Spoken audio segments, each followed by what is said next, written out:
Hi guys, this is Allison from AllyKat Creations. How are you? Please like, share, subscribe, and hype to my channel if you have yet to do so, and if you get anything from my work. A mind explosion, a new book to read, a new author to explore, artwork to create. Please go look at my link section after the live is over, but any other video has all the links. There you get to see all the things you can help me with, and you can also check out all the people that I support. We love them. They're phenomenal, and they bring a lot of light and life to this channel. And they got great stuff. There's tarot card readers. Sid from Divine Sunflower Tarot. Amazing. Plenty of videos. Heart sinks. Align with a lot of it. Go check her out. My moderator, Scott, he has a YouTube channel and he posts really nice, relaxing, just looking at the kitty cats going on for journeys into the Utah scenery. It's wonderful. Arnie and his fabulous oracle cards. He's going to be in Plainview, Long Island, very soon. I think this weekend. And I have had family that lived out there. Really nice in Long Island. So go check Arnie out. Fluid Pour Patriot is also an artist who does a lot of awesome, awesome woodwork and art. Go check his website out. So many things, so many people. I'm just blessed by everybody. I have a website, AllyKatCreations211.com. There you get to see pyramids. I do organites. I do all types of gems, business card holders, paint and sip paintings, all kinds of stuff that I do. I do hyper-realistic portraits. Check me out there. I do everything privately, so please email me if you're interested in any of that. I'll get to this in a minute. And I have memberships. There you have 2 tiers only for the moment. You get Oracle card readings once a week on the weekends. You get special emojis. You guys get to be entered into my raffles for no charge. You also get to see Freya and Lil Thor emojis sprinkle and sparkle throughout all my chats. Thanks to them. Also, 4D gets to work with me and the things that I'm developing behind the scenes. I hope to take a little bit of this weekend to get episode 2 fixed. But now with Friday Night Live. Hi, Scott. Hi, Ashmaya. Hi, Miss Sid. Divine Sunflower Tarot. How are you, beautiful souls? I'm still very much under the weather. And this has been a thing. I've been living off of supplements and then the heart stuff, Benny's. I can't seem to get it out. And I'm trying everything.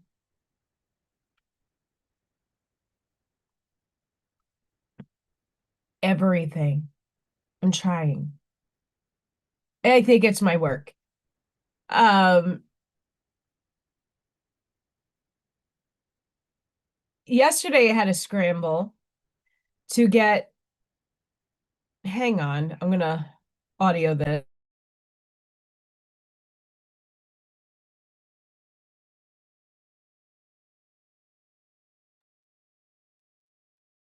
I feel like a kid with between a snot bubble and a goblin. It doesn't sound pretty.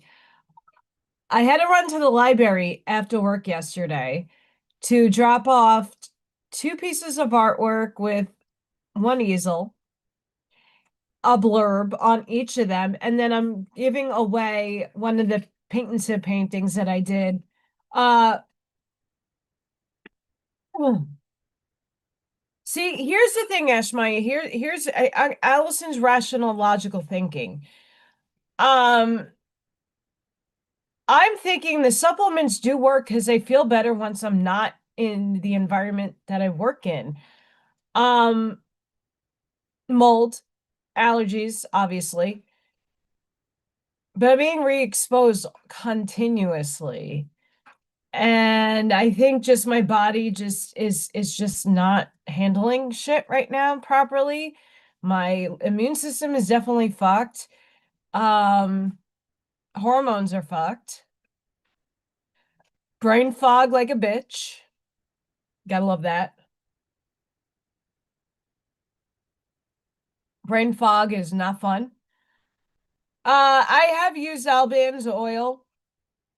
I actually ran out last month. I have to go find it again. I was using that for a little bit.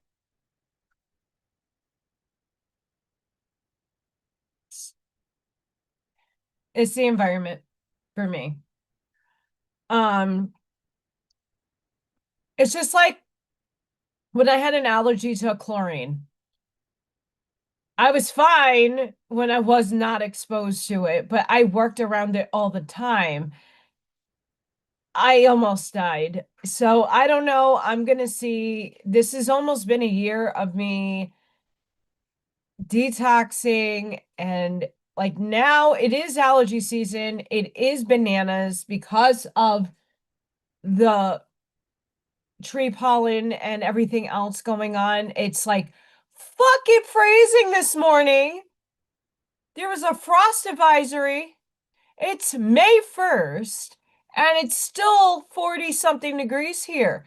I thankfully did not plant anything yet. I want my garden and it is not coming anytime soon. So I'm a little upset about that. Um, I've been trying to work a little bit every weekend on the backyard just to clear stuff up. Then the tree limb fell.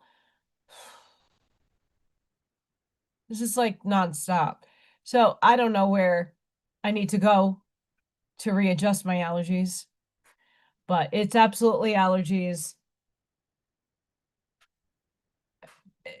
Bananas. Bananas and pajamas. I'd even guess this might shock you, all of you. I have not checked the Schumann residence in the past 2 days.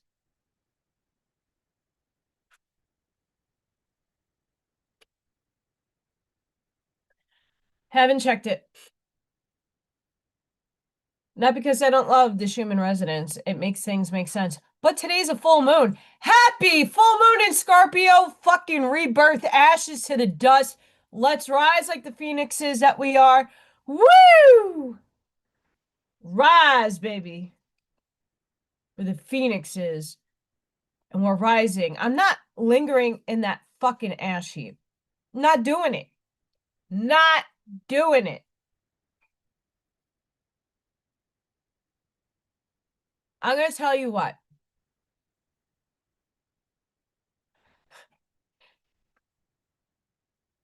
Work has been a nightmare. A nightmare. So we were in the shadow point of this full moon. Now it's today. Full moon. Hi. We got a lot of rebirth energy. We got a lot of fucking crazies out there, lunatics. I'm one of them. Lunatic right here. Lunatic right here. Lunatic. Um, Kids, bananas.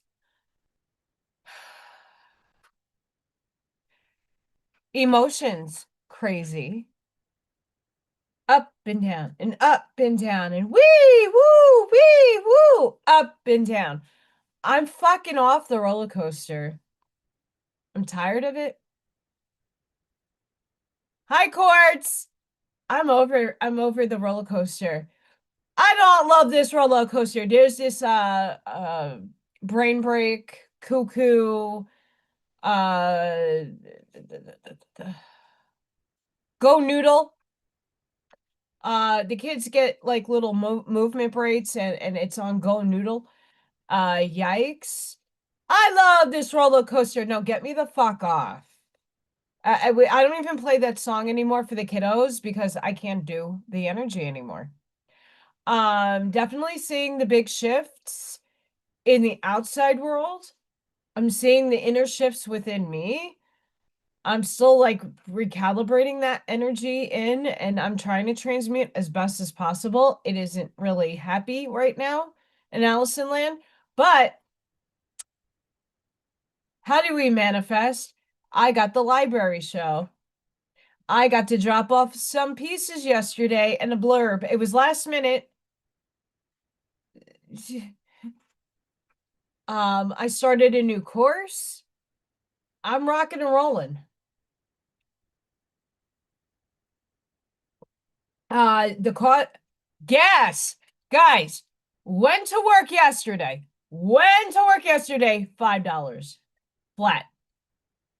Unfortunately, I was driving and I couldn't get a picture. There's crazy people that drive around here, and yeah, I wasn't at a stop at a light. So yeah, the gas station 2 blocks down, $5. This afternoon when I went to the store because they had a sale on water, the specific water I like, $4.85. It shifts every fucking day and multiple times a day. Fun times.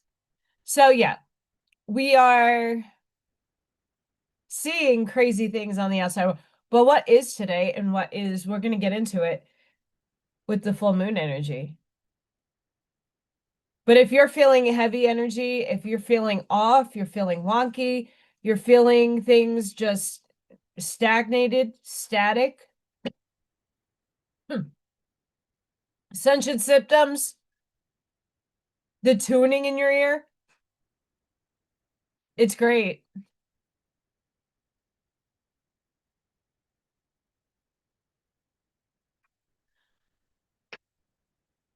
And I'm like, I took that bath. I'm gonna probably take another one this weekend. Um, Emotionally for me, I'm probably at my stop done. I'm not sifting in my ashes anymore. My old self left and it's going to stay there. And there's nothing that's going to bring me back to that point. And a lot of people, it's not one person, it's a collective of people that I love and that kind of are dumping a little bit on me. And I get it. But it's a lot of energy that I have to, not only for myself to transmute my own energy, but to help them transmute theirs. And it's a lot. And trust me, I am not complaining. I am happy that people come to me and I'm happy that I can help. It's just that it happens and it's seriously, and these people don't know each other. There's like 5 people last night that right before I was going to sleep, bing, bing, bing, bing, bing, bing, my phone went off like a lightning bolt. I'm like, whoa, whoo, energy's heavy. I gotta go to sleep, guys. I have work. I didn't get to sleep until like 11:30 last night, which is not okay because I wake up at 5. And then I have a whole plethora of kitty fun bonanzas to happen. Only good thing that did happen today. Let me get a sip in.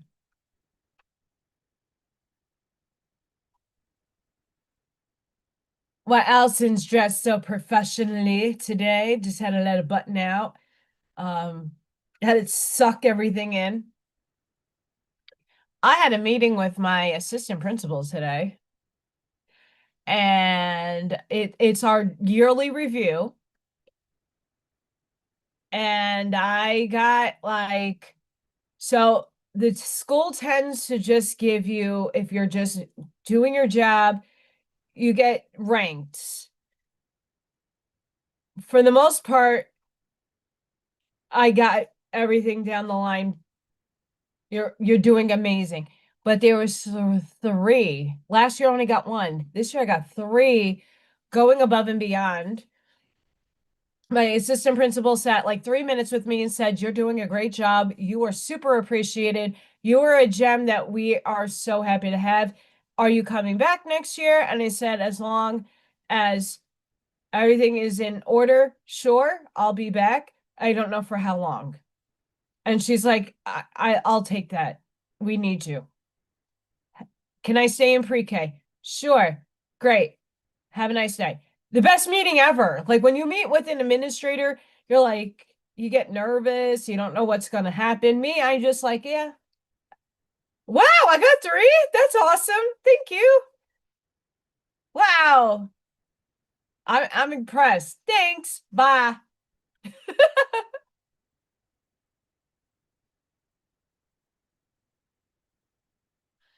Hi, Kathy. Hi, Sparky. Hi, guys coming in. Happy full moon in Scorpio, the planet of Scorpio, the zodiac sign of death and rebirth.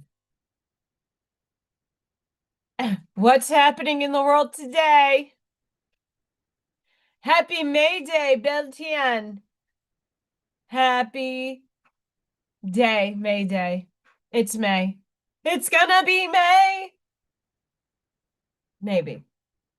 Schumann, let's go into it. It's boring. Not really. We're gridding. Gritty. No, we're not grittying. Grid. Grid.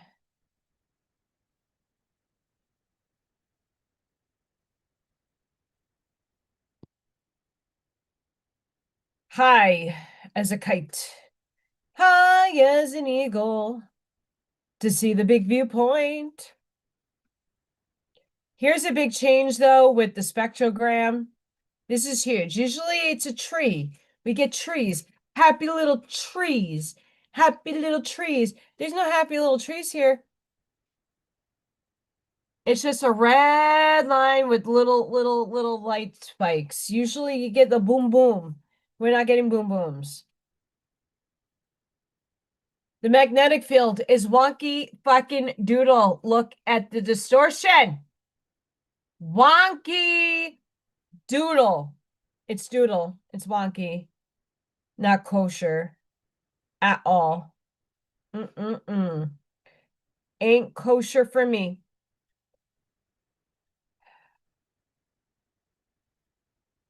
Our radiance in consciousness, the low guy.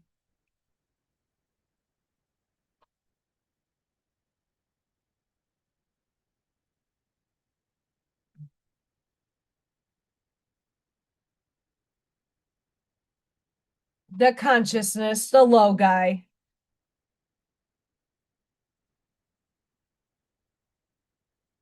We are flaring. We are flaring. We're flaring. Flaring. So but it's kind of boring. Kind of boring. At the moment, let me get back to the main menu here. We're at a 7.98 hertz. We are high.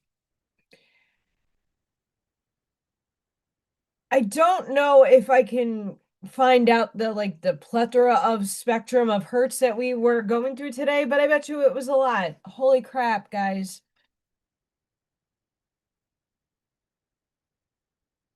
It's bat shit crazy. Batty! Bat shit crazy. It's batty. It's bat shit crazy. So yeah, there's a lot of energy going on. I know I'm fucking exhausted. It's too cold up here. I want my hummingbirds. We get hummingbirds. Don't see them. I got baby P. No little Thor. Don't know what happened to little Thor. I'm not trying to be depressed about it or sad about little Thor, but I'm just hoping he's in a nice, warm, cozy home or getting help.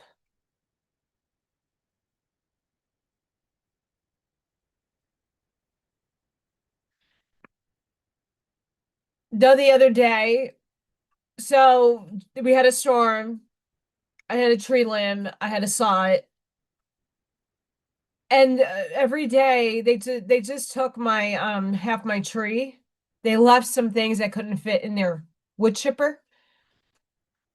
But my town does wood chipping. They come around and pick up your fallen limbs and stuff. So I put out a ton of the limbs and I just kept going to my backyard and I have already a lot of other limbs that I was just putting out there hoping that they would take it. I saw a golden finch.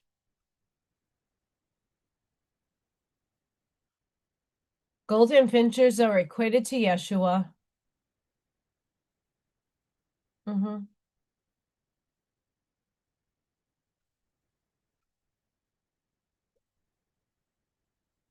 Baby P, if that's his poop, what is going on with possum poo?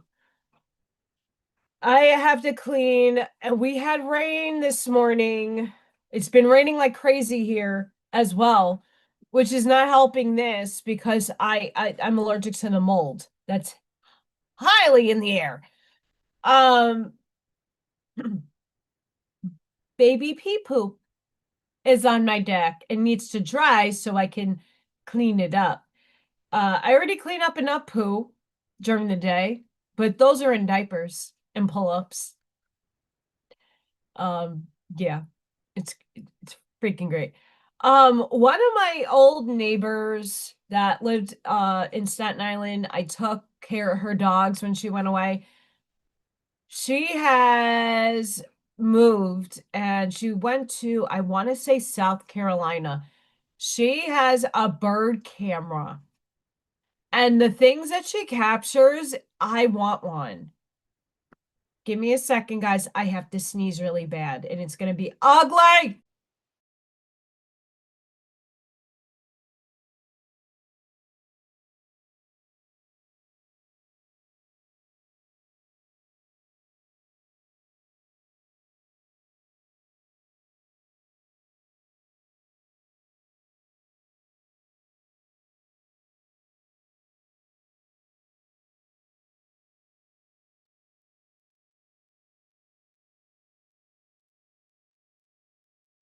Did we mention I threw my back out sneezing yesterday? That's fun. Throw my back out. Super fun. Let me tell you.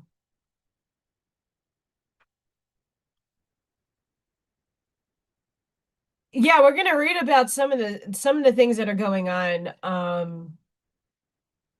I just know when I'm working with the babies and I see the energy surging through them, that it's also surging through us a little differently because obviously they're little babies and they don't know how to articulate what's going on with them. I could tell you for myself, last Friday after I got off, like I was heaving half the night. I thought I had a stomach bug. No, it's nerves. It's nerves, it's depression, it's I'm in my changes. I'm not happy. I have brain fog. I am taking different supplements at different times, trying them out like 2 weeks at a span to see if I feel a difference. Obviously, when you take supplements, you can't just take it one night and say, oh, this works. That's not how that happens. It takes time for you to shift. So I'm giving myself some grace and time, but I have not been feeling my 100%. I'm checked out in so many ways. And in 2 weeks, my job is over on the 30th. And I'm not here to I'm not freaking out. I'm not obviously I'm coming back next year if I don't find another job. Um I will have a job. But it's this 2 months. What am I going to do over the summer and just lining up my life? I want opportunities. I want to be able to get on with it. So I just started. Yeah, I'm in the midlife crisis. I was talking to some of the ladies in my job today because some of them are just turning 40. I'm like, I'm already 3 years in. Not cool. But there was something I watched yesterday out of just pure peak curiosity. Hi, El Sunray. And I know this does not apply to almost all of you, but it's worth mentioning this video. So it's about the Zennials. Those of you who are born in 1975 to 1985, I fall in that range. We're considered not a millennial, not Gen Z, no, Gen X. We're Zennials. And that and this is why I'm bringing this up, because it clicked in me yesterday. I already experienced a reality shift. All of you did too, but I grew up in this shift. I was in between at a ripe age when the shift happened. And what kind of shift am I talking about? I grew up from 0 to 1 when I was born, 0 to maybe 15, 16 years old without technology being readily available in the households. We had television and we had cable television like 1993. So I grew up in the age where most of you grew up in, where you went outside, you played. No one could get in contact with you besides yelling out on your street, "Hey, come in, street lights." You knew to come in. I was playing outside all day, every day. Only came inside to go to the bathroom and to get a snack. Never was in the house. Always out going and playing. And in the rain, I was always at a friend's house. And even at that point, always doing and going on adventures. I did not have the internet. I did not have the cell phone. And I grew up with the cassette, with the records, with the old technology. And then all of a sudden, it just like a snap. Everything is being implemented, and it was at a time in my teenage years where you're still able to adapt and to adjust and go through that awkward period. So what is the awkward period? The iPods, putting everything on an iPod, putting everything on instead of downloading off a Napster and getting your burnt CDs, you had a little box now that you could just jam out. The technology took a while to get used to. I know all of you have been through that. You're like, oh, I want my 8-track. I want my cassette and my video VHS. The DVDs to me is still super relevant as the VHS tapes.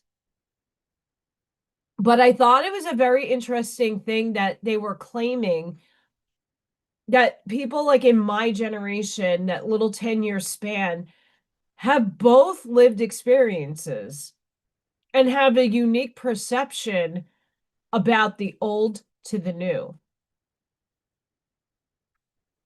We have semi a balance. We grew up where we weren't hyper dependent on technology, but we were able to learn how to use the technology. We're one of the first generations to get fucked by the system because most of the kids, most people in my generation still live at home with their parents. 2008 happened. Shift in technology, shift in careers, shift in this, shift in that. And we're seeing that happening right now for the group, the 45s to 55 group. Their jobs are being fucked. We're seeing a lot of, like, Buckshot as being one of them, that their companies aren't a long-term company, and or what they're doing is not of use, or they're making too much and they have to downsize because of the cost of things. So we're seeing a very big shift again happening now, and we're all here to live it. I already lived through it in a very important point of my life. Yes, it has affected me dearly, but many of you have also have seen the shift and went through it yourselves in just a different capacity. You're at a different stage in your life. If anybody remembers that shift where you went from a record to a cassette to a VHS to a CD to a Blu-ray, and all the machines started coming out, you had your MP3 player, you had all these downloading things, you had to relearn and how to navigate shit. We went from AOL dial-up to fucking wire fiber optics. And it feels like it happened in a snap, but it actually didn't. It took some time.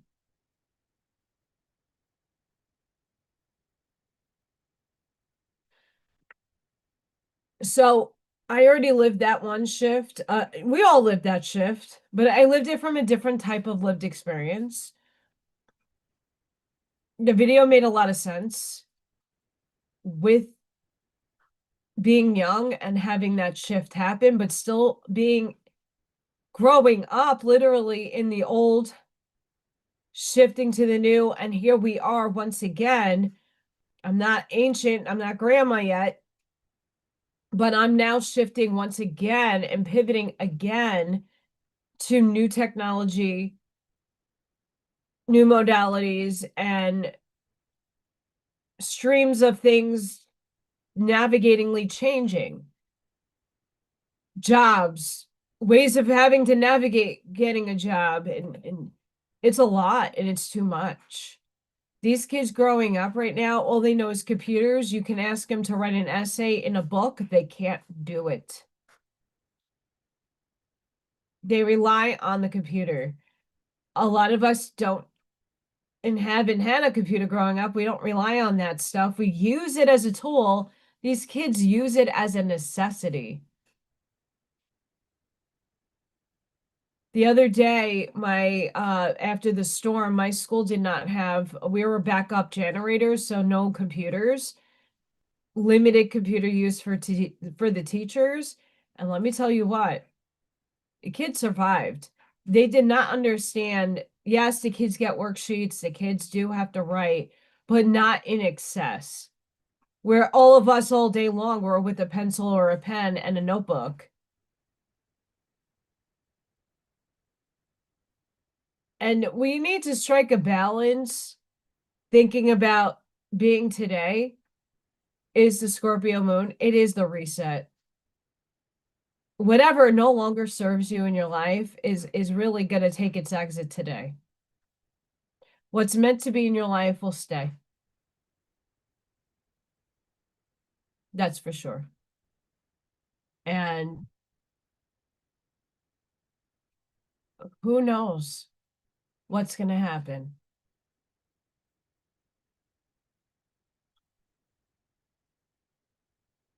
Dick fucking Tracy. And I'm not opposed to technology. I'm going to tell you what.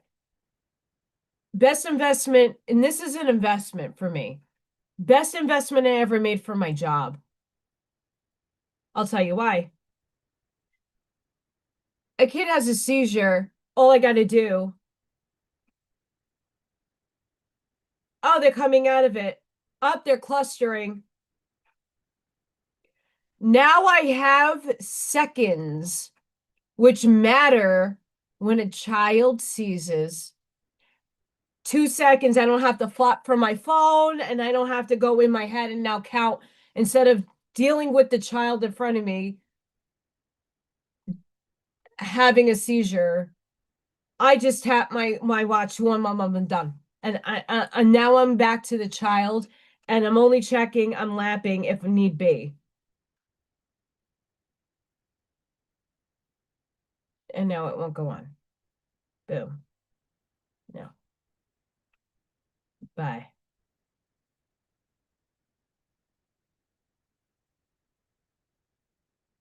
It's on my wrist.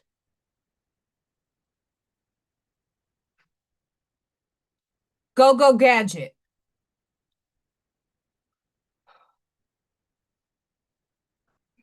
I use these things for the best and the highest that I can. This the other day was so handy because one of my kids did have an event, and this was easier for me to just, and it logs in, and all I have to do is go back and write the times on my sheet. I still write in on paper. I don't put anything medical on the computer just for HIPAA and everything else. And I literally sitting there using my watch, the best investment I can ever have made for my job. And of course, it's not a job requirement to have one, but with the type of children that I get in my room, it's vital. It's vital sometimes. Minutes, seconds count when there's a medical event. So yeah. Crazy shit this week, guys.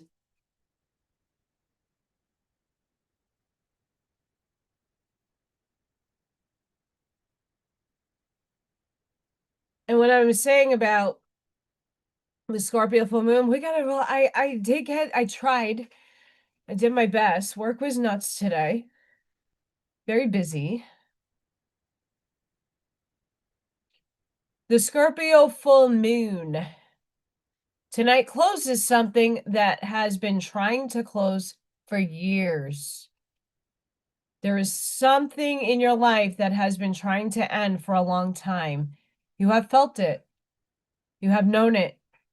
You have probably circled it more than once and walked away just before saying the thing that would make it real. Tonight, the Scorpio full moon takes the decision off your shoulders. Scorpio full moons do not create new endings. They confirm the ones that were already happening beneath the surface. What closes tonight is not a sudden loss. It is the universe giving you permission to finally admit that something has been over for longer than you have been brave enough to say. You do not have to fight to keep what is leaving. You can just let it go. Elsa, let it go. Let it go.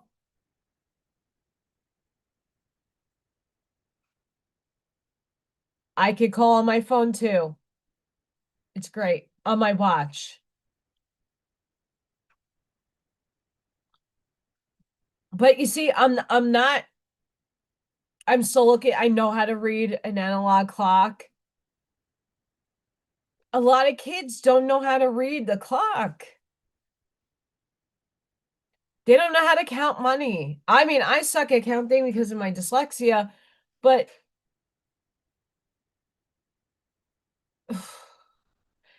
it's rough. So a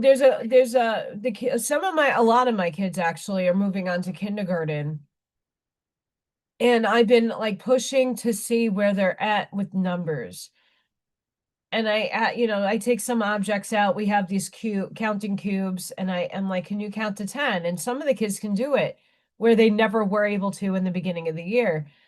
And I'm like, could you make another row of 10 for me? And they're like, what?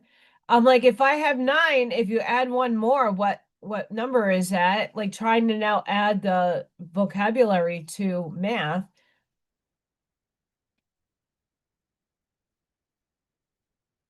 And these are the kids that can talk, by the way. This is not my kids that can't.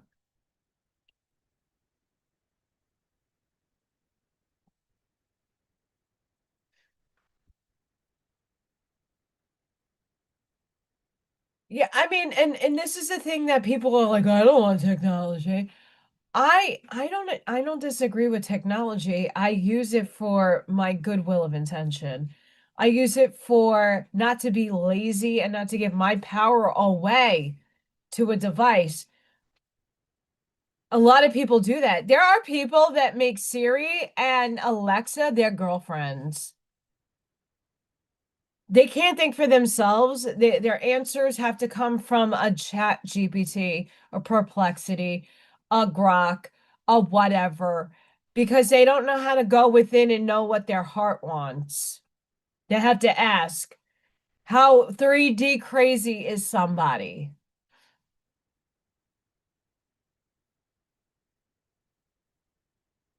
I don't need to do that. I tap into my heart and my gut, and I know right off the bat what I'm dealing with. I don't need some chat GPT. Chat GPT is great when I'm trying to figure out how to strategize a child that might have multiple things going on and what strategy behaviorally that I'm not the expert in could give me an answer to, or something I wasn't thinking about. It's really good for that. But to talk to and have a relationship with, I think is unhealthy. The truth is in here. Right here. I'm not showing you my chest. I'm hot. Right here. Your heart chakra. Feel it.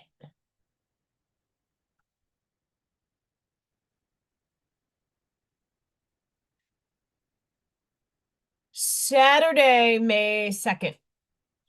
Full gibbous moon in Scorpio. Ooh, my favorite color. Inset pine.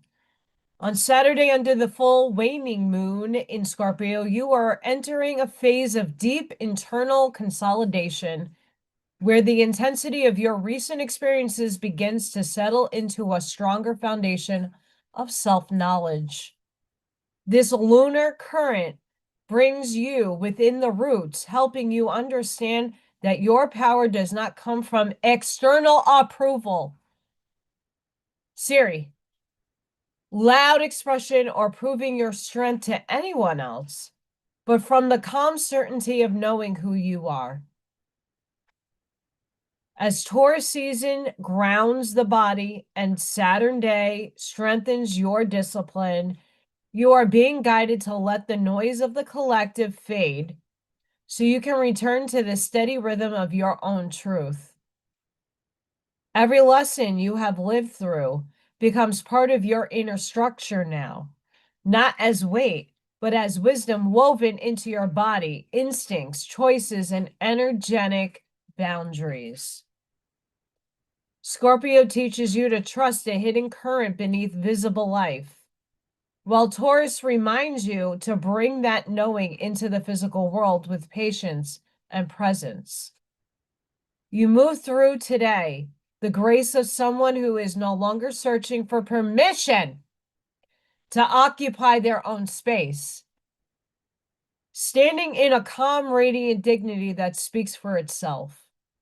Stand in your empowerment.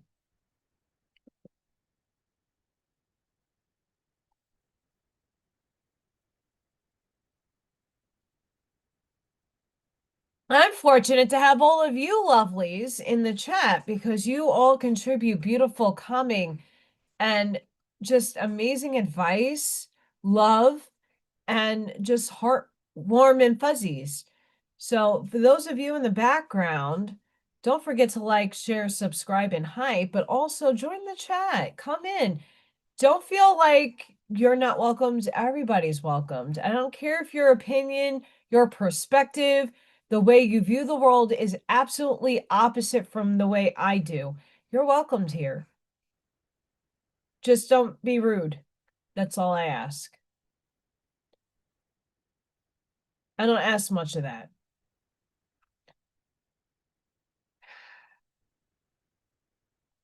You know, I was going to dig stuff up today. You know, Spirit was going to do it for me. I did take a Benadryl, guys, so I'm going to chug coffee like crazy. 2018. Hi, Lucinda. Blessings. Hi, Tim. How are you, Tim? The 7-year storm. 7 years. You just walked out. Bye. Bye, old self. The 7 years between 2018 and now were not just hard. Oh, yeah, we all fucking went through it, guys. All of us went through it.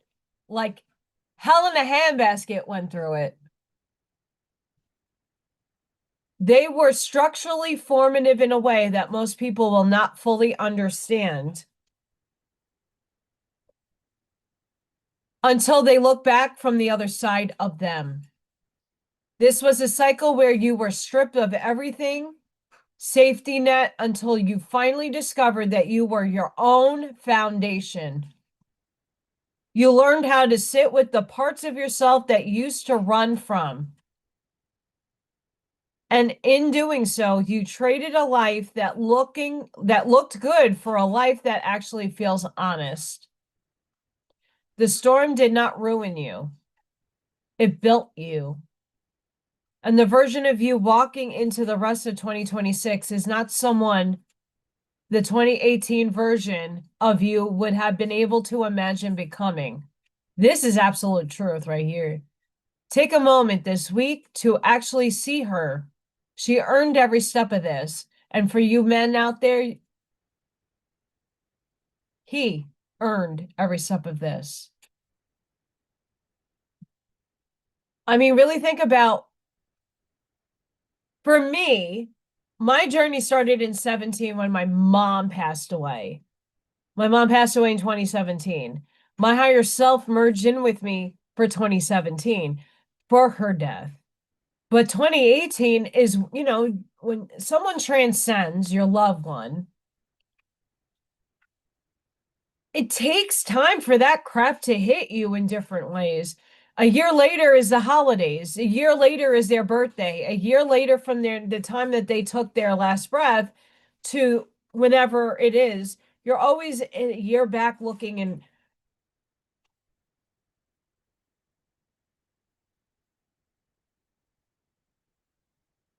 it's been a minute. But we also had to contend with COVID. We also had to contend with, okay, what do we do for the toilet paper? How are we going to clean the house? Oh my God, the fear and the people and the blah, blah, blah, and people losing their jobs and all this crazy shit. We got through it. Stronger, better. We adapted. We were forced to ask ourselves, what do I really want? Because if things are going to be stripped away from me, if I can't get toilet paper, how can I adapt? And a lot of us adapted, and we did it in a way that really built our perseverance and our personality stronger. Hi, Gregory.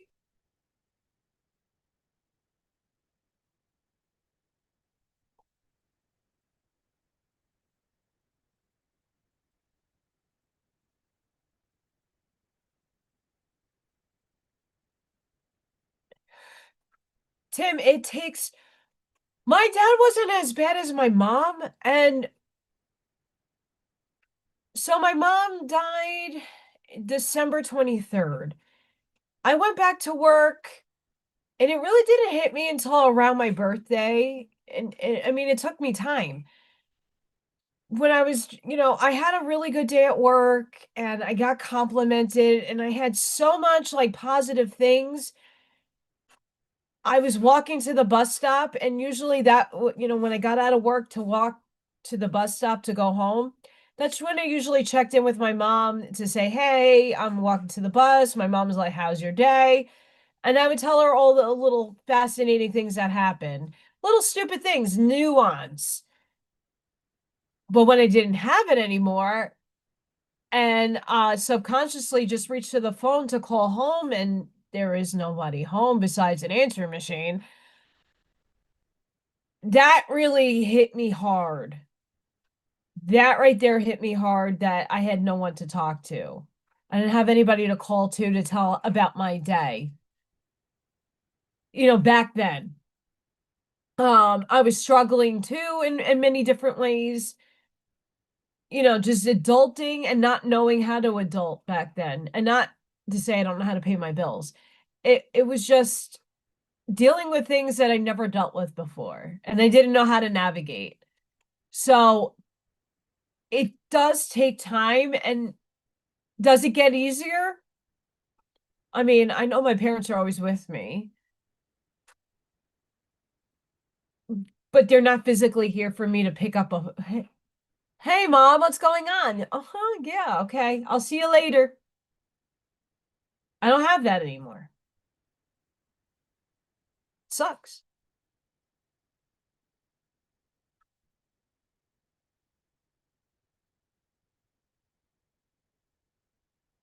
It does, it sucks. But I've gotten used to that. Um, I share my day with all of you. So I do have, and that's where you have to count your blessings and where you have them.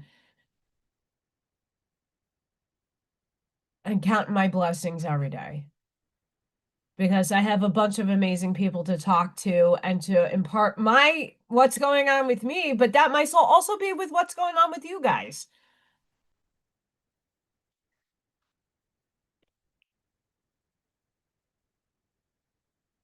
And that's Lucinda, that's the thing. Where have we been in the last 7 years? I think all of us can give ourselves the biggest hug and the pat on the back that we made it through not just our own personal hell and nightmares, that we persevered through a humanitarian event of nonsense. And I'm not saying because everybody's on a different side of the political fence. I'm not here to offend anybody. I never got it. I never got this. And I lost everything for it. I don't want a prize. I don't want a plaque. I just want redemption.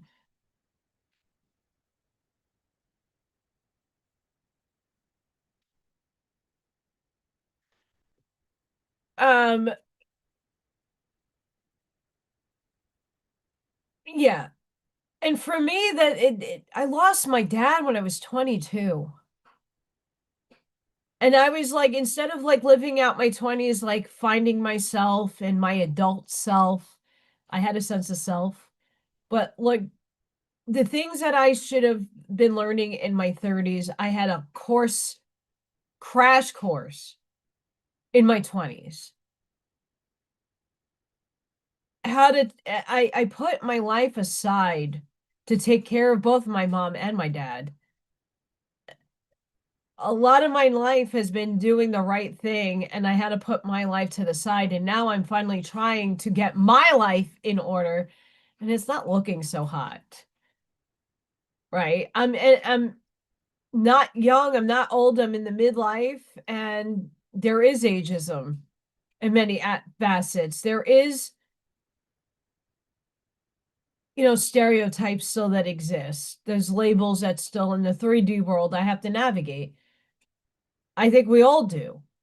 You know, it's not easy working for a company, and this has been a trend for me. Career-wise, my first career lasted 11 years. I've been a paraprofessional for 11 years. And I'm already now starting to try to figure out where to pivot to. And I got my beautiful diploma in learning and development,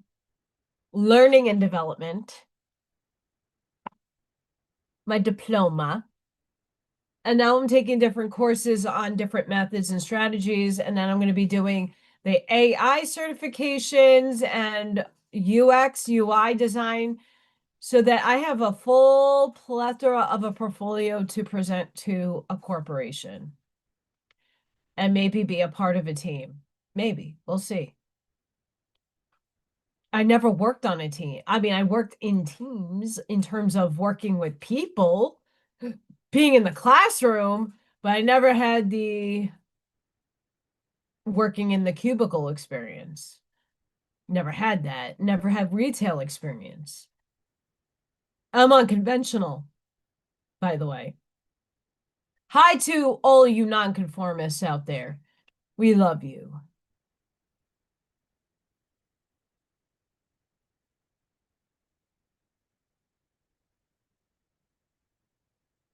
No. I mean, thankfully, reading some of the chat, I had foresight as a child. I predicted my parents' passings. I was rather accurate with my father, not so much with my mother, but still I knew I was gonna lose them young. I knew it. Not easy. Navigating the world when you're just trying to figure out yourself. And not having the parental wisdom and conversations that you have, and they seeing the like your progress and having people to feel proud of you, it's not there. It's gone for me. I mean, I know because they're always with me, but there's some people that don't believe in the paradigm that I do, and it's not an easy, it absolutely isn't easy for people who don't believe that they're always with you.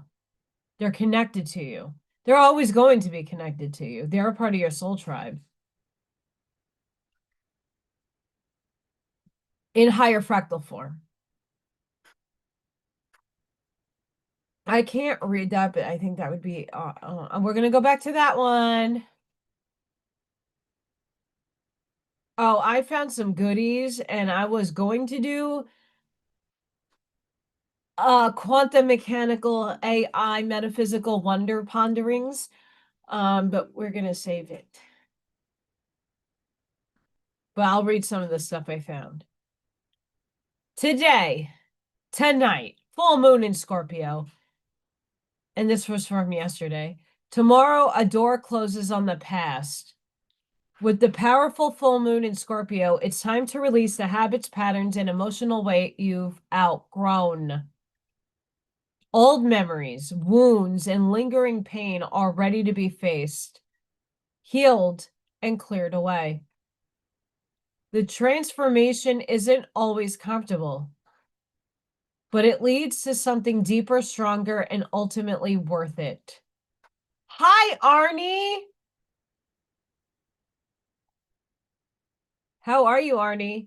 Arnie, you're gonna be where my family used to live. I don't know if they're still there.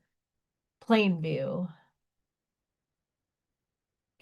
Go check out my link section after this live because Arnie's information's there and he has a phenomenal channel. And go check out his YouTube. He's been uploading amazing music videos.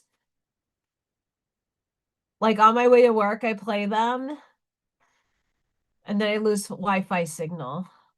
It's great. My neighborhood, they're still clearing trees out. We had I still don't remember what it's called, but we had a windbag pretty much came through here a few days ago, and I got to play with my chainsaw. Yay. Get some anger out of me.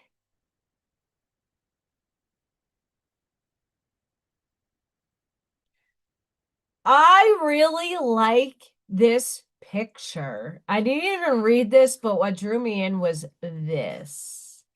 I like that. I might reproduce that in some way.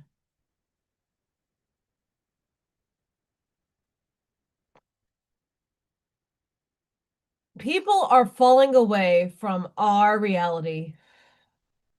We are being magnetically drawn to those who are in alignment with our soul's divine purpose. In the past, we attracted others to replay our traumas. Traumas. Now we will start drawing to us those who are truly meant to be in our lives. I open the door and welcome all that are magnetically attracted to me, instead of those who play with me.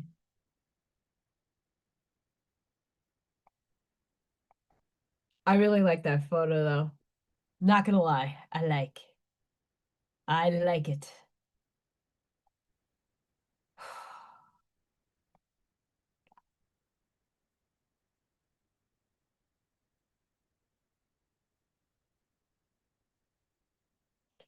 Alzheimer, you're good. Don't you listen. Don't you worry.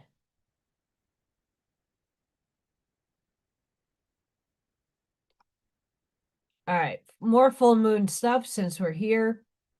I'm jumping around on my page. Full moon in Scorpio opens a 31-day manifestation portal. This is the rarest and most magnetically charged lunar window of the entire year. The Scorpio full moon on May 1st opens a 31-day manifestation portal that closes on May 31st under Saggy. Once in a blue full moon. This is the anomaly this month. So April was like, ah, holy fucking hell energies. We're moving forward. No retrograde. 7 planets in. There's Kazinis. There's fucking trines. There is amazement happening. Quintuxes. All that beautiful stuff. Hi, Mel. And let me tell you what, May is no different. May has 2 full moons today and the last day of the month.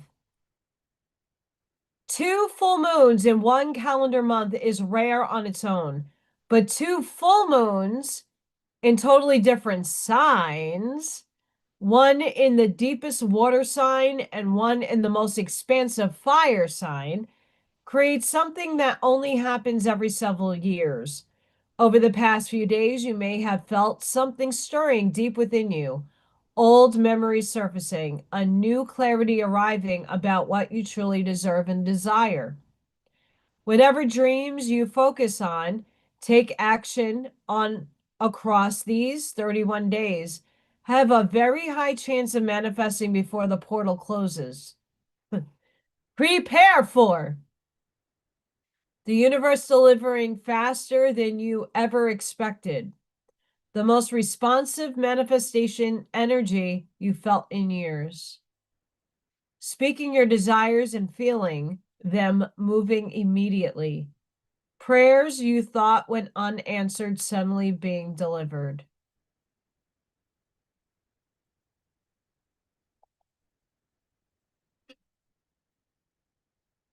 Are you ready? I'm muting.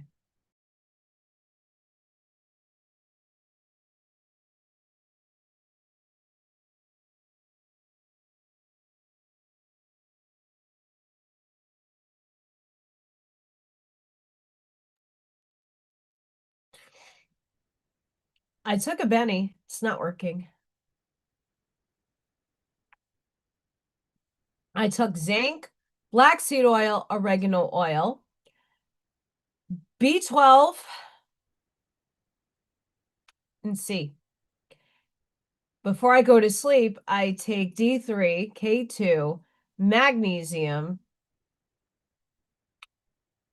iron, castor oil. And then I'm drinking those moody fun drinks.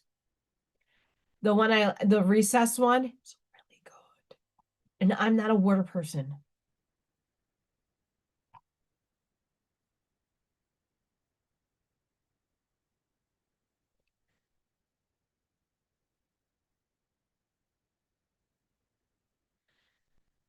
Source message. You are primed and positioned to take your life any direction you see fit. This is a position of privilege.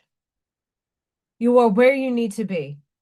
Take all that added pressure off yourself. Motivation is key, but self-induced pressure just adds unnecessary weight to your energy. You focused in new ways. Recognize that. Give yourself credit. You're stepping up, out, and forward in new ways. You're showing up for yourself. You're having those uncomfortable moments that are key to raising up. You are rising out of the shadows of your old self, and it shows. Hi, Larry. Hi, Mr. Piscean. I'm an Aries. I'm a see you next Tuesday Cuntosaurus Rex sometimes. Uh, Disclosure, I have a lot of placements in Taurus, Gemini, and my ascending is Virgo. Fuck me. And then the rest is in Sag. I barely have any water in my chart. My Saturn is in Scorpio. Fuck me.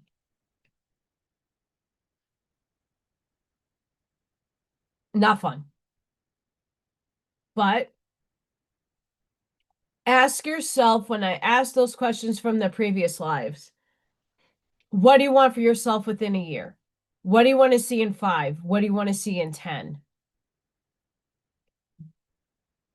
Between my birthday, the April 17th, Amaze Ball of Energy, to now, things have been heavy. Because things have the really the background noise, the NPC bullshit needs to fly.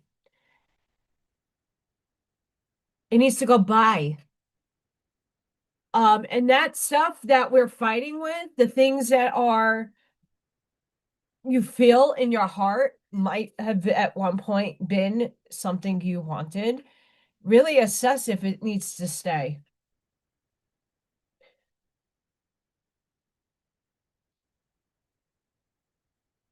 Just like my job today. A lot of my astrology is hitting my career and relationship sector. And what have I been doing? I've been looking into courses. I just finished I got a diploma. Now I'm doing little mini courses and accumulating a portfolio of classes and stuff of information so that maybe I can get another job. Do I know what that looks like? Do I know when that will happen? I'm not ready yet. So, of course, I'm going to say I'm going back to the old paradigm job. Why? Because why not? I love what I do. In the same breath, is it putting food on my table?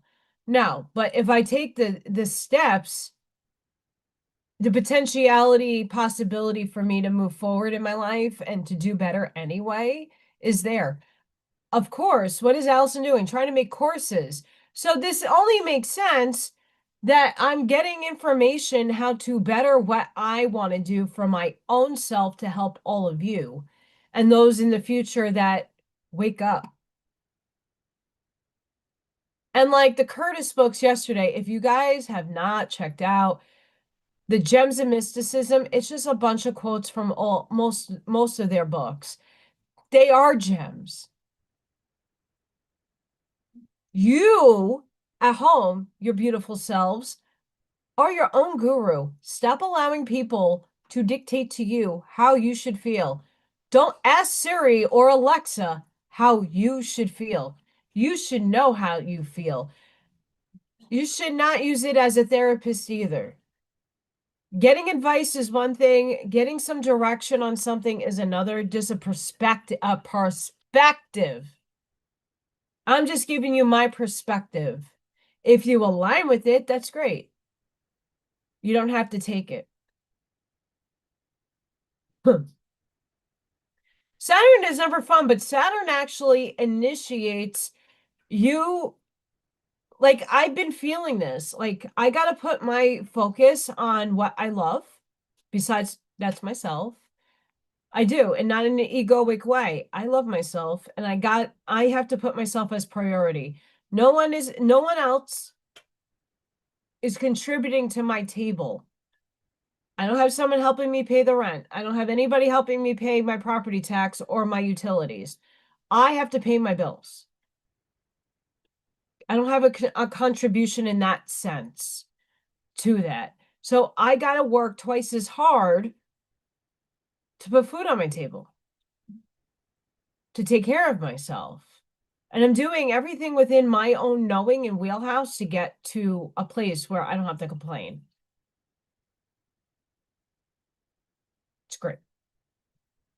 Who wants to complain? I don't like it.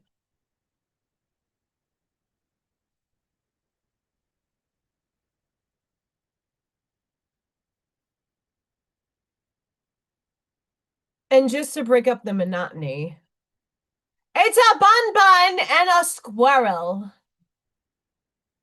They're at a mini picnic table, having like it's like the Indians and the Pilgrims coming together and before the slaughter. Let's break bread.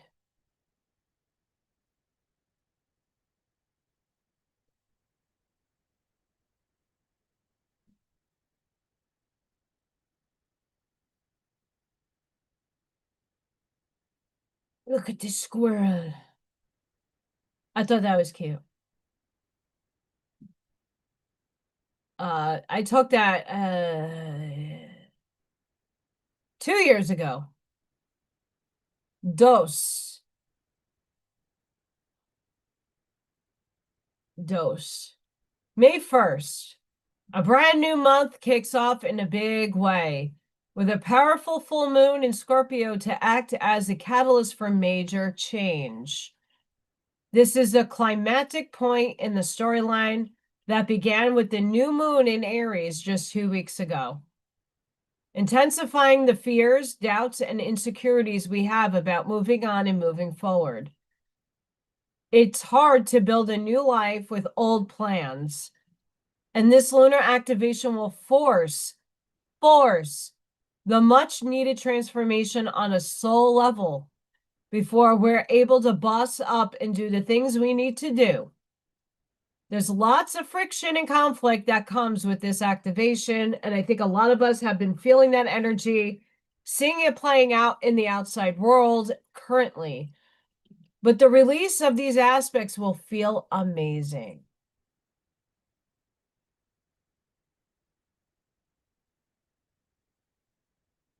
Yes. We're seeing it on the outside world. We're looking at, I really don't pay much a close attention to what's going on politically, but there's a lot of fuckery going on. If anything you could take away from the 17th letter of the alphabet, a certain person or the military puts people on stage and they play their role and then they get fucked because they're being exposed. It's just a matter of the script and when they are said, and action.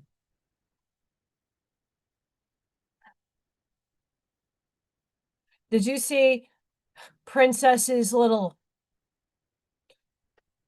look at a dinner? I laughed. I did not read into it. I just watched and it was funny. I got a giggle.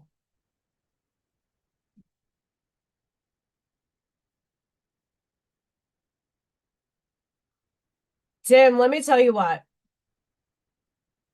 My birthday was amazing. Thrilled, happy. And then that week after the 17th, certain things started coming into my paradigm to uplift me and go, you're not done, bitch. You're not done. The library being one of them.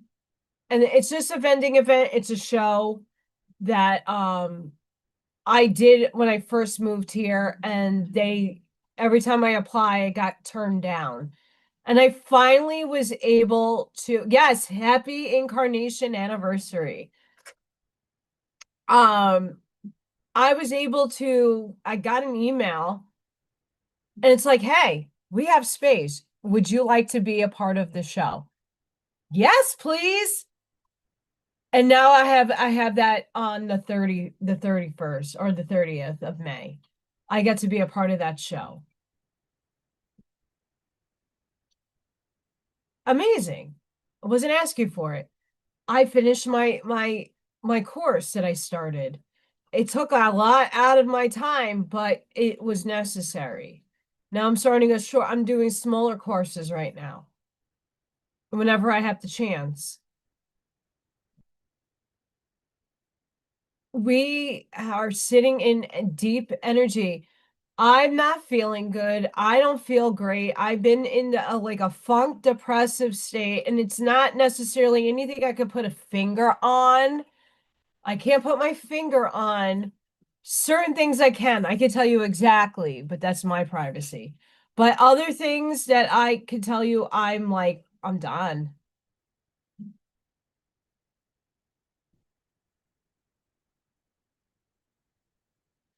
You know, why do I want to do a library event or any vending event is because I never know who's going to cross my path. I never know who's going to walk into these places and say, hey, you would be perfect for X, Y, and Z. Hey, I have a gallery. Would you like to show? You never know when your opportunity comes, but if you don't put yourself out there, your opportunities won't come. That's just plain obvious. Um, when I say I am observing the reality in which my art business makes six figures, I'm not fucking joking. I want that door to open to somewhere, somehow I could start profiting and making money off of my artwork. I just do it for me. I don't do it to commercially make things, to make them. I make them because it makes me happy. I make it for me. And if you enjoy it, that's amazing. I'm happy you enjoy it, but not everybody's going to like my artwork, and I'm not asking anybody to. I'm not competing against anybody either. The spiritual community, I don't want to compete against channels. That's why I don't channel. Could I? Sure, probably. I do it consciously here anyway. But I'm not sitting in Kumbaya land and shifting my state to theta to let a being in. I'm not doing it. Why? There's too many people that do it, and there's too many issues that come up and arise from it. Not my cup of tea or cup of coffee.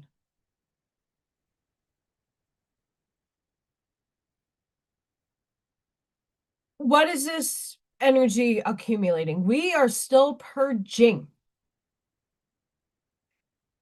We're still purging. And this is the energy that's telling you to fucking knock the shit off, get assertive with yourself, and start pouring your own cup. Why? Because once you empower yourself, once you stand in your authority, knowing that you're a divine being, knowing that you have a lot of fucking power, you just have to remember how to utilize it. Sky's the limit. We've been programmed, like I said earlier, being a zennial between 1975 and 1985. I'm 83. I lived in two paradigms at once. I was a part of the old world. I was raised by boomers. And I experienced a technology explosion. And now we're in this other shift happening now, and it's very reminiscent when I watched that video and going, yeah, I used to go to Blockbuster Video, and I think that was way better. I'm not sitting on Netflix going, let me watch a trailer, boring. Let me watch a trailer, boring. You know what? We went to a fucking Blockbuster. We had to pay for that commitment, and you had to live with it. If you didn't like the movie, you chose it. Netflix, you're just sitting there and doom scrolling all day until you find something you're interested in. That I don't really watch television, by the way.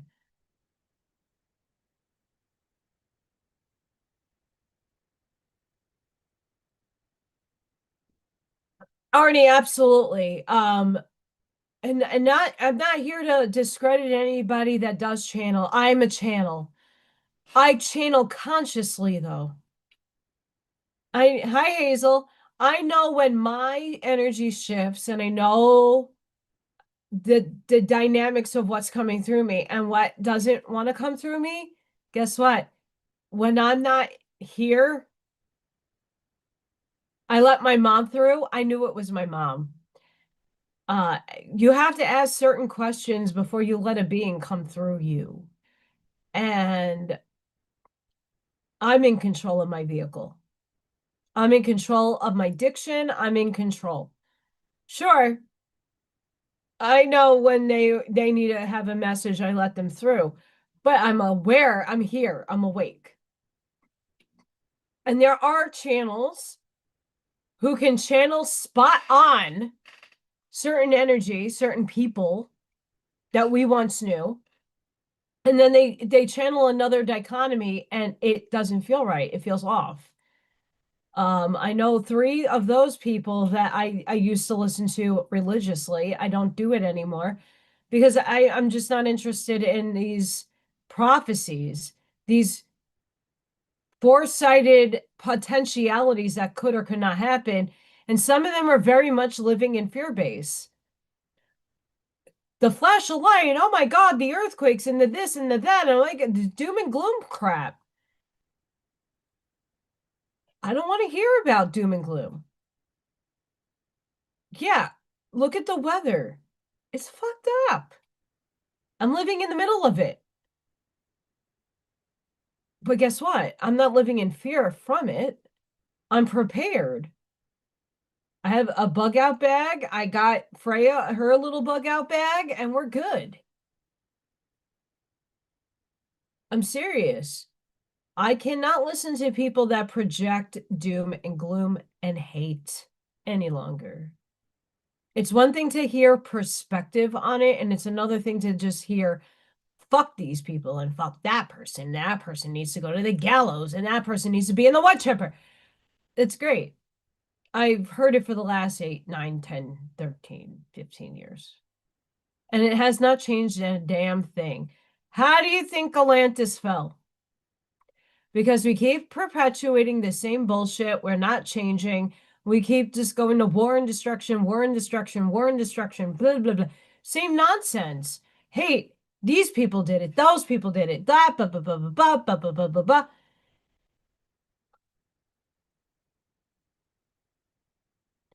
Why can't we just come at things with peace, love, and hey, you see the world differently than I do. But you know what? I bet you we have more similarities than we do differences. Let's work together. Contrast is beautiful because we get to see everything.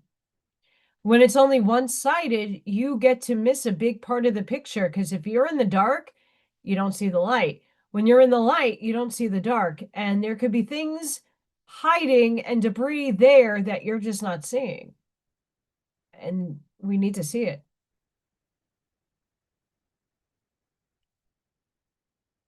Correct.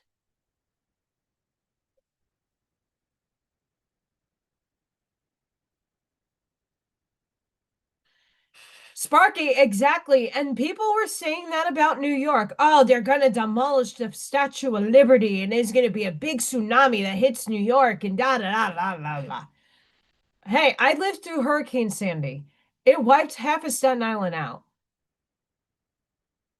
I've seen it. I've been it. I lived it. I lived 9/11.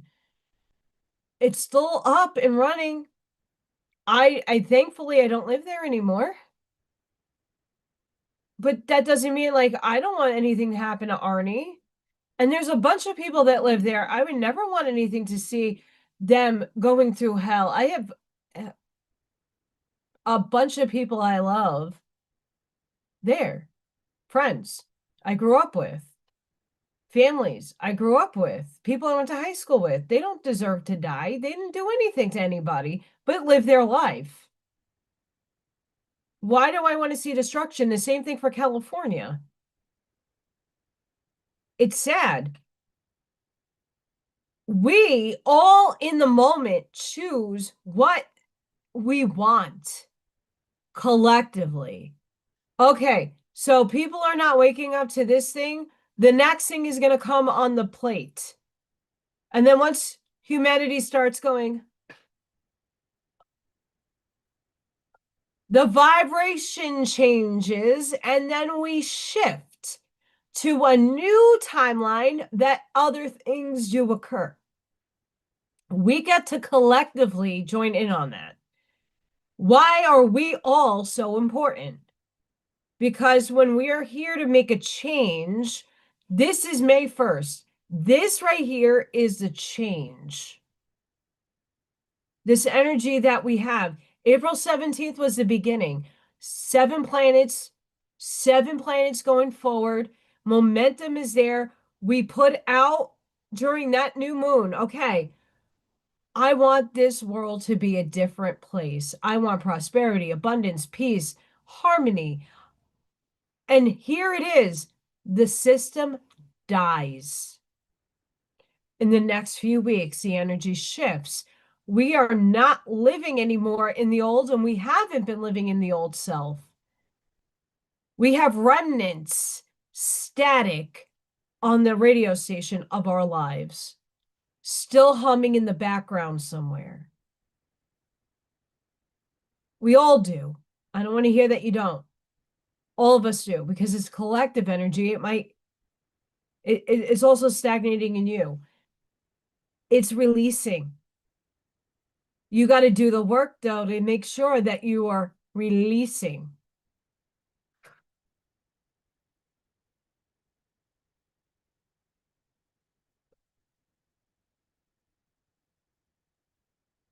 I mean, what's really sad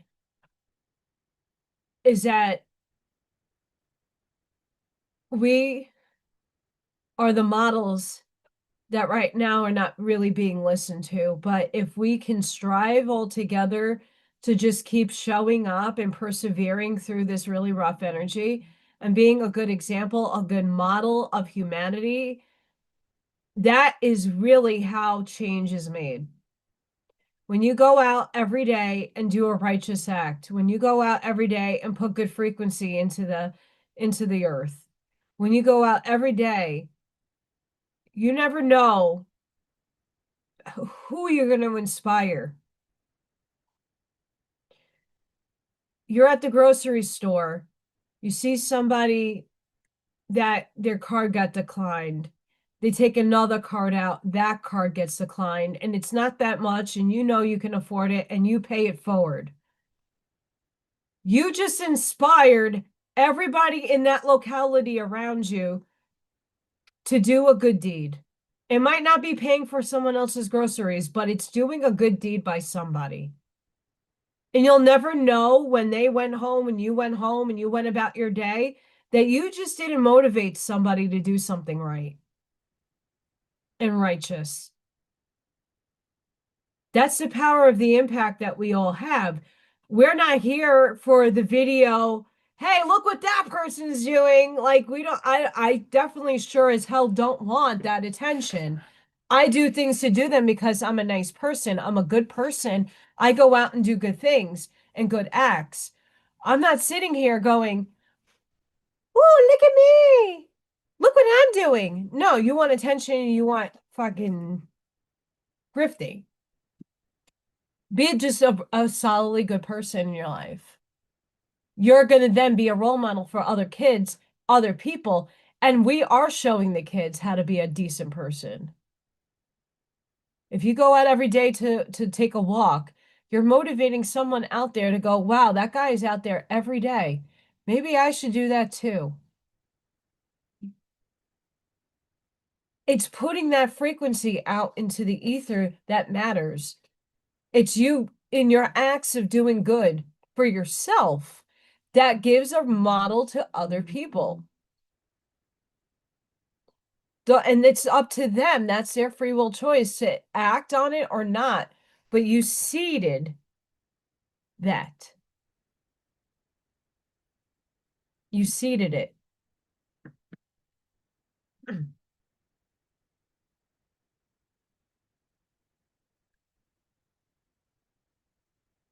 And that's what's really important.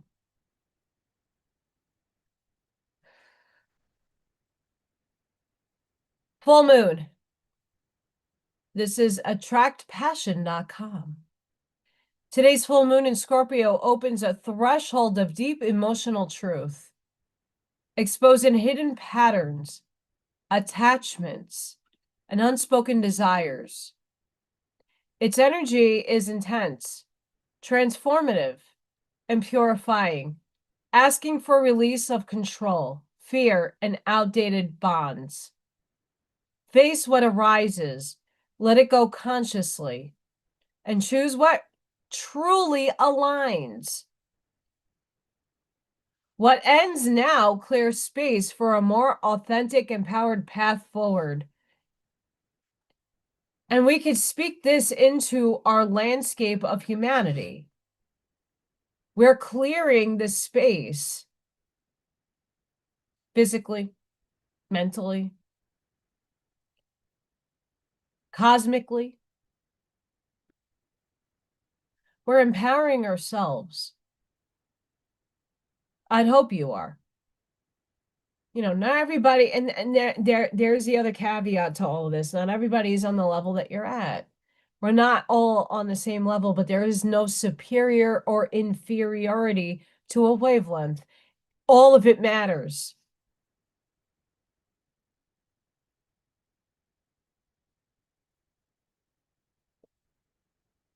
All of it matters.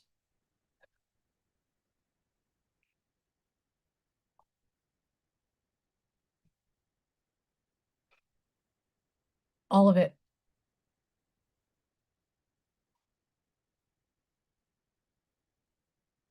My favorite, spiritual cachet. From clarity you earned, from the capacity you built, from the version of you who stopped apologizing for how much space you take up. Something wants to begin, not a resolution, not a reinvention. Something quieter than that. The heaviness of the past few days, the uncertainty, the pauses of none of it was confusion. It was direction, waiting for you to stop questioning whether you're allowed to move from here. Because you definitely are allowed to move from there. This is very interesting, and it's speaking to it. Hi, Ivy! That part isn't up for debate anymore. So let this month be less about what you can accomplish and more about what you're willing to receive. The opportunities that match who you are now, the connections that don't require translation, the moments where you recognize without doubt that this is where you belong. What felt like discomfort wasn't here to stay. It was passing through.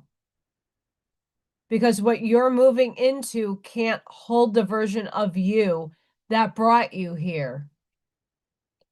You closed April differently than you opened it.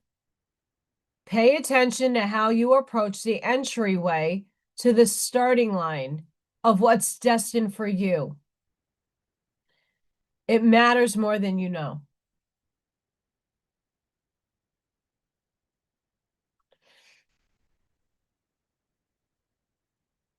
And it does. We use the energy in April to propel us, to give us momentum to go, okay, how do I need to make change in my life? You did not necessarily initiate the changes in your life. Some of us have for months, but the finality of it is now in its workings. And it can be in any aspect of your life. It's up to you to know what you're changing, how you're changing, what needs still to change in your life. Change is a constant in the universe. It's up to you to determine what that change looks like.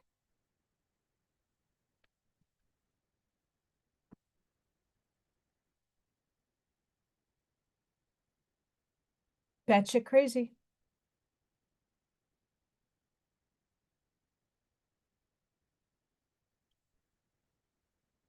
Batshit crazy.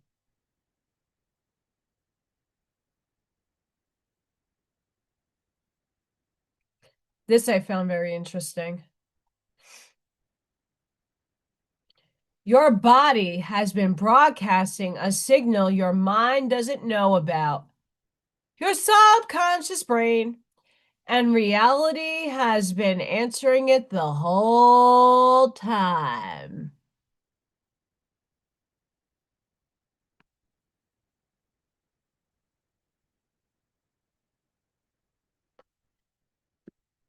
Oh, have fun, Ivy.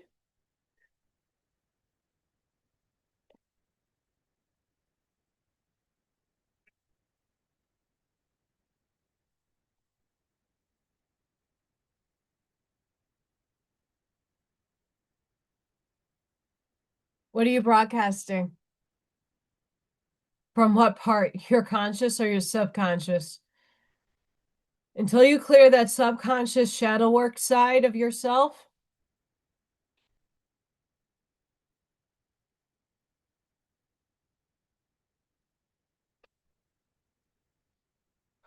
Hi, Steven. What are you clearing? You got to do your shadow work. You got to look at the aspects of yourself. Um, those of us who are empaths, who happen to be mirrors, have opened up other people's wounds. I'm one of them. I thought I healed that paradigm. We all have been there. I thought I healed this, and now it opened up the wound. The band-aid came off. Fuck. Still not healed. Now I got to go heal that. It's a process. It's the onion unlayering every layer. It's the lotus blossoming. It takes forever for the petals to unravel. Your healing is the same journey. You got your outer surface level stuff, and then you got your mid-level surface stuff, and then it just keeps unfolding until you finally are able to release. Healing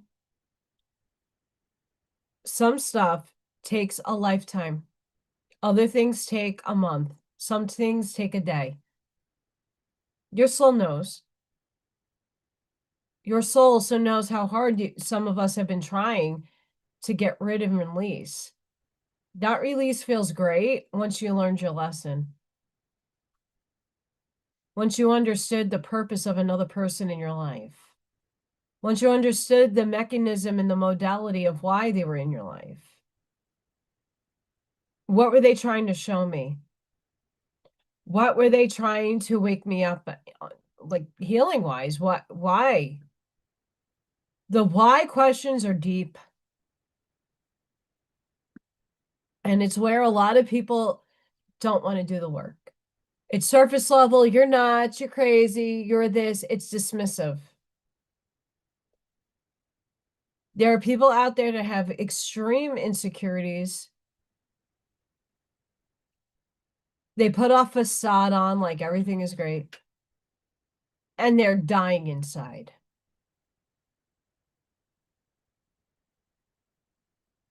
And then here enters the empath with the mirror.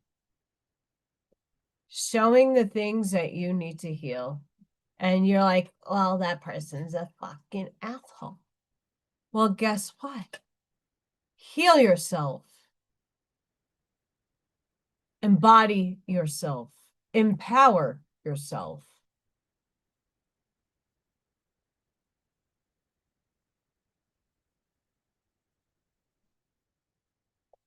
So one of the biggest wounds I have that's just about all released is the abandonment wound.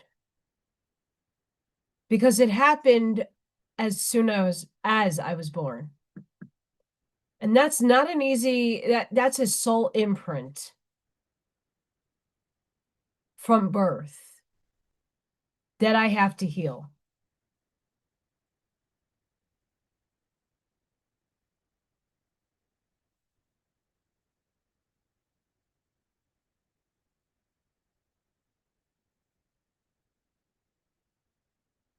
abandonment is a huge one. And I did not understand the components of the abandonment. It just happens a lot in my life that people just run.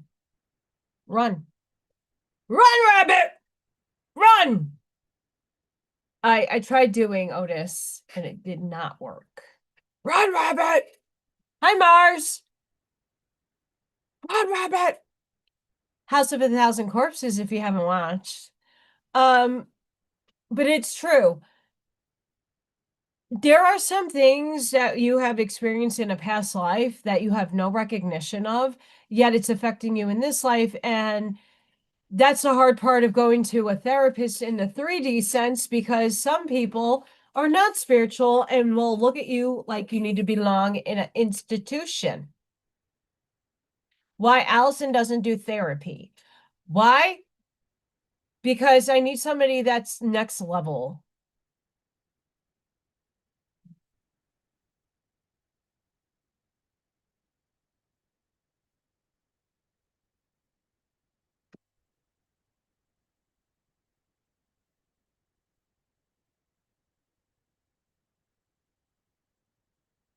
Well, in essence, what do you define as healing? When you are ready to forgive, release, let go, knowing that a person's only reacting from the place of where they're at and they know not. And you can say that about anybody, even for me. There's a lot of things that I know not, that I make a boo-boo. I go, oopsie, I did not realize. Oopsie, I was not cognizant of. And we all do it. It's to forgive yourself for you are in a state of not knowing. You are only acting in a place of what you already know and came from. Now that you have refined yourself and moved forward and changed a little bit of like, okay, maybe I shouldn't respond that way. You have to learn your lessons. Healing can take place. Overcoming is still a modality to help. Overcoming, are we ignoring the fact that we are just blanking out something that will again resurface later on in your life in a different way, and you ignored it and suppressed it, and now it's living in your system and it's going to cause you an illness.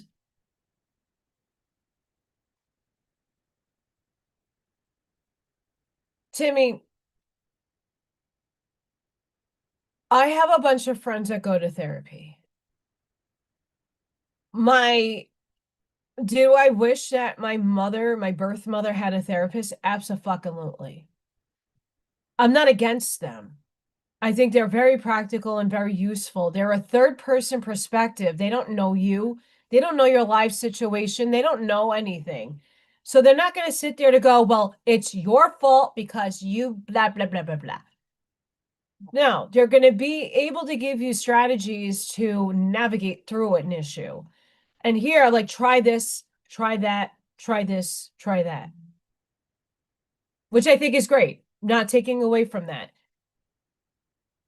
I need somebody, if I were to ever go to therapy, I need a next level understanding person who understands multi-layered dimensionality, other selves, and can navigate and steer other lives. And how to clear that trauma that you are so buried in unconsciously. It surfaces and it's ugly, but also needed to clear. Hi, Marcus.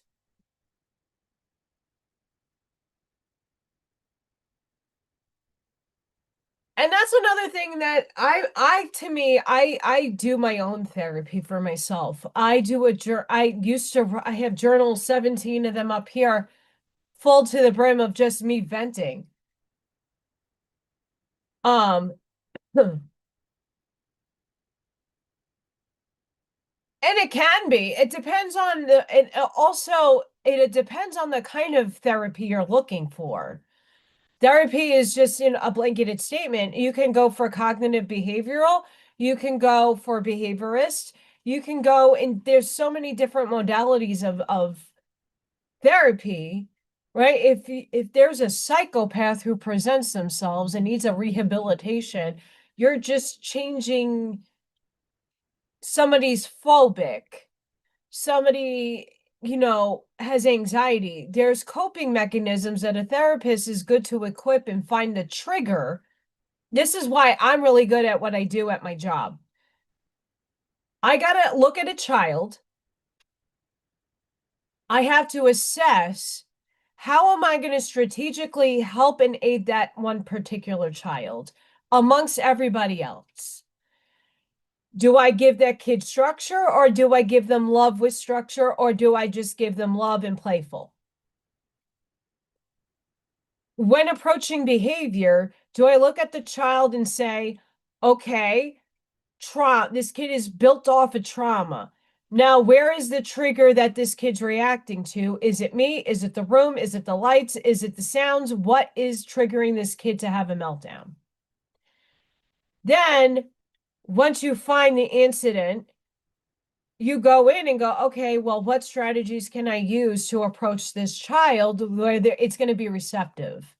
So it's the same thing as therapy. A person is an objective person that doesn't know you, might see something that you're not, and might be able to shed some light on a particular issue that you're having that you can't get out of your head. You're obsessed. You loop in like a radio. We're looping, and we need to move forward. Mindset tricks. There are people that just don't have the time to read or understand what they're reading, and mindset is everything.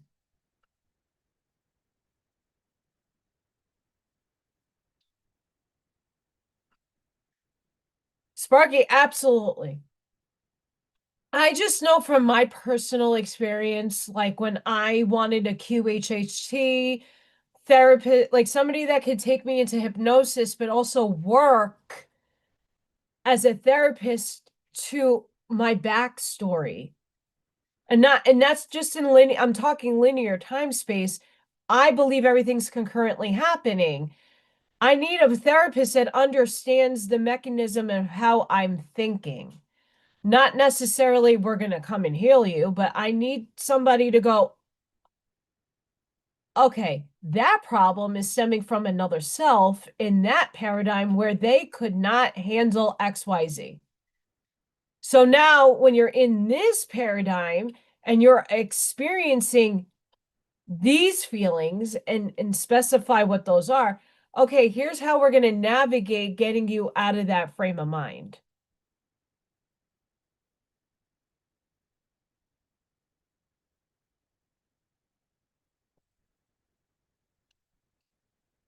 My mental health section is right here.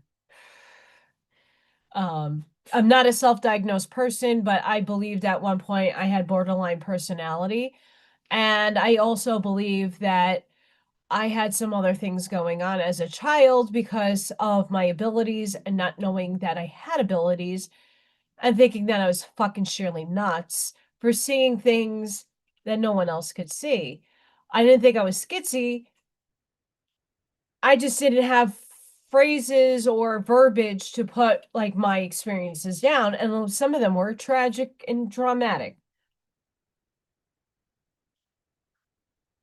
I'm going to give you a good example. Upstairs is helping me with this one.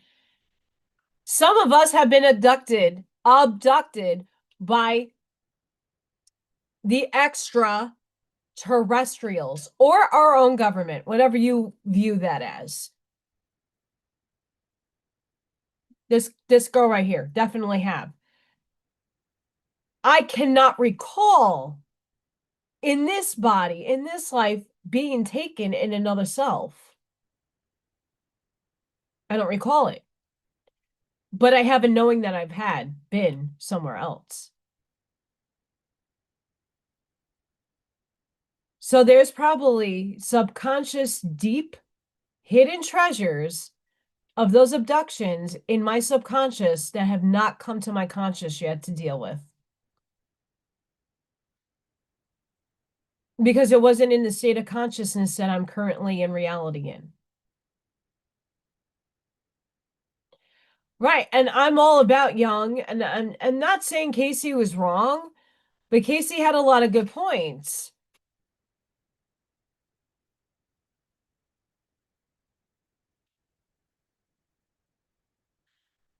Absolutely, Sparky. And that's I think why a lot of us are drawn to each other, because we're not, listen, you get to make your choices at the end of the day. But getting a different perspective is always absolutely helpful. Whether a person takes your advice or not, or walks a different path, that's on them. But just giving it in the first place and putting your energy out there is necessary sometimes. A lot of people don't want to hear it. They're not ready for it yet, and that's okay. We're going to get to a point in humanity where people put their pride down and actually go, okay, there's more to this than I thought. We'll get there. That's why telepathy isn't here yet. That's why we haven't shifted yet. Because we still have a lot of skeletons in our closets, a lot of deep hidden treasures that have not been unraveled yet. And when we are individualistically ready to dissolve those things and to heal them or to confront them, forgive it, say it's mere sheer experience, sheer going through it, life experience, hey, at least for what I can say, if I was taken,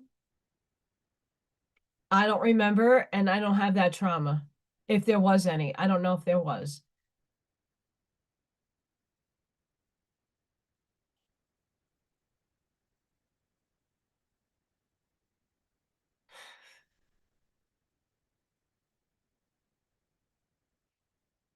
It depends, Mr. Court, Ms. Court, Mr. Mrs. Um,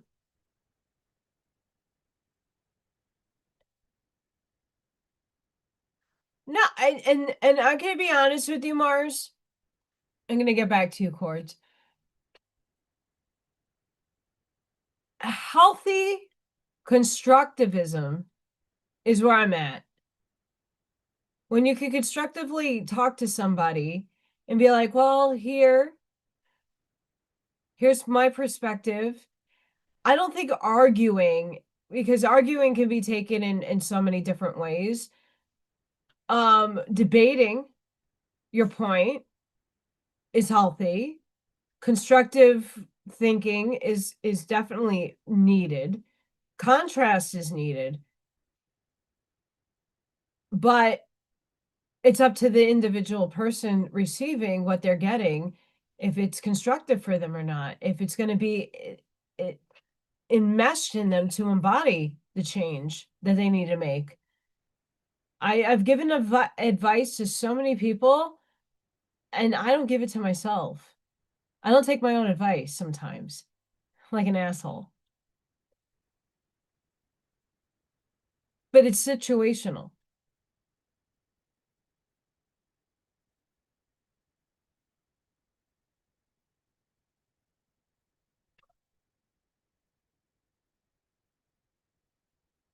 Um, as long as there's technology, the government watches you. The good, the bad, the ugly. We're all being watched constantly. All of us.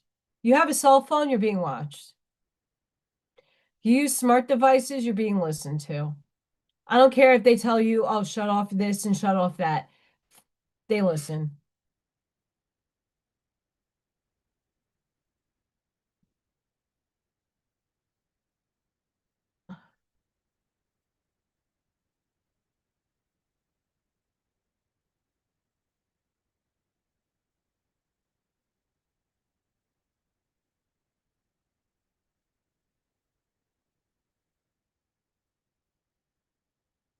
Right, but a level, see, and this is where the challenge for the 4D and the 5D is going to come in. Yeah, third dimension has right and wrong. Sure. Moral. But your morals are not the same as anybody else's. Your lived experience dictates to you what is right and what's wrong. You seeing in the world by other people's examples what is right and wrong. Right? We all collectively come to this juncture where killing somebody is morally right or wrong. Okay, you could say that, but what context is that given in? If someone is going to break into my house and try to kill me, if I kill them first, does that make me a bad person? Is that right or wrong? I'm defending my life and my property. They were coming in to do harm. Their intention was harm, not mine. I don't want to, I never took a life like that, but I'm just saying, thou shalt not kill. Okay, so they're going to kill me first. Have a beautiful night, Mel. Thank you so much for watching. Mel's in Spain. That's one place I do want to go because there's a couple of museums I would love to go to. Um, but we got to think morally. It is.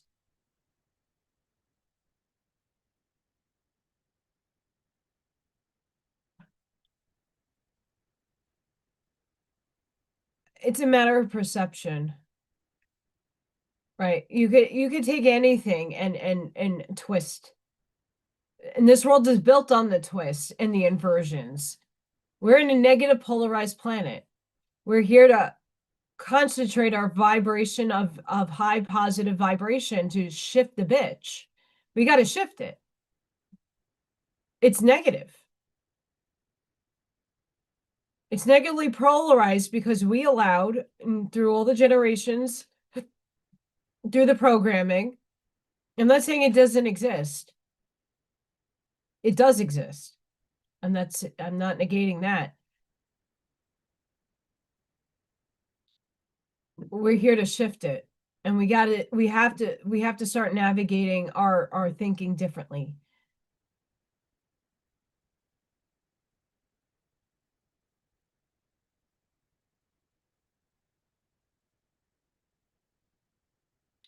Yeah, I mean, until we get to 5D physically and experience it, everything is speculation. I am only speculating what we're in for. And that could be speculative to somebody else who's living a 3D experience and who thinks I'm crazy. And I'm okay with that. Absolutely. All is. From my standpoint, I signed up for this experience.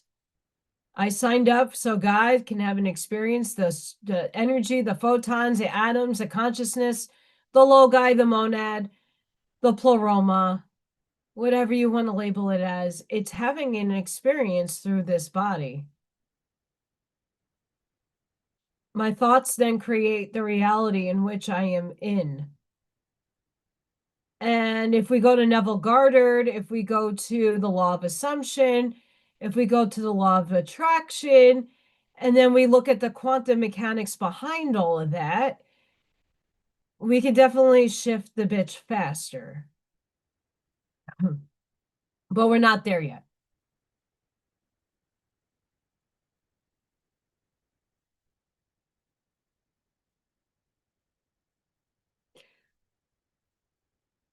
This girl is I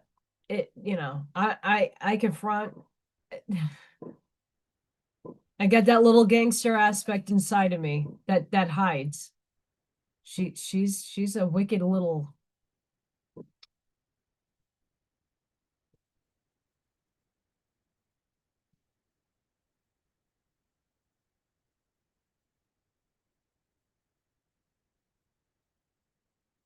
Okay, that's fireworks. So Indiana, you can light fireworks all day long. They can't. We there's just certain time ordinances that you can't. So someone's blowing up fireworks right now, but it sounds like gunshots at first. And the method of the rhythm that it was happening in, I had to stop the pause to listen. Also not fun.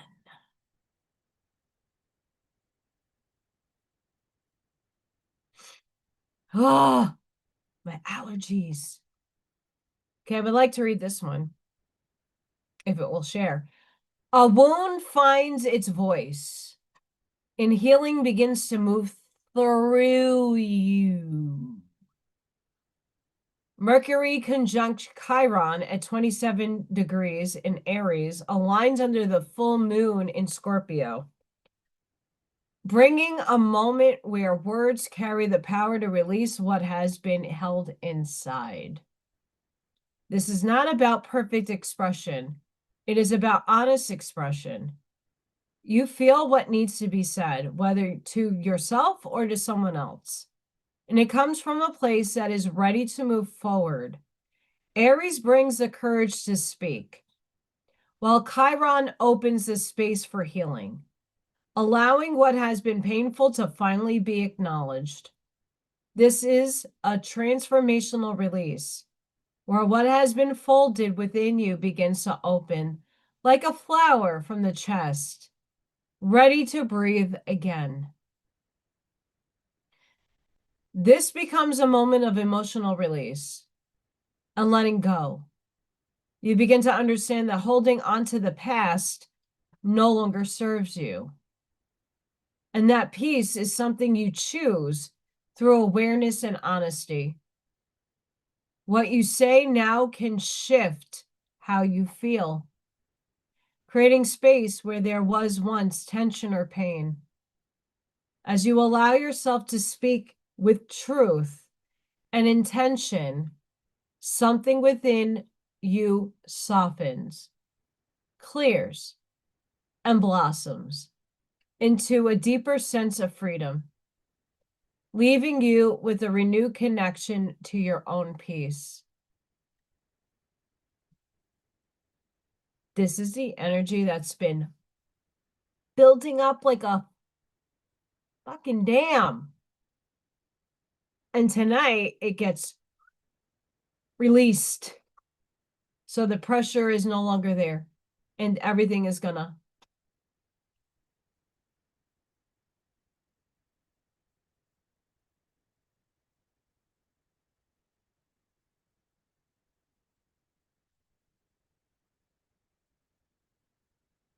I have many enemies.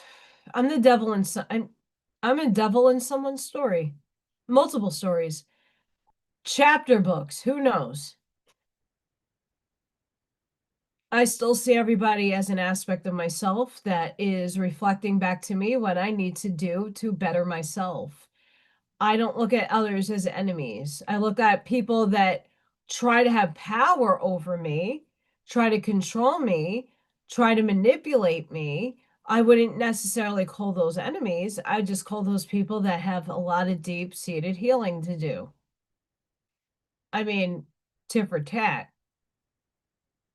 I'm not playing those games. I'm outlived those games.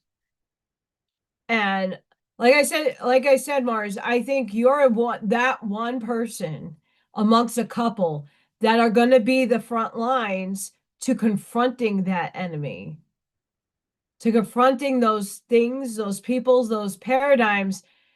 That's your role for sure. I see it.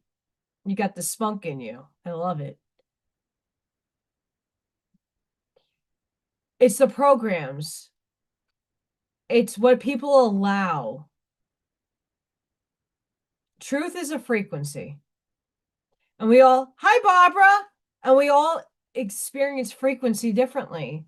We all have different voltage that we have in our systems. We have different fields of energy and magnetism that comes out of us. All of us do.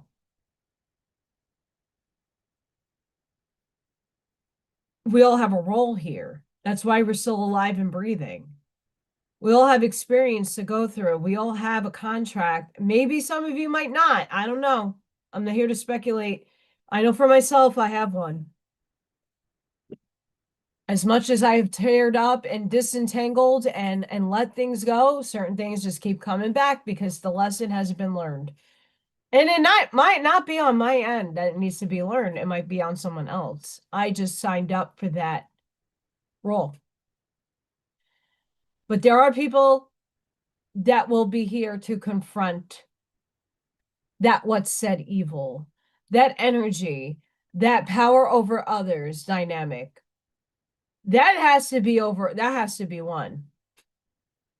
That's a part of the problem of this negative polarity. Yes.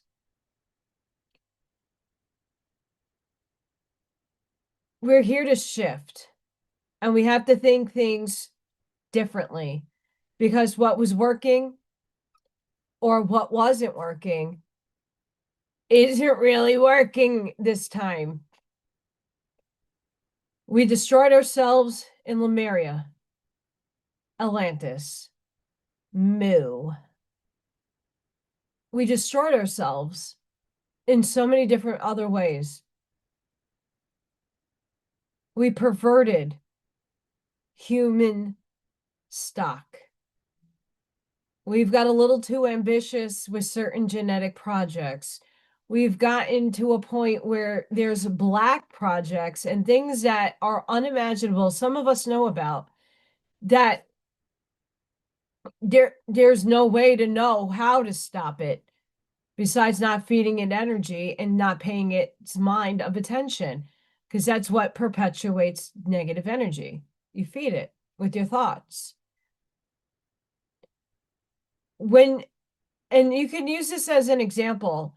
The Simpsons, you innocently watched if you were a child or your children grew up during the 90s and you were not yet in the technological age like I was talking about earlier, and you just watched and wanted to, unwind after school, after work, and now you're watching The Simpsons.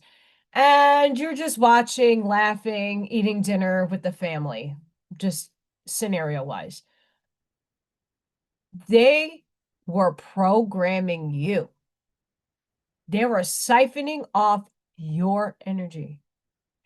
And with that siphoning, years later, here is the Mandela effect, or here is them recreating in some semblance reality. And you're like, well, you consented to watch that. Well, no one knew any better. We all sat down as kids. No one told us there's programming and narratives and fucking bullshit happening. We just sat down to be human. I worked all day. I went to school all day. All I just wanted to do was unwind and put on a show. But what we didn't realize, now we do, for some of us that understand this technology that's been there, or the methods in madness that, Aleister Crowley was trying to do, we just freely gave our energy over to them. Here, keep perpetuating. Here, manifest this bullshit. Here. We kept doing that without us even being aware. Now we're finally coming into that knowledge that what your thoughts create things. So when I say watch who you watch and only let in what your soul and your heart desire to listen to, let the rest go. A tarot card reader will tell you, if it doesn't resonate, don't make it your story. Don't apply it to you if what I am saying does not gel. They say that for a reason. You're watching Netflix, you're watching a movie, you're watching The Simpsons, whatever you are watching, have it already in your mind that you're only taking in, you're not pouring your emotions into it, you're not getting angry over it. Oh my God, the fucking president, blah, blah, blah. you're perpetuating something, you're feeding it energy, you're giving your power away through your emotional state to keep feeding the very thing you fucking hate.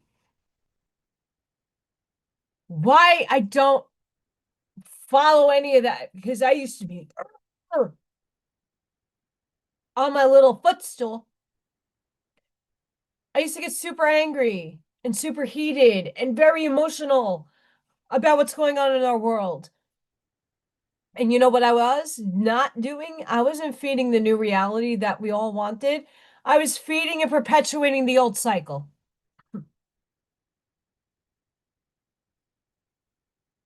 Yes. Sparky, yes. I have that meme somewhere that they didn't predict shit. They created what they wanted to manifest in reality. And without our understanding of what their laws, I'm not talking about the light, I'm talking about the dark, have different laws than we do, their little fuckery manifested into reality because we just enabled them to do so. Once you know that your energy, when you're like adamant and so emotional watching something, when you laugh at a comedy, you're laughing at The Simpsons, you're like,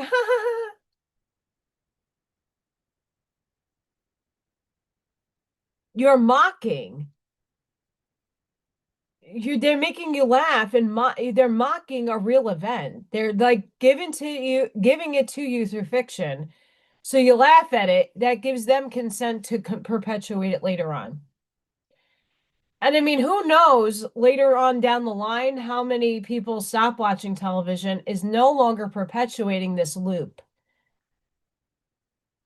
We're not playing the same song on loop anymore. We're moving on up, we're moving forward. Know where you're placing your energy.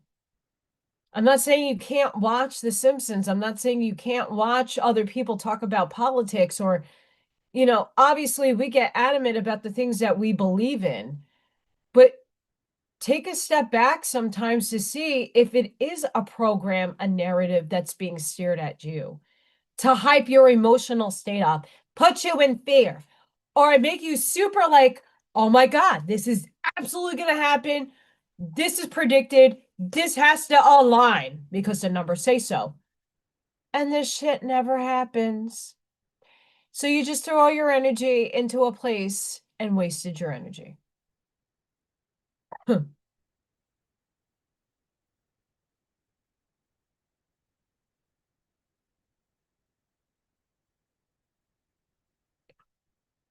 It's not necessarily about ignoring it. I know in our paradigm, this is what people misplace when I say divine neutrality. I know, based on the research and the readings that I have done, there is good and evil. I'm not debating that. I know it exists. We've always focused on what's wrong. Always. Oh, this is wrong. The whole society's wrong. This is wrong. This is wrong. That wrong. We're not coming up with solutions for what's right and what needs to change. Sure, it's put out there, but it's also from that side that's doing it to project a distraction. This is where the game-changing energy comes in. When we no longer feed, I'm not ignoring the fact that there are people being trafficked. Let me tell you, the feds were here, the FBI, feds, IRS, and so many other agencies in my neighborhood, in my area for the past couple of weeks. You can tell what their cards look like. They're stupid and they should stop doing that to give their cover away. But they're all over the place. They just infiltrated a restaurant for doing illegal things. It was gambling. But there's been all kinds of stuff happening up a little further north from me with trafficking. I know it still happens every fucking day. I'd rather put that energy into what is a good solution for that and how can we navigate around that.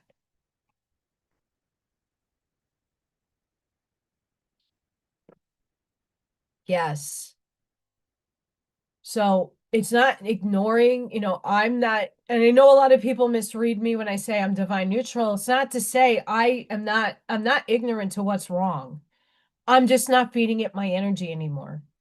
Sure, I scroll on my phone and I see things that are wrong. I just don't give my emotional attachment to it.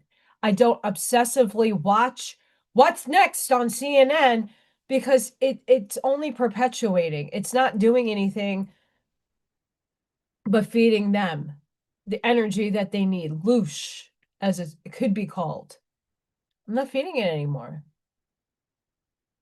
And it's not because I don't want change in the world, but also we always look at those things from a negative standpoint and never from a positive.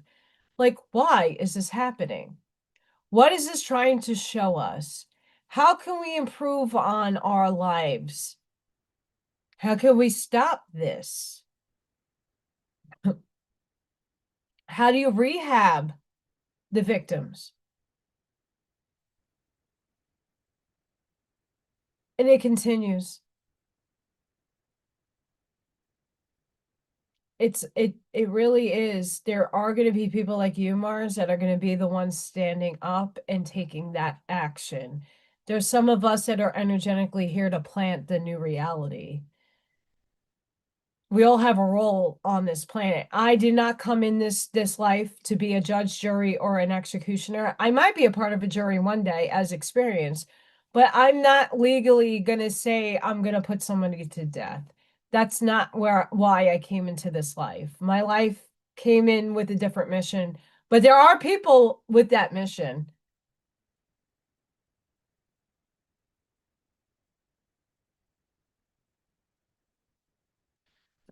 And if we all come to the table as a humanity to say, here we are.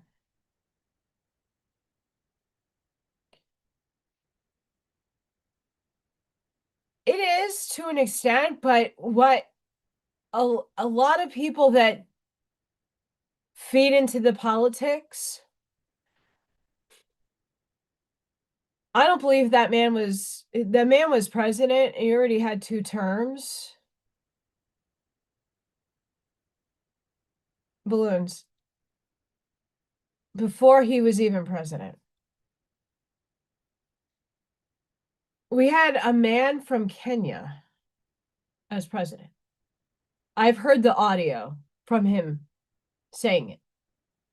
I've seen pictures a lot, and this is not conspiracy anymore. There's a lot of documentation that is out there, a lot of words spoken in him from him. It's not AI. It's from back in the 90s that these things are coming from. They're very hard to doctor those things. Um, and people have gone through with their filtering technology to see if it's real or not. A lot of this stuff is. No matter who's in office, I'm not on anybody's side anymore. I used to. I used to take sides. I'm not on the, it's a fucking eagle with 2 broken wings that needs rehabilitation and needs some love and good times. The eagle is broken on both sides. We have a incoming political race in Indiana. Everybody's like, you gotta vote for this person. Da, da, da. These people are installed. In my personal perspective, none of the people that run for office, the lower stuff, school boards, yeah, sure. I mean, but even I can tell in my community, mine, it's rigged. I could tell you right off the bat, it's who has the most money, and that's not how systems should work. I don't think politics and money go together. And that's something that needs to change. There are good people out there that don't have millions of dollars in campaign fee. Like, why? If a person, it's just like a child going to a high school debate. Vote for me, I'm going to get you pizza on Fridays. Vote for me, I'm going to make sure the custodians make sure that the toilets are cleaned more often. Whatever the case, that gives everybody deciding, oh, I like that person. Oh, I like that person. But at the end of the day, what did the high schoolers do? They stuffed the ballot.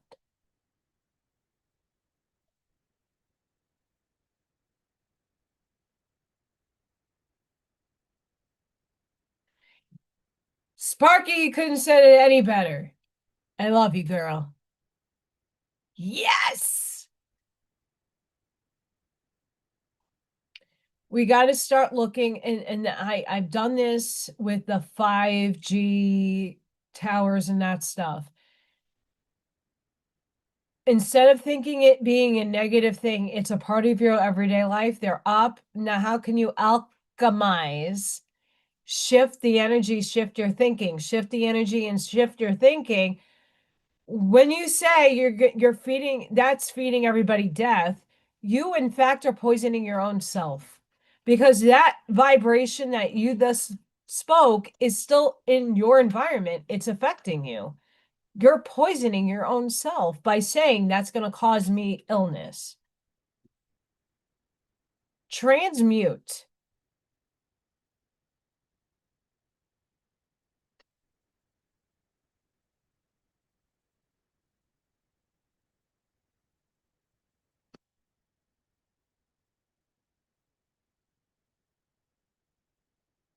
And that it's easier said than done. I've been trying to transmute this funk that I've been in for way before my birthday. My birthday was a great, release of, wow, this is finally like looking great. And then it just falls to shit again. It's a wave. I got to stabilize my wave. I got to transmute more energy. It never ends. But once you have pattern recognition, once you see the pattern, once you see the looping that happens, you can change it.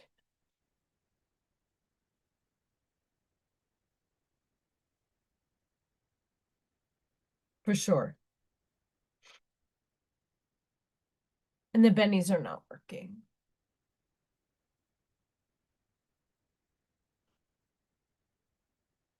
But for all of you out there, thank you for joining me today. Please, if you're in the background, don't forget to like, share, subscribe, and hype to any one of my videos on my channel. After this live is over, I have spirit. I will upload all the information and fill it in with beautiful links. Go check out Arnie. Go check out Divine Sunflower Tarot. Go check out our very own moderator, Scott. All that is in the link section. You can go to any one of my videos to find it, but after the live will be the info.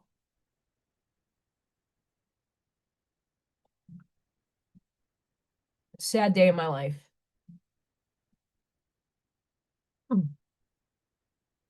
Sad. So why do I say spirit? My ring light is flickery. And the bulb isn't going out.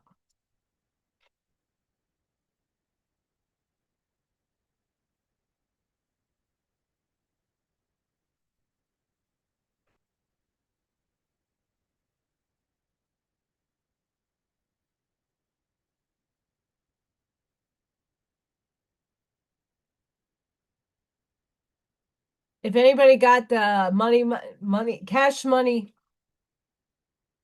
cream, cash rolls all around me, cream. Dollar bill, y'all.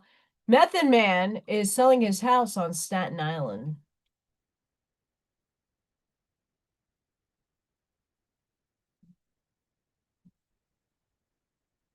Cash rules everything around me. I just posted that for shits and giggles.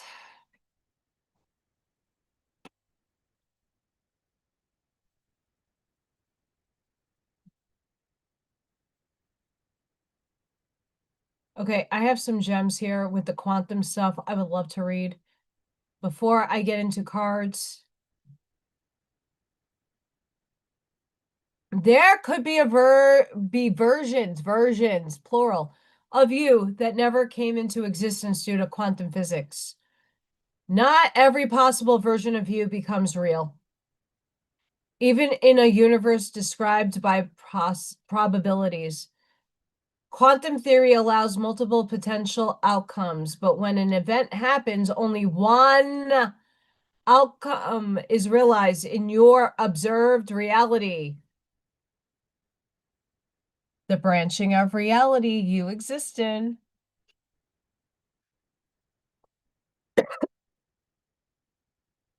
Yes. The other possibilities do not continue as active experience for you in the world you actually live in. It is easy to imagine that every choice creates countless alternative versions of yourself.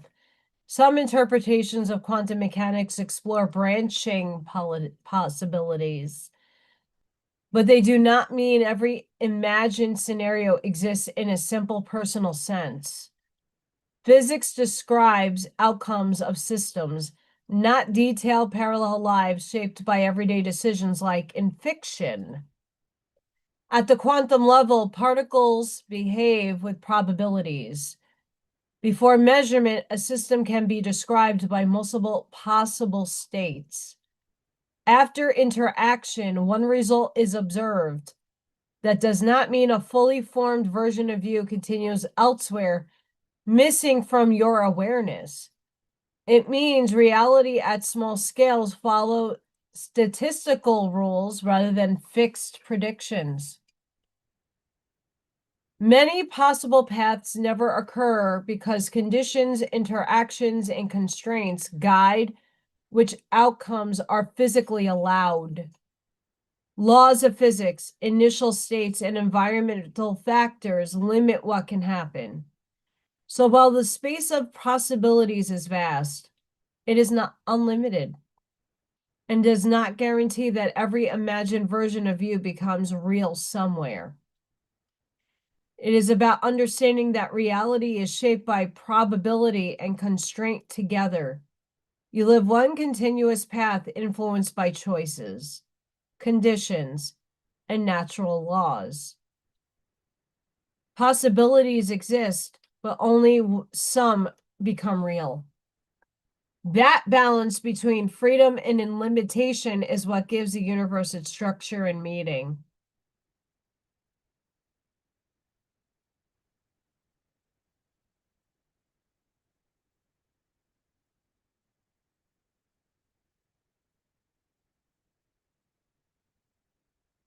That is next level.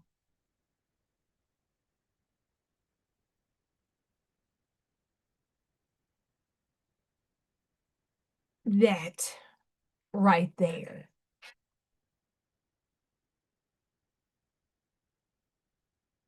And there are things that are going to decohere that are not going to go stretching out into a parallel.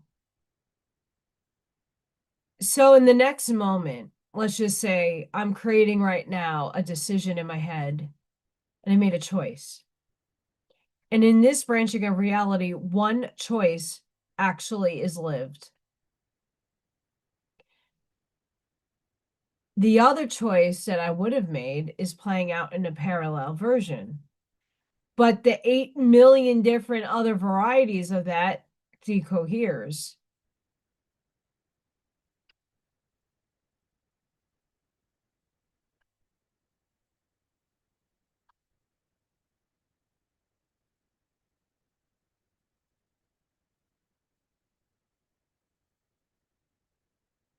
Yeah, Mars, absolutely.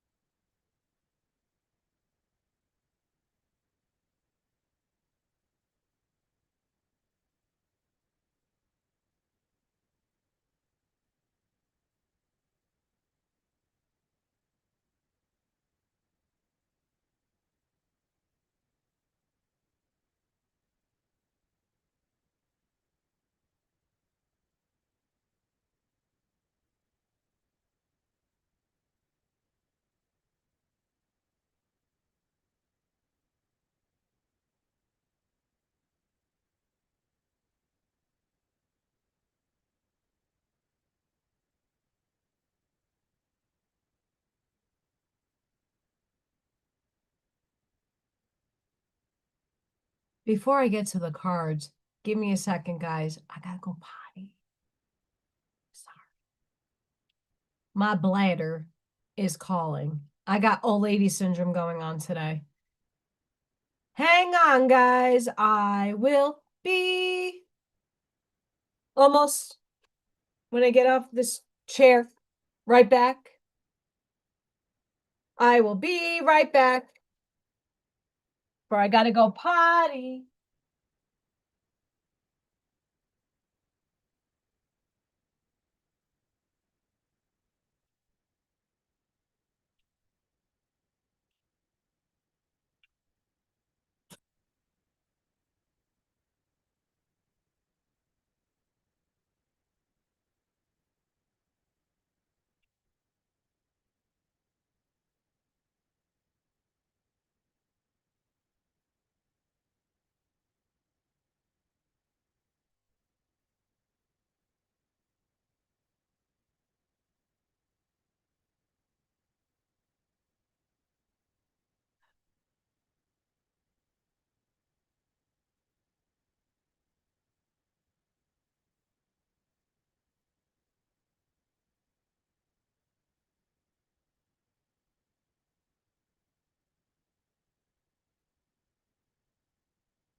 I am back.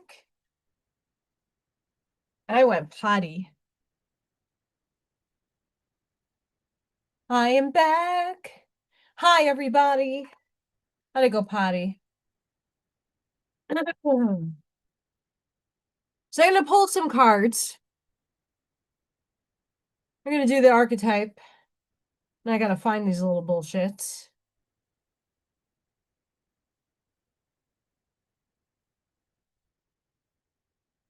I flipped to a page and we flipped to the right one, apparently.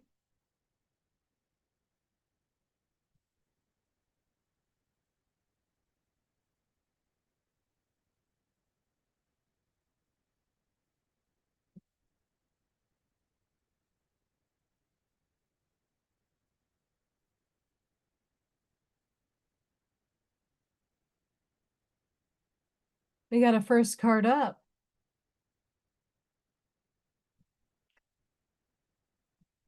The Starborn. Hi, star seeds, all of you beautiful star seeds out there.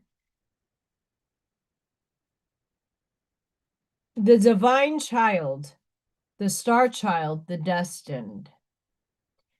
An elusive yet radiant aspect of the self. The starborn archetype points to the cosmic spark of light that arrives with each being at birth.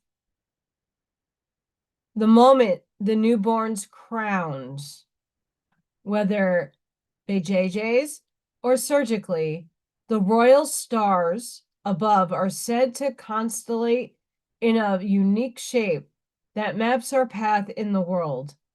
The idea of destiny is controversial, yet the starborn naturally feels a sense of destination and purpose, aiming itself toward a future that is beyond the mundane. When this card appears, travel back to your birth story for clues and insight.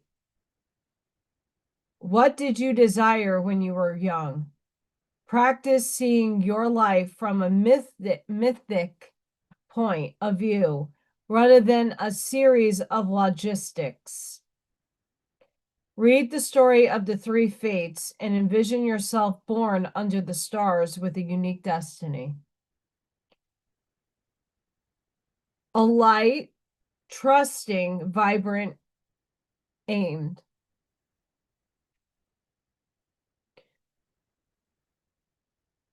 What I can tell you about my own self is that I said it earlier. I was born and literally not put on my mother's chest. I was ripped away and given to my devices. That sprung a lot from that point. a few years ago, found a Stargate map, put my coordinates of my old address in that, and it was in alignment. And in that moment, my entire life started making sense. I understood. I went to the point of understanding why I was adopted, not just on a 3D level, but a soul level. Why I needed certain experiences, why I needed certain genetics, why the whys started being answered.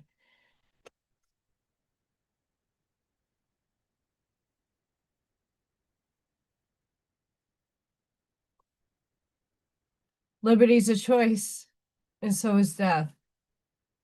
And no matter what timeline you jump to, those are both something you can have at any moment.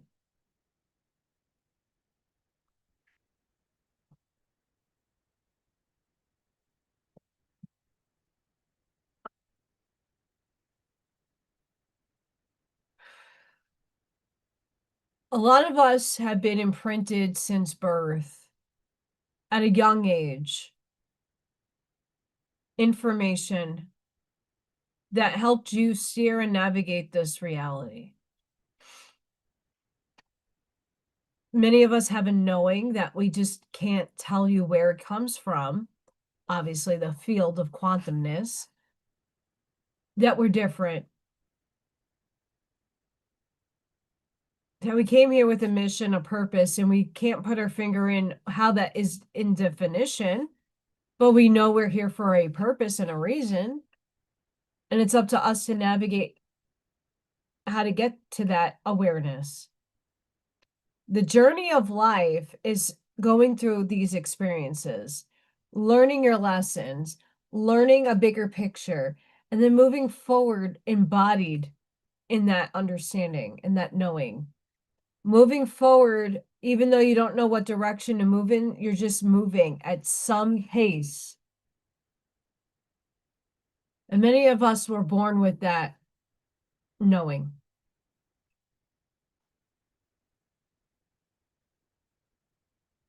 Prayer, the worship, the reverence, the homage. What is prayer? When we are in a state of prayer, and when are we not? To whom or what do we pray? Archetypically, the practice of prayer has been with us since the dawn of time as a remedy for the omnipresent self-centered thinking that spins us toward illusion. Prayers lead us beyond our ego as we move from our little story to the big one. Some say we are in a state of prayer anytime we are not the center of our own thoughts. Others say prayer is a natural result of gratitude. Perhaps it is simply surrender or service, whatever prayer is for you. This card reminds us of its importance. Get quiet, low, humble, and soft. Bow and touch the ground as your heart lifts to the sky. Though it may be uncomfortable, it is a time nothing else will do. Offering to be of service, asking for guidance. For upstairs.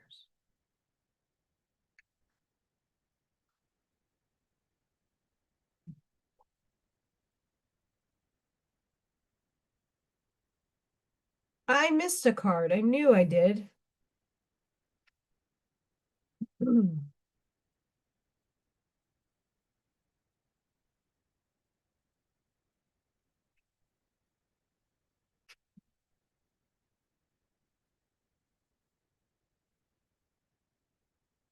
Maybe it was meant to be that way, be honest.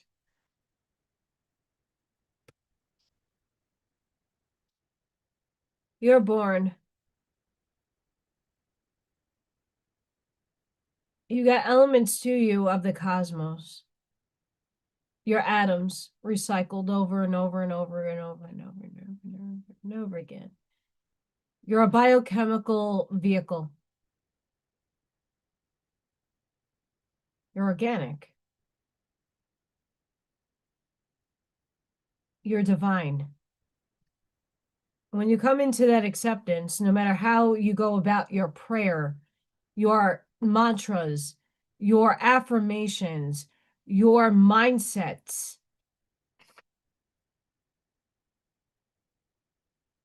we all at some point ask source, angels, other things, even yourself.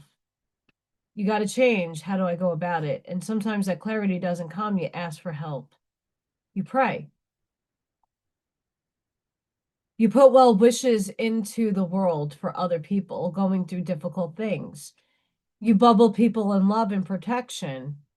You send people gratitude, love, and light. Prayer is important. And you got your liminal space, your empty room with the fluorescent lights and the yellow nasty wallpaper and the brown carpet from the 1970s. Yeeps. The empty space, the empty room, the vortex, the abyss, the nothing.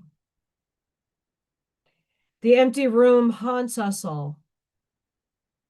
It is a universal and all too frequent feeling of lack, of wanting, of the craving to fill ourselves with something, anything. We too often attempt to remedy the discomfort.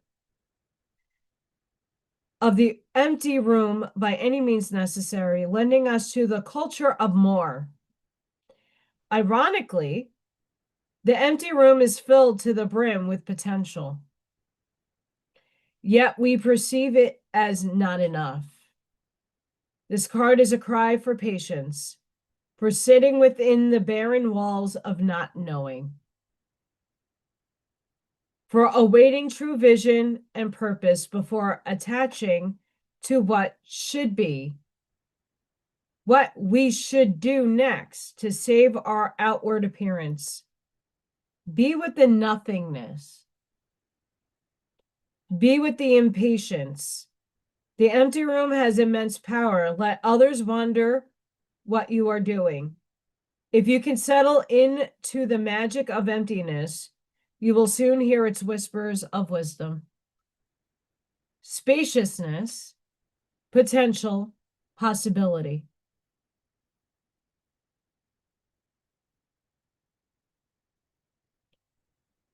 Sparky, absolutely.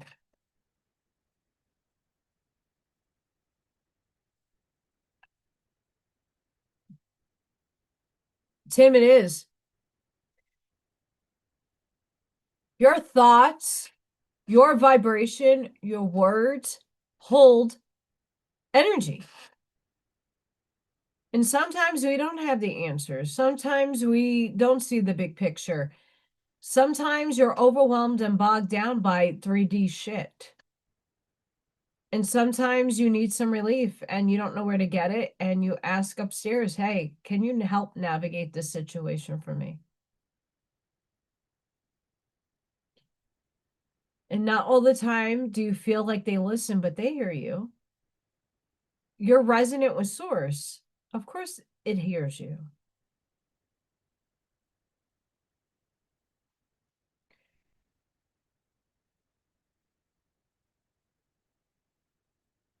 I'm in a very similar space, Mars.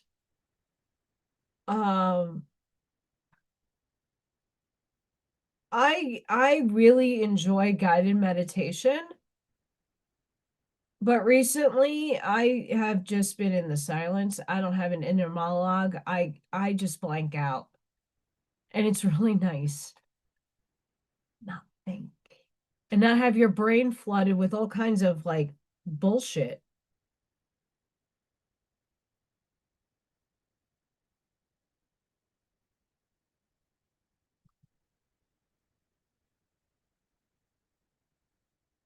It's a beautiful state to be in. It's not an easy one, to tell you that much.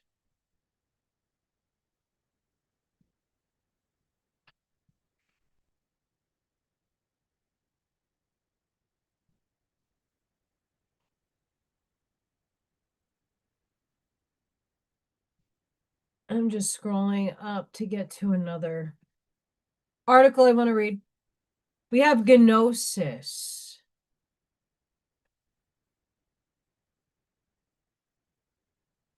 Innermost knowing, mystic truths.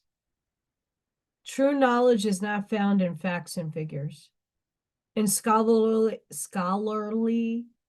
books on library shelves. Rather, gnosis points to the deep and timeless archetypical wisdom that rises from the felt experience of having touched the unknown with every one of the senses. Those who are drawn to gnosis find themselves in esoteric studies, likely involving mysticism, alchemy, healing, or perhaps science, knowing their calling.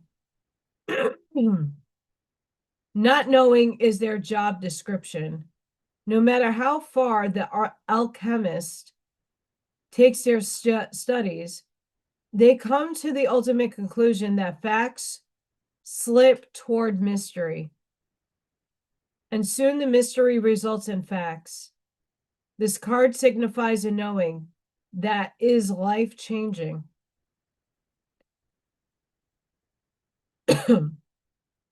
Once you experience it, you are forever changed and become a guardian of gnosis.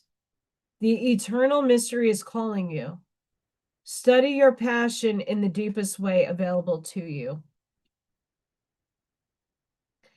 Contemplating the mystery, unanswerable questions.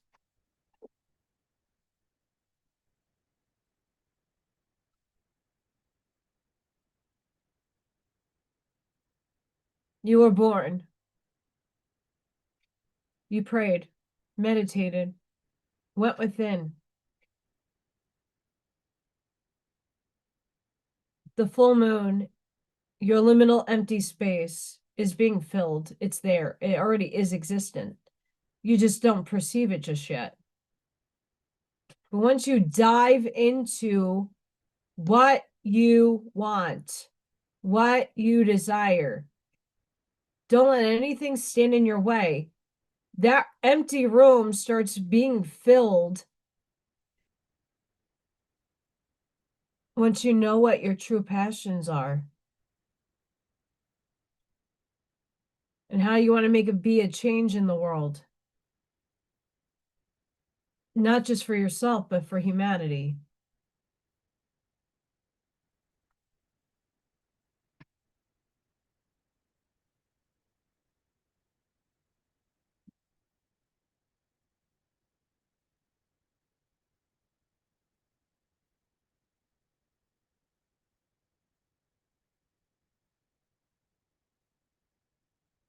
Tim, yes.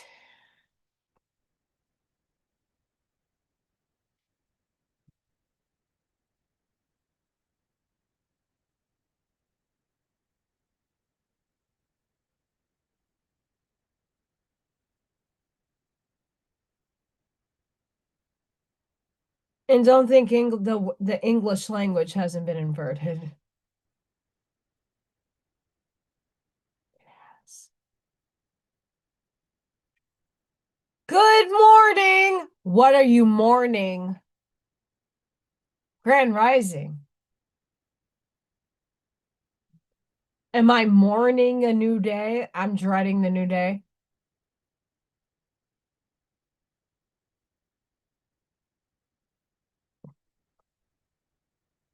Peace. Reese pieces.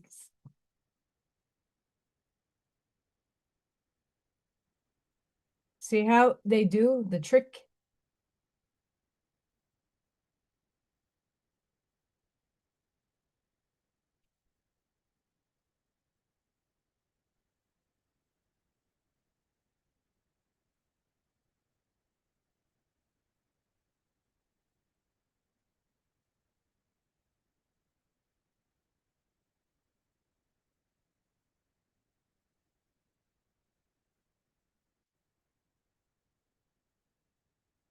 One more.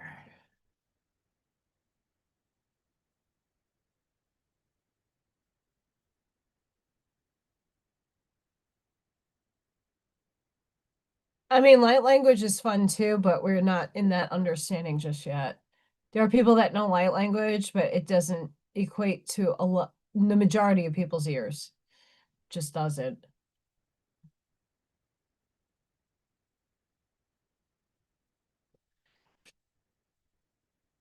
That's why the books that have been transcribed, translated by scribes, and that had different, only one version of a language. Ancient Greek, Aramaic, Hebrew, all the Romance languages. It's the intention that you speak with your heart, your frequency that you put out that matters.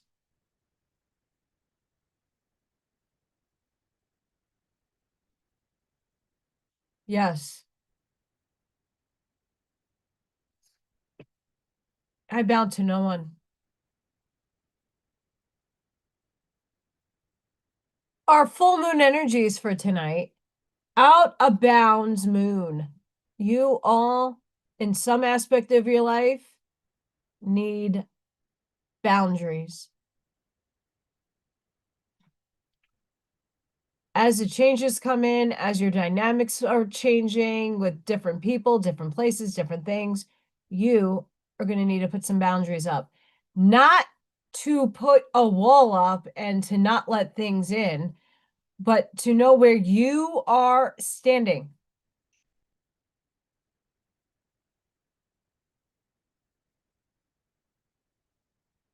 Healing moon, seek healing.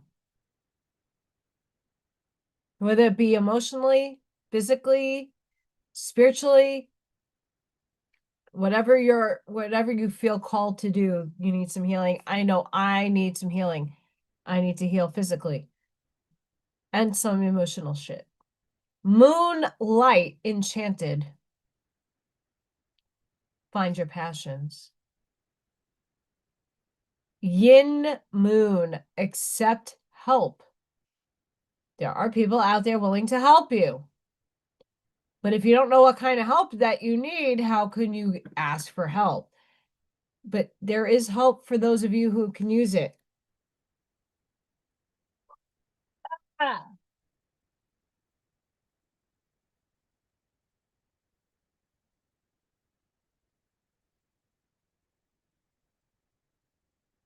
Need to double up on 2 of my supplements.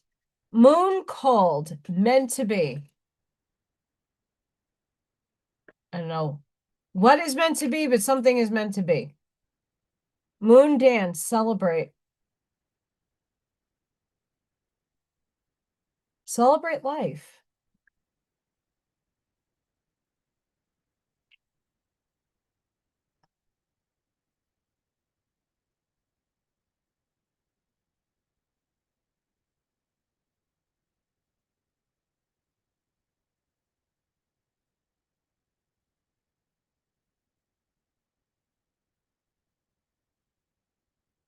Emojis. Miss Freya. I have to update my emojis. Once I get more members, I can add more emojis.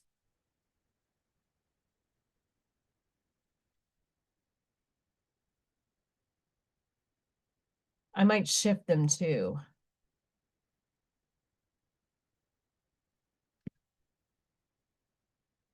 I know I can't do this, but I would love to if emojis ever got bigger.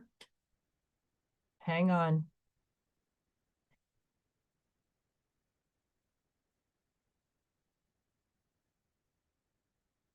Come on, Freya, Batty, and Chicken. Come on now. That's cute. Freya, Batty, and Chicken. Gotta get cute.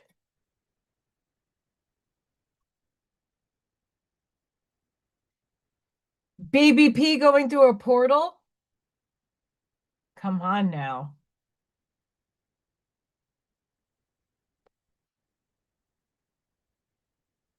I can't look because I'm just going to get lost in that. Everything does, doesn't it?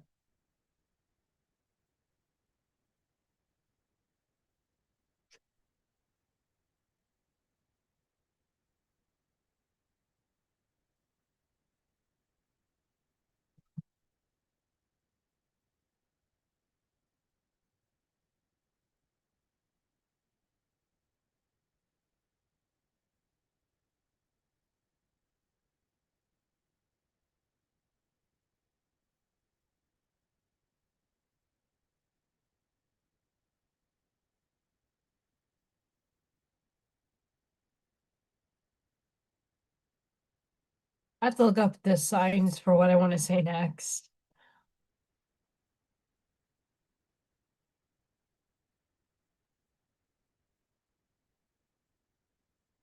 We have a full moon tonight in Scorpio.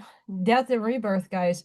Nothing is yet set in stone. We always get this freaking card. Mutable moon.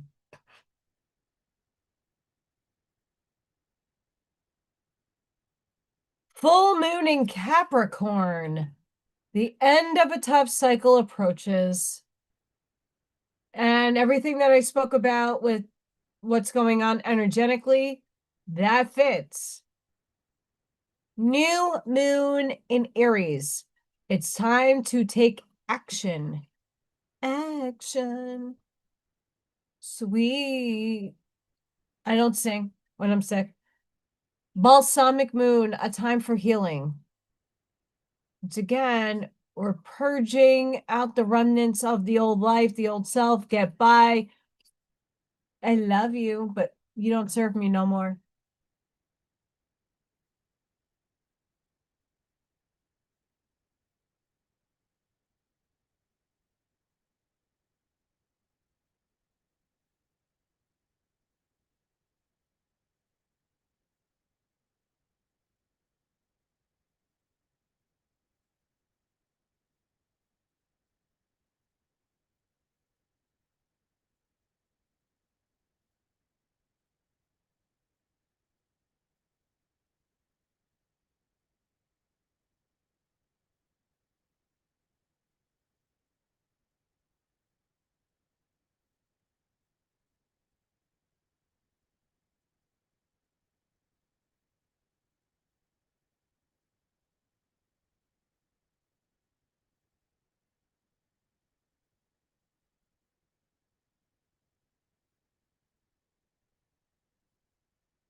I have card stock.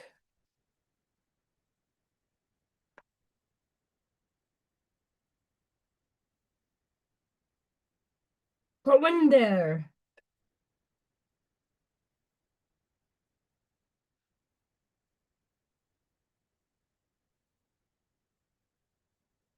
New moon in Pisces. Attuned to the divine, because you are divine.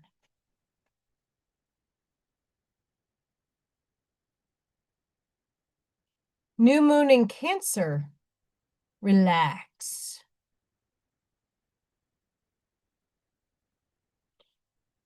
Way harder than it sounds. Last quarter moon in Cancer. Take a breather.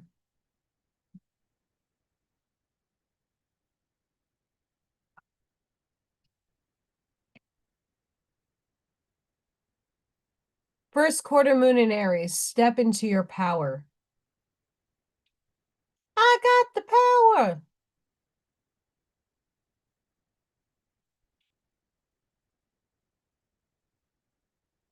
First quarter moon in Libra. Keep your heart open.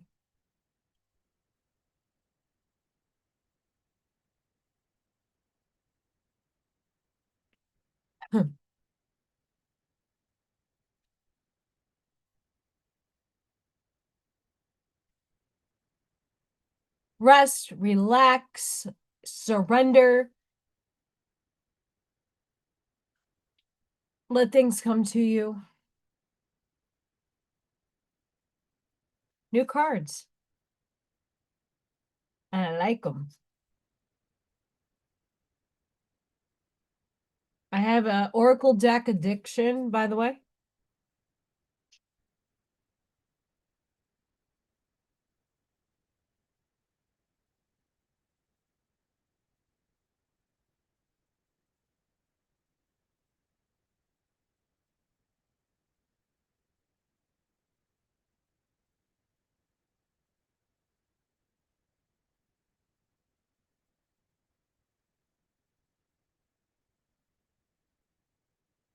Trying not to yawn, but I'm tired. I did not get much sleep last night. Bombarded with a lot of energy. I'm okay.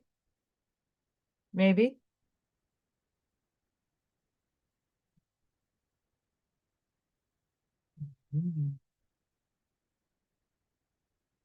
I would like to pull all of these like cards out,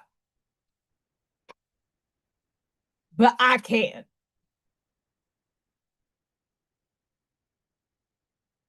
All right. Manifestation power. Use your spiritual gifts and natural abilities to attract your desired outcome.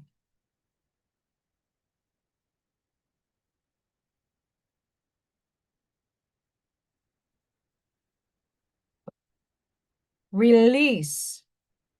Work with Archangel Michael to let go of what no longer serves you or your purpose. The energy we are literally in now. This is the release. This is the phoenix rising from the ashes. Your death is happening now. Your rebirth is incoming. In some aspect of your life, it doesn't need to be the entirety of it. Solar plexus chakra. It is safe for you to be powerful and take charge of your life in positive ways.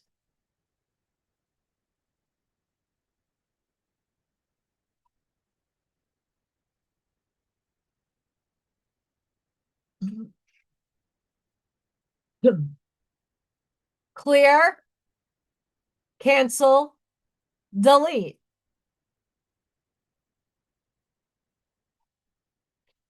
Use only positive words and thoughts as they are rapidly manifesting into form. Ask the angels to cancel the effects of past negative thinking. Cancel, clear, delete. Or if you're tuning your nervous system, that's from a dead past, obsolete timeline I no longer exist in. I am calling back my energy from that static that it lingers in. Dead, done timeline. Obsolete system. Use it. Past life issue. I said this earlier. The situation has a base in one of your previous lifetimes. Ask your angels to help you remember, release, learn, and heal from your past experiences.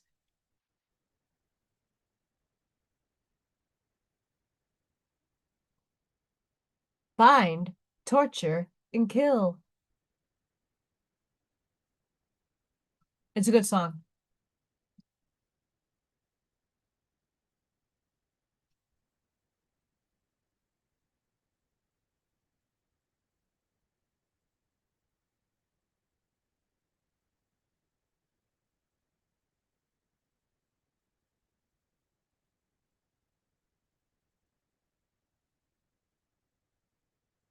Hi, Strawberry Field Fairy. How are you? Me's a pulling cards.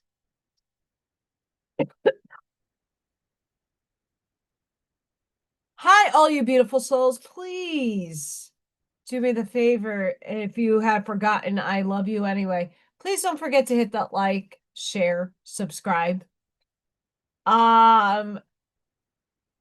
We're getting rather close to 3K. I'm excited. It's not a rush. I'm not in competition with nobody but my own self. But your likes will help put out there some messages that might help somebody along the way. Hype the videos. It doesn't need to be this one. If you have a hype left, you want to give it to me, pick a video. If you have not gone on to my Curtis book section, check out yesterday's reading, Holy Hellfire.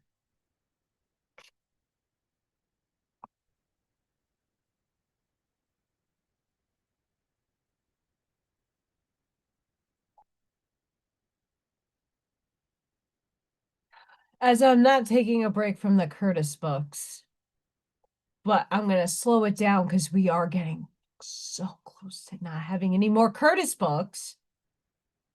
I'm going to be reading The Secret Doctrine of the Rosicrucians. Ooh.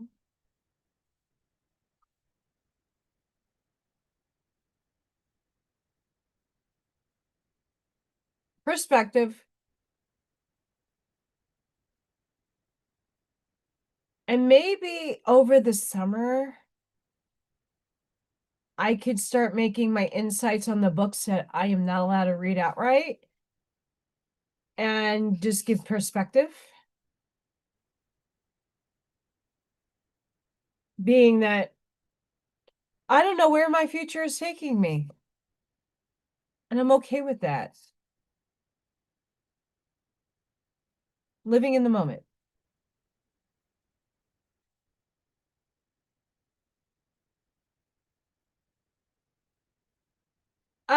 Channeling what? What am I channeling? I'm channeling now.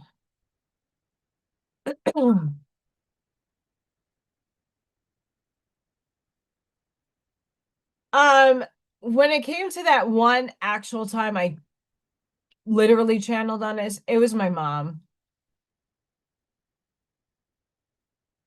And my mom came through very strongly, and I allowed her to do it because it's not because it wouldn't come out authentically through me. Hi, Miss Wendy. I channeled my mother because she needed to say it in her own words and vibration and feeling. I had a very difficult year, to say the least.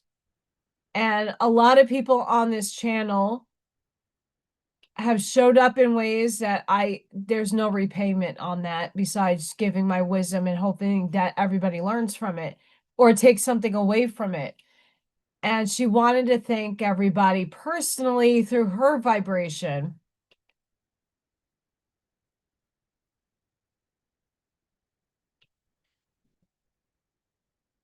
There's a problem with that, Mars. And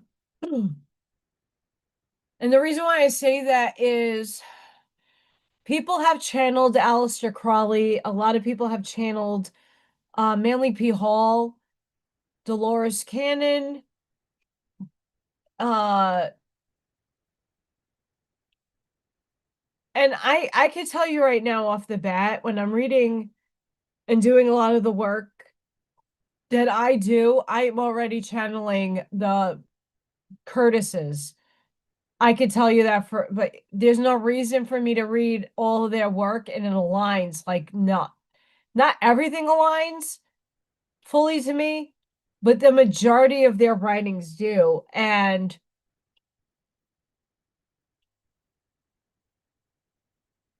I don't channel so I don't get to pick and choose who I channel. Some people can and have that ability. I channel from the quantum field.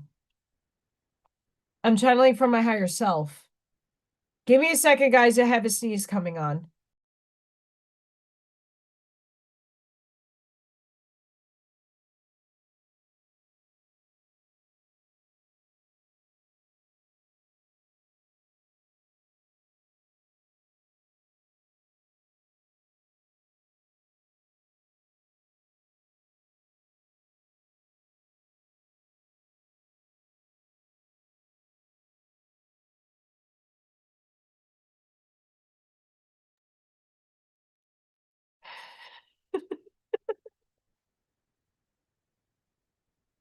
Wow, that was a sneeze.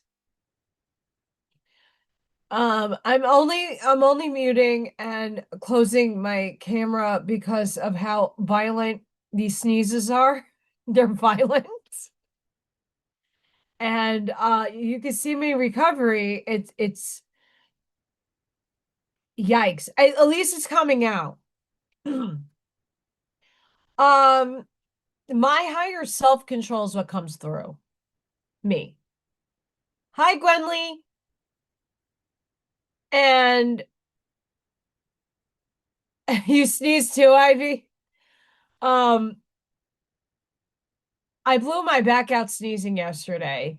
The only thing that got me through today was BioFreeze. And that I got to sit a lot today, which was great. My assistant principal, me and her had a conference. Everybody has an end of the year, like sit down with the administration about your job performance above standards. Woo! Um, I got high remarks on everything. My assistant principal loves me and just appreciates me. And that was like a meeting, but everybody else got 25-minute long meetings. Mine took 3 minutes, if that. But I had to sit and wait for other people. So I was doing a lot of sitting today, which is not a good thing, but not a bad thing. Um,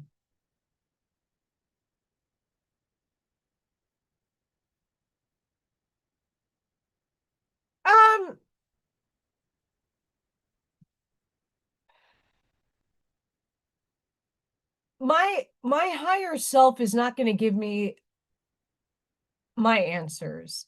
And why I say that is because I still have to live out my life. If I ask for a projection of why a relationship isn't working, they're going to be like, well, look at what lessons you needed to learn in this lifetime. If I were to ask like what my future looks like, they'd be like, well, you're infringing on your own free will of choice and not experiencing the timeline that in which my higher self needed me to jump to. I could stagnate and obsess on an answer. So when you go to a medium or a psychic and they tell you, hey, you're going to find the love of your life, and here you're going to go find that person in this place. And instead of just letting that information go and letting it organically come, you go to that place every day, wanting and expecting it to happen. You're going to ruin the encounter is not going to happen. It's just going to push it further away. So energy doesn't have names, it has a frequency. We give things names to make it make sense. So all the aspects that are not here anymore are coming through me. Sure, I can label it and give it a name, but is it really? It's a frequency.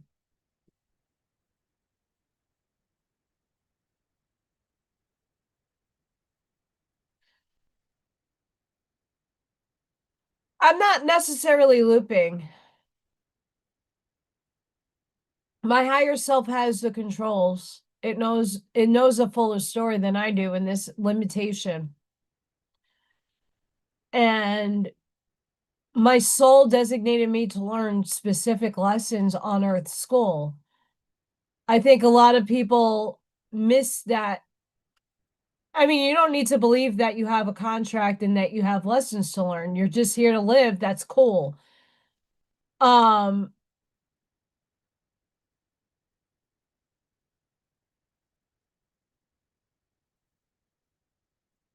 wow, Wendy. You know, my soul chose to come in contract with people.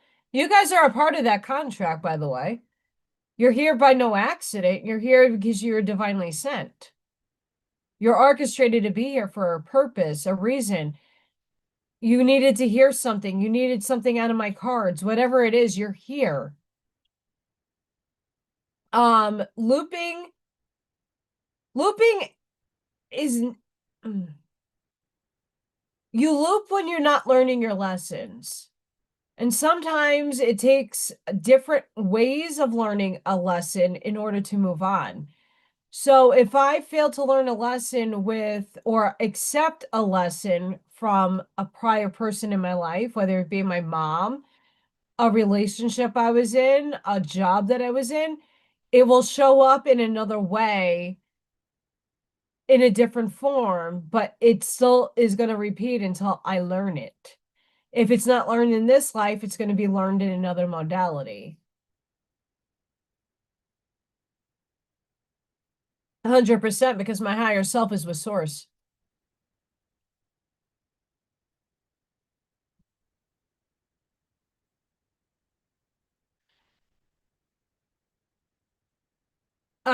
For my own self, my higher self is with source.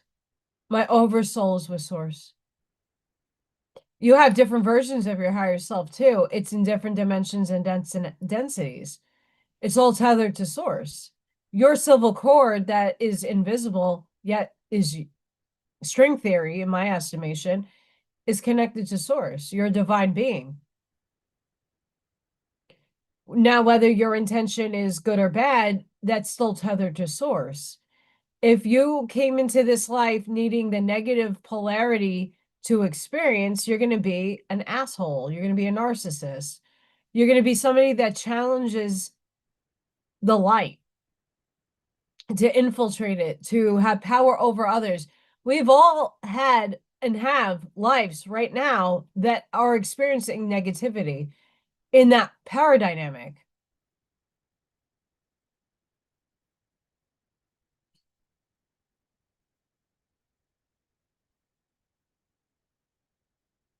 Yeah, I don't agree with that on that in that essence because we're only in limitation right now. When we move up in density and dimension, we will know a fuller picture. There's a lot of answers you're not going to be able to know. It's in this third dimension that you find what answers you seek, maybe. Truth is different frequencies. The answers you have are in different frequencies. They are layered too. You have a surface level answer to a surface level question. And until we merge back with the singularity at 0 point, we're only speculating. It's all speculation. It's all a postulate.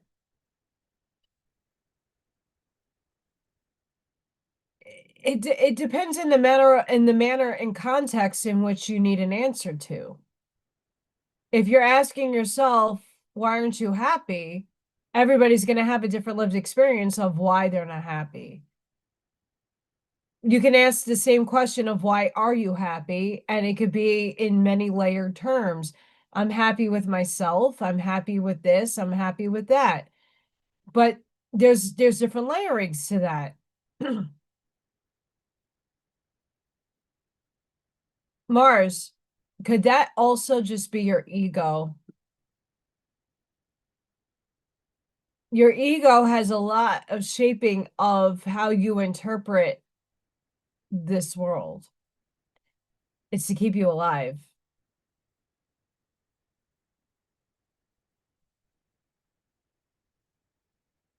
What I know is from my higher self.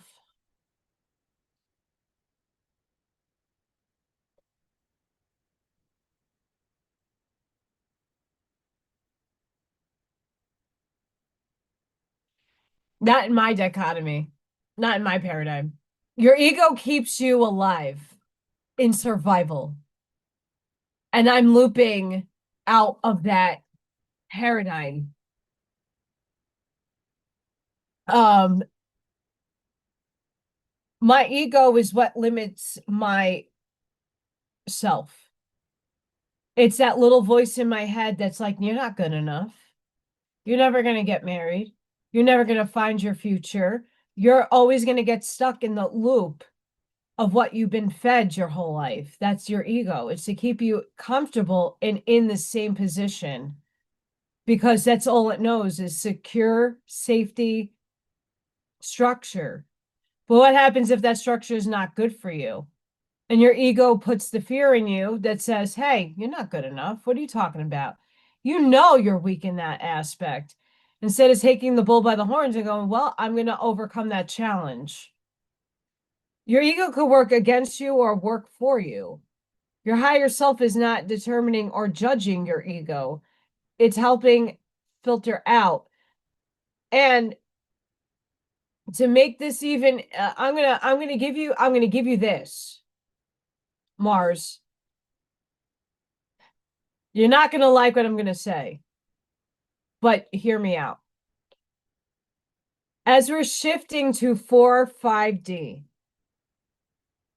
our mitochondrial DNA is upgrading. The higher density self that's the closest to this human vehicle, it could be 6th, 7th, or 8th density, higher self, is merging with your ego, so they work hand in hand. It's taking over the third dimensional ego and it's merging with it. Now, those of you that agree, and those that don't, you don't have to.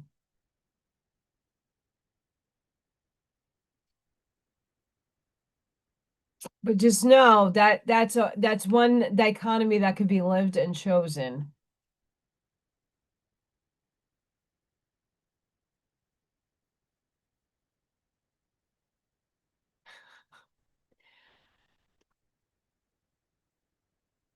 I take things as a learning experience. The one thing that I started to really implement in my life and changing my mindset and changing the way I used to, this is right and that's wrong, and was to really ask self. I don't agree with the Awaspi book fully at all, and most of it is from another race of their perception of how earth events and atmosphere and heaven merged and became. I don't agree with it. But it had a purpose. It's perspective. When we don't have contrast, when we don't have other things to look at, we're only given the story, and that's the story we run by because that's all there is. When you have a plethora of other lived experiences or just different forms and versions of the history, you get a bigger picture. You might not agree with it, but at least you're opening your mind to expanding to another perspective. The Urantia book talks about how Michael, Archangel Michael, was Jesus. That it was his incarnation into a human form with the name Yeshua. And their perception of things is their perception of how it went down. We don't know unless we remember if we were there in that time frame.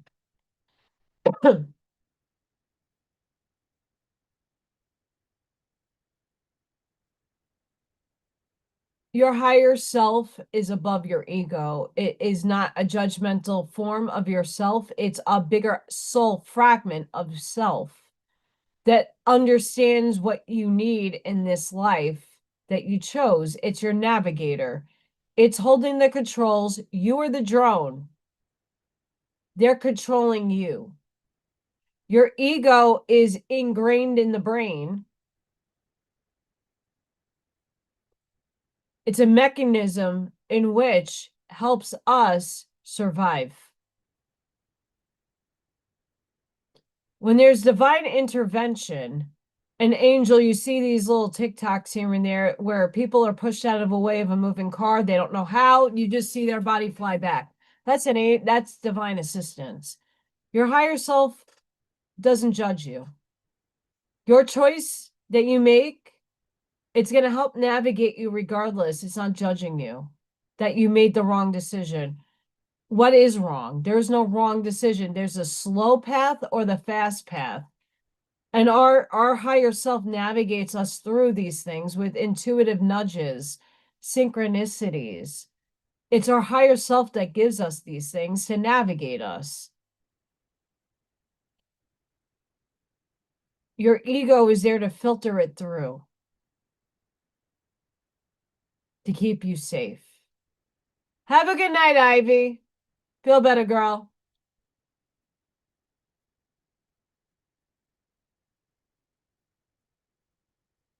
That's still from a lot of the things that I read, that is still in argument.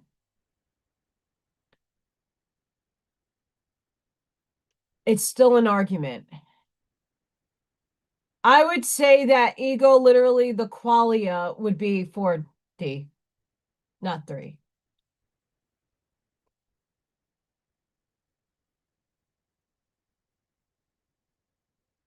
That's what I would say. We have renewal. Embrace renewal as a chance to start fresh. It rejuvenates your spirit and outlook.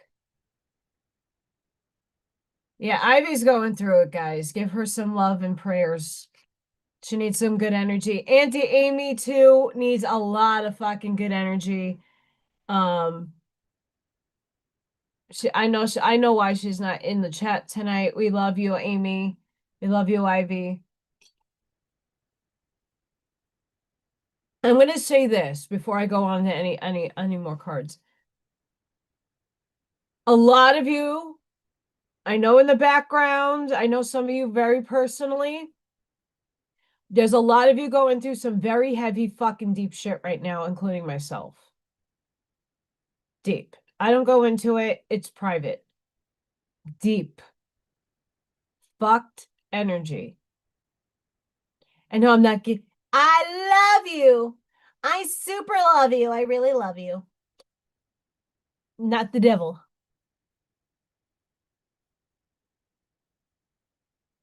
There's a lot of heavy energy going on right now. There's a lot of people that are in limitation, that are not willing to expand their viewpoints. They're not willing to see other perspectives. They're stuck in their own head. Let them be. We love you out there. I'm sending healing angels and healing love to everybody going through some very heavy shit right now. Tonight is the energy in which you take your power and say, what will be, will be. I'm moving forward regardless.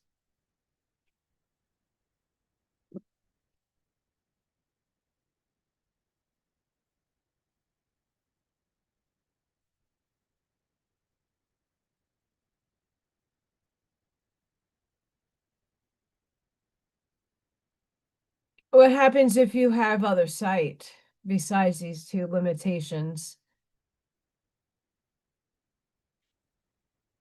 Yes.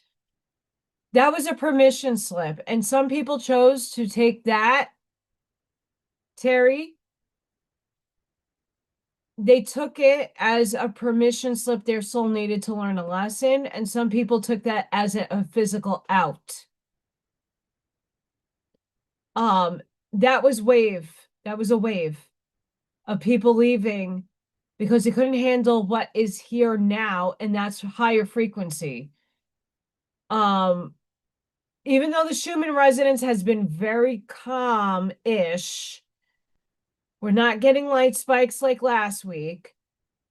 The hertz on planet Earth, instead of being 7.83, we're at 798, and we've been more in the 8s than in the 7s recently. When the Schumann is calm, and this isn't necessarily calm, but it's give and take, but it's not like codes. It's not and downloads and uploads. This is calm to me. The hertz goes up because that allows us to integrate the information that those downloads, those uploads from Earth are giving us. This is our time to integrate, recalibrate, alchemize the energy. A lot of people cannot handle the hurts. All of us right now that are under the weather, including myself, that are going through difficulties, are having a harder time integrating this stuff because the hurts are so high. Yikes. Well, we're getting through this.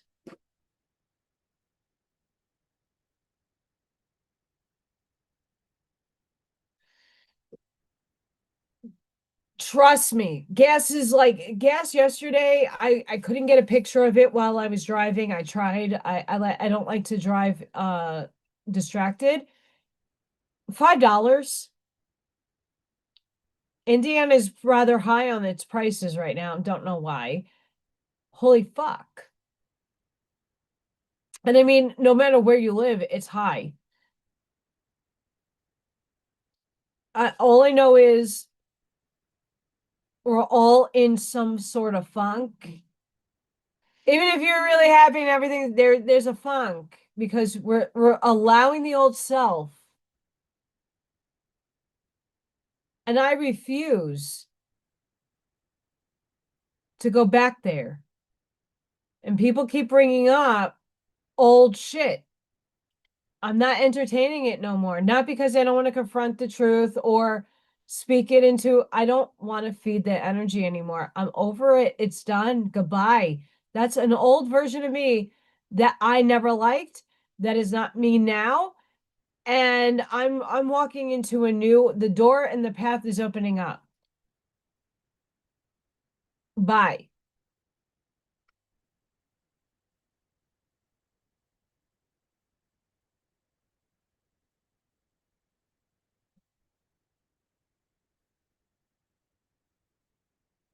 They sound similar, but in a third dimensional limitation, it does. Hurt. Because our bodies can only take so much frequency, and what these downloads and uploads and going to ground your energy in nature does for you is to clear the circuitry in your electrical system, your nervous system, to let in more hertz and frequency, and that process is physically painful. We are upgrading. It's not meant to be easy. This is not, some people have it easier than others. But we gotta, I mean, I can't tell you, this has been lingering on for weeks. I've been taking all kinds of supplements, shifting and combining different supplements at different times, seeing what works, what isn't, and reorganizing if necessary. Teas. I'm trying out these. I'll bring it out in a little bit. Another type of drink that I've been trying that's kind of sort of working. It's an absolute demolition of the old guard. My nervous system, I have done a lot of work in the last 6 months on my nervous system. And right now I'm being tested fucking heavily, and I don't like it. But that is the universe asking me, am I ready for what's coming?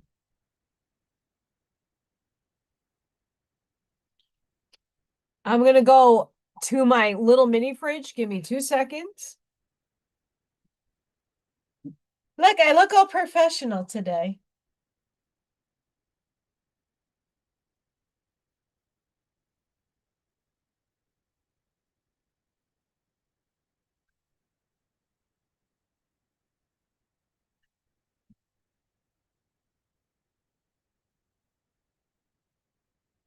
I'll be right there.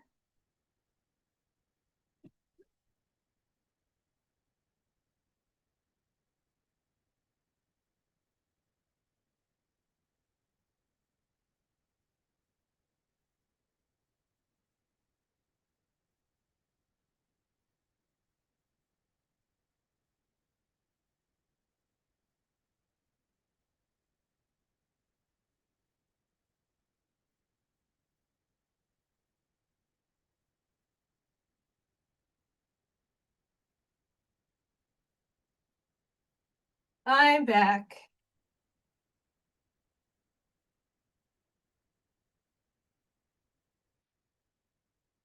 I said on this card, New Moon in Capricorn, step up and lead.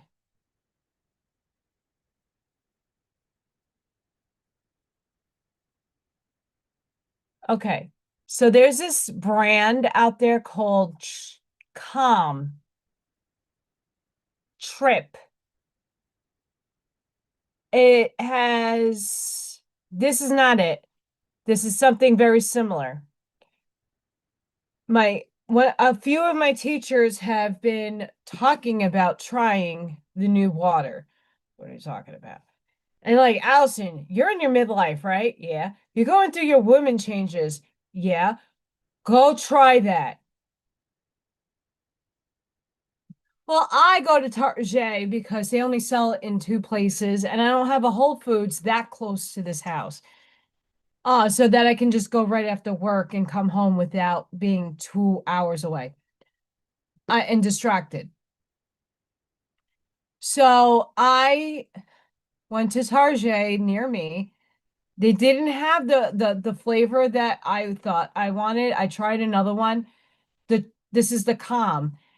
It tastes like tea, carbonated a little bit, and it has a weird aftertaste. I like my herbal tea hot, botanical tea with the flowers and stuff. It's not a bad taste, and it freaking worked though. I'm a tasty. I could chug it and get it down, but I like to enjoy my things. This is called Recess. It's mood. Strawberry rose. This is fucking phenomenal. This is sparkling water, and it has the cool, calm, and collected. And I wish I had my readers down here. There's potassium, B6, magnesium, not many sugars. The total sugars are 3 grams. Sodium is 10 milligrams. 20 calories.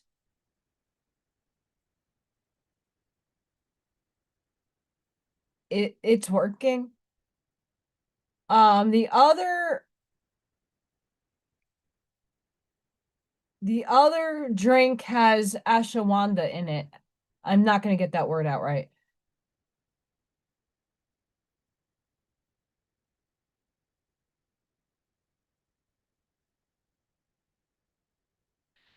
Why, thank you. I I I'm going through the I have to figure out what to take for the pause. Because I'm doing a lot more steps. I got the watch here that takes my steps. I think yesterday I clocked 15K steps. And today I'm almost at 10,000. But I try to walk as much as possible and have a lot of movement. But got this stubborn little guy that don't want to go away, and my shirts are very tight. But I wore this anyway because I had a meeting with my assistant principal. So this is going down very soon.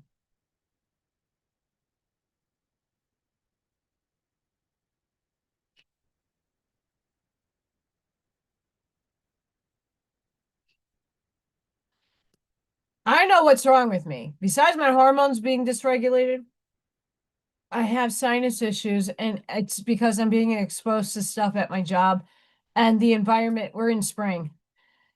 Welcome to hell. But it's lingering, and I don't know why. Freedom. Embrace freedom as the ability to make choices that align with your values and aspirations.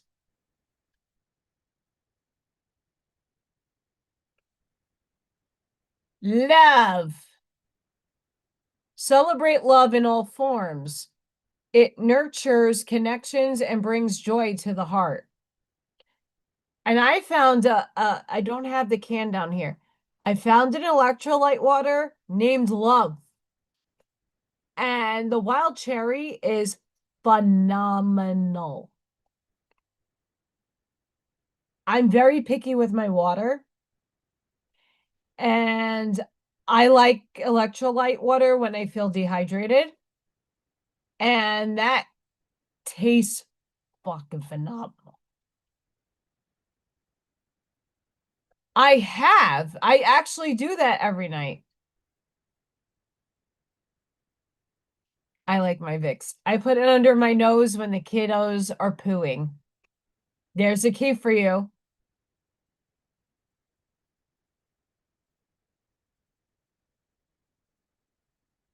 I've been so from what I've occurred in my studies, and it might be wrong, it might be right. I'm not a medical professional. Please seek your doctor. YouTube. Um, I also have bad tonsils.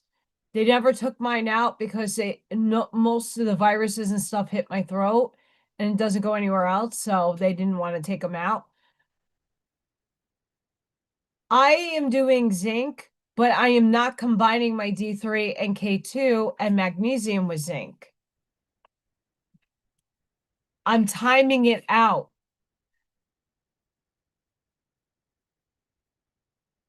I'm trying it in different variables because I don't believe that it absorbs properly, like with certain minerals. Other minerals take over. More potent, more or not. Your body absorbs only, I don't, everybody's body's different. So I don't know what I'm absorbing in the supplements I'm taking, what is actually hitting where I need it to hit.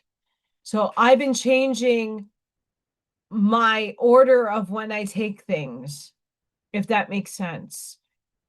So I'm clumping certain supplements together and then I'm using other supplements later on in the day.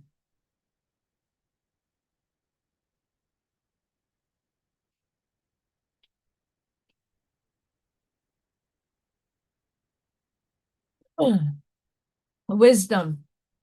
Seek knowledge and experience. Wisdom comes from learning, reflection, and life's lessons.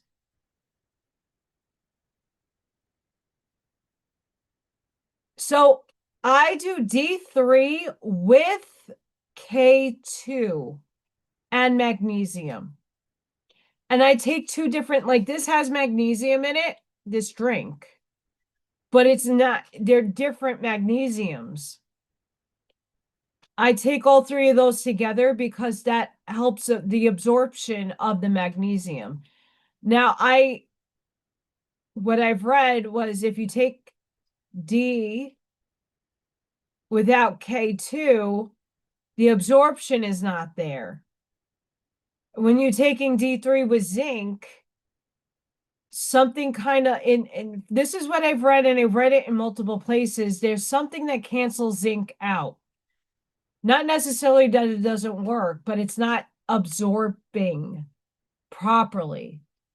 So I try shifting my supplements. That's why I won't take black seed oil and oregano oil in the one pill. I do separate. But I take them together. But I do zinc, black seed oil, oregano oil, B12. Sometimes I'll put my C with it. Then I'll do D3, K2, magnesium, castor oil. And if I need another B12 or C, I'll lump that together. Sometimes I'll take a probiotic. Depends. Sometimes I won't. But I kind of shift when and the times that I've been taking them, I've been taking my D3, K2, and magnesium at night. And I do see a difference in that.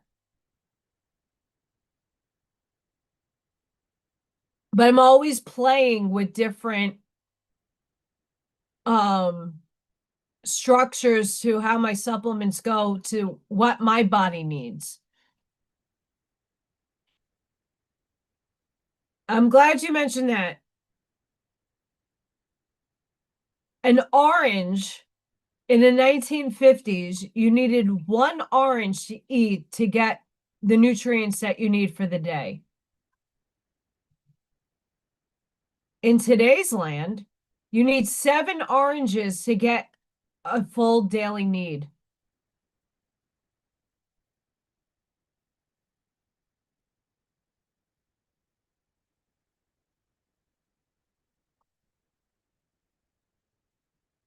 Yeah, I don't do citrus for me, but that is really good advice. No, don't do citrus. I drink water with my cake and I take it at night. I'm not drinking acidic things at night necessarily. Like orange juice or oranges. Don't I don't know what the grapefruit thing.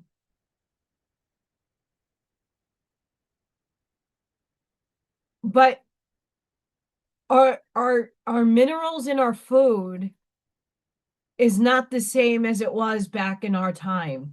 Like even in my time, when I was a kid, food was completely different. Food tasted differently. Growing up, when products were out and my mom would allow me to have some junk here and there, and I remember that taste like there's no comparison to things. And I have the same thing now, not the same. Doesn't taste like the same.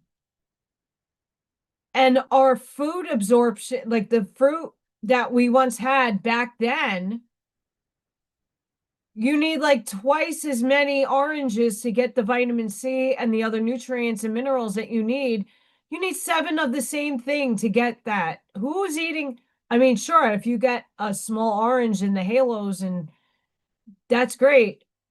But who's eating 7 and 9? You're going to need like 5 million packages to sustain you to just get what you can get from one back in the day.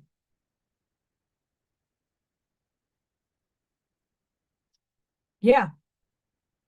And it's been shown in a lot of studies in different countries telling you that what we need, this is why the supplement, I'm not for supplements either. Our food should give us enough nutrients to sustain you. That's why a lot of us are sick and out of sorts and overweight and having issues. Even if it says organic on the fucking package, I don't believe it. Your air is contaminated, your water. That's why speaking intentions and vibrations into your food and putting touching and healing and love into your food does change its molecular structure. It does. If you put frequency and use the sand and that specific plate and use a violin bow and hit some chords, it's making geometry happen.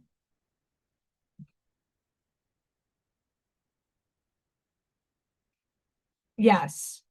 Unless you have a nut allergy. Hi, Patrick.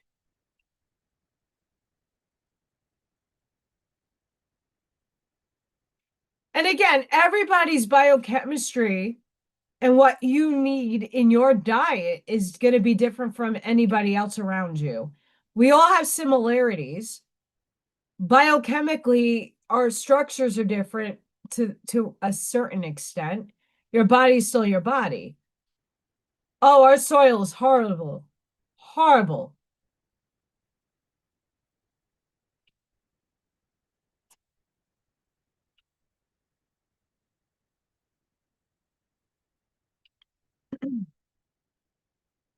Yes. Our food, ashwagandha. I have pronunciation issues because of my mouth. Um, and we also have to look at, are you growing your seeds? Are you growing your nuts? What soil is your nuts in? What nutrients? Yeah, sure. But when they're packaged and of course, we're all in different parts of the world. Not everything grows where we live. So we have to rely upon people that are putting out good product. Are they?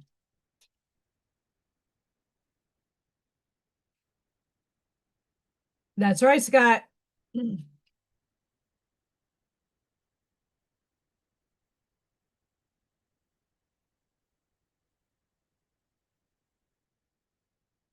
Reflection. Reflect on experiences to gain insights and personal growth. Self-awareness leads to positive change.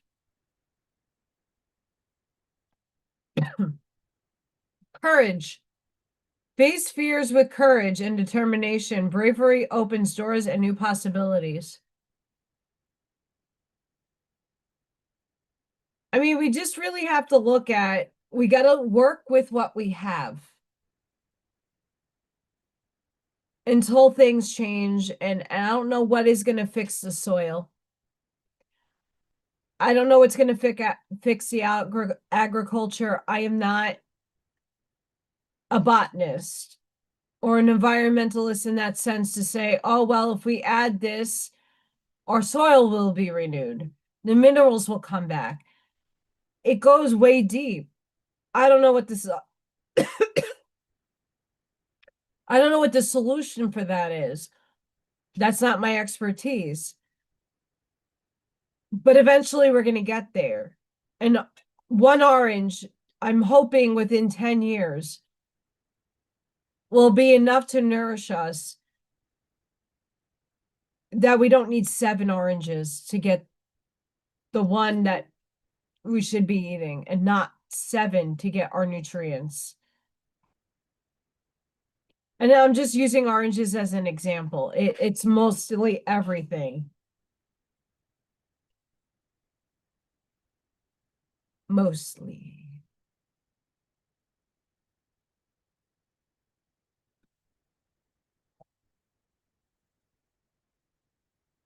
And just to remember, and just a reminder, guys, I don't know what's going on for myself tomorrow, but your Oracle card, if you're a channel member, it will be out by Sunday, hopefully.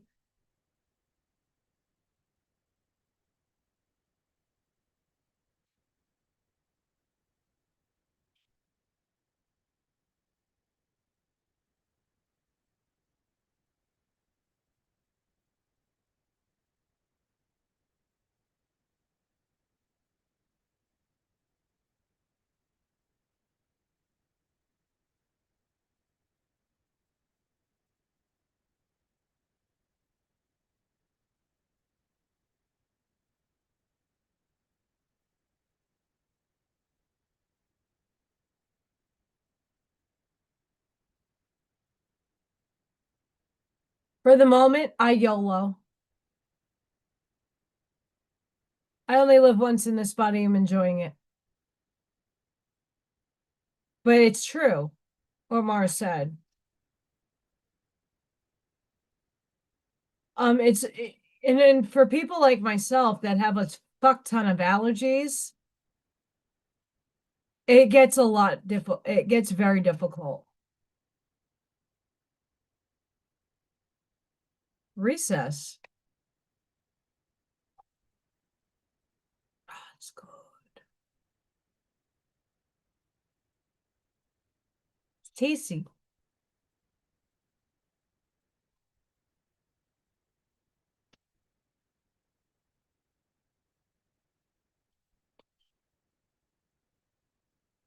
One more.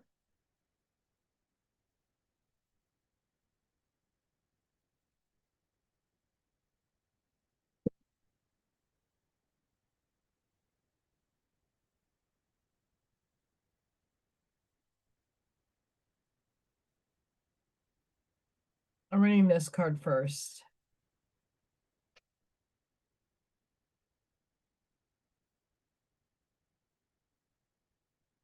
Oh, it does. I felt like So, Wendy, I felt like you at the beginning of this week. My throat was super sore. I thought I had strep. I threw up like after last week's live. I throwing up to me is like nuance. I used to do it all the time because I was the medication I used to be on. Um, but then my throat was very sore, and I phoned a friend because the insurance that I have is crap, and I probably would be $400 to go to the doctor to get told you have strep. Don't have strep. Um, I do have a doctor friend.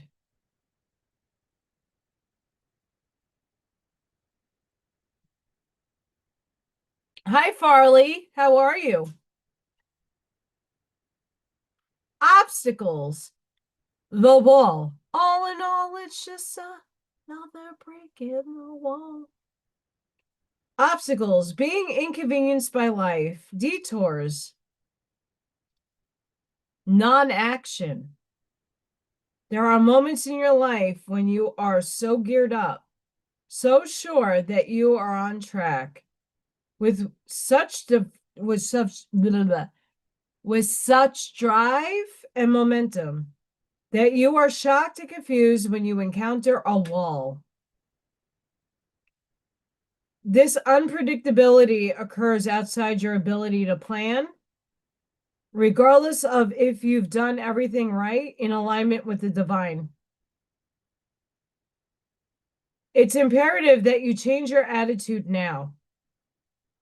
This temporary roadblock is not an obstacle to blast through. This is not an invitation to push harder, cancel other plans, or worry about who will win or lose. This is a stopping point to enable you to slow down and contemplate the part of the manifesting equation that you and everyone else forgets. Life on life's terms will override your best laid plans. Yes, an inconvenient, as inconvenient as it may seem, this experience is an important reminder that you are a human being, not a human doing. Perhaps you're being reminded of your morality or that you are but a small part of a bigger universe where your destiny intersects with others. Your life may be meant to serve another purpose at this moment, and your attention meant to be directed elsewhere. Consider that this place of temporary non-action is exactly meant to be for you. Perhaps it's because all you desire and have set in motion needs time to coalesce into form on the other side. Could it be that all the elements are not yet in place for its manifestation to be for the highest good of all? Patience is required now, and the wisdom that this might be a good time to take a break and contemplate gratitude. What is truly yours will never be walled off from you.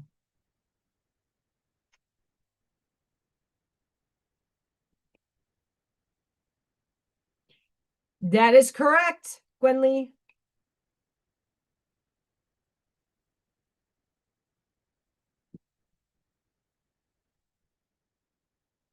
I gotta do the same thing, Wendy, but it's so fucking cold up here. It was 40 something degrees this morning. Buckshot!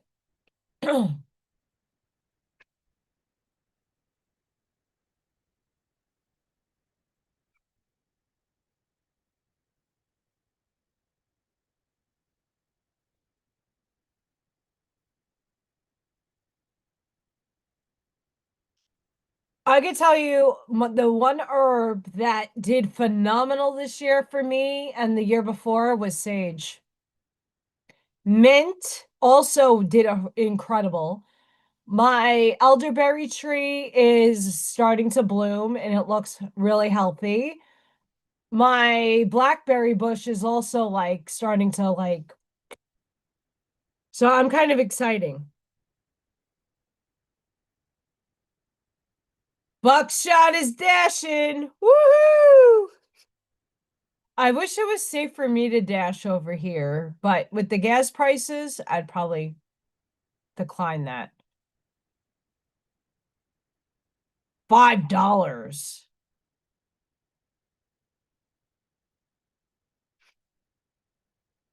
Dashing through the snow.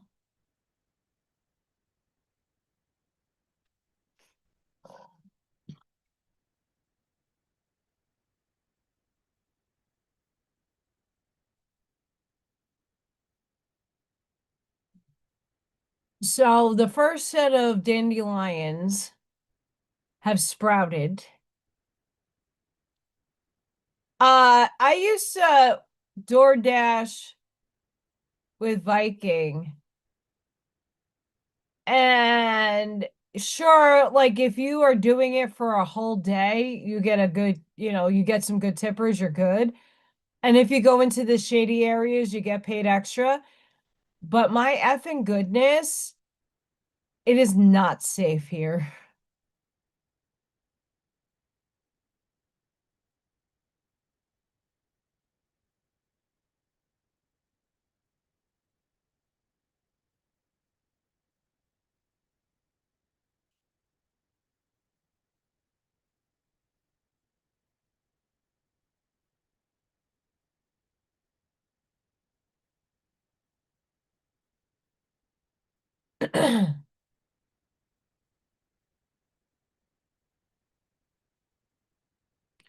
Gwenly, I work in a school, and let me tell you what.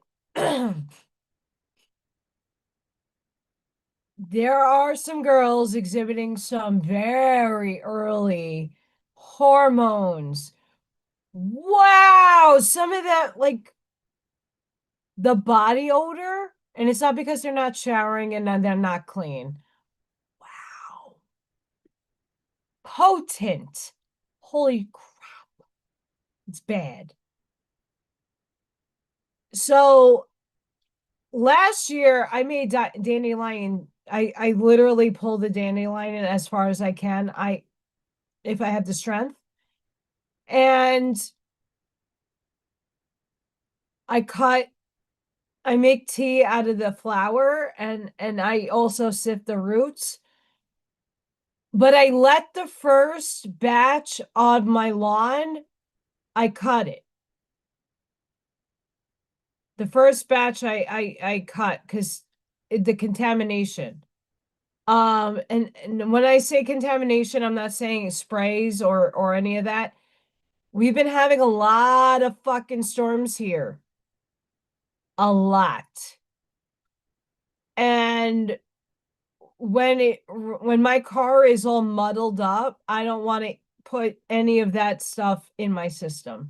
I don't know what's in that muddled water. So with the storms and everything, I usually let the first wave of dandelions go, and then I'll pick the second batch.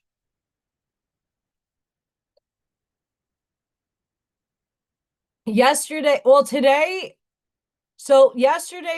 when I went to work, I lived down 2 blocks away is a gas station, $5. Today on my way home from work, 4.85.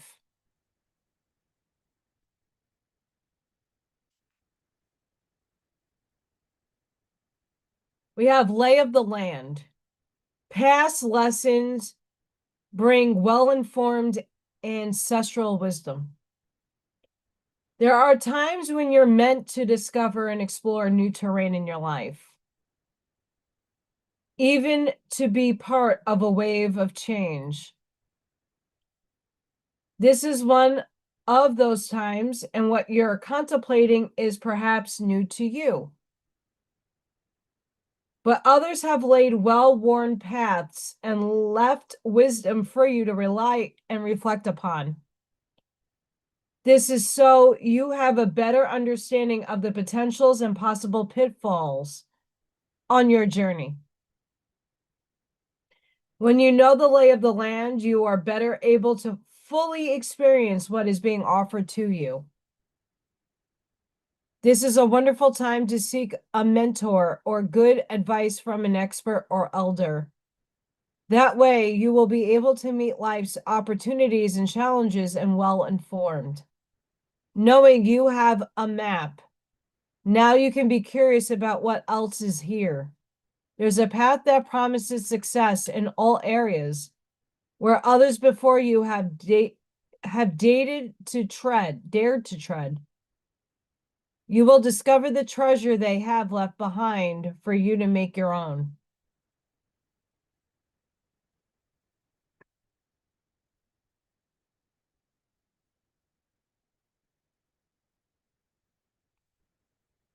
Yeah, it's really high up here. Devastatingly. I was like, $5. I'm not going anywhere this weekend. Not that I have places to go. The only places I've been to is the library and Target. And I'm looking for new sneakers.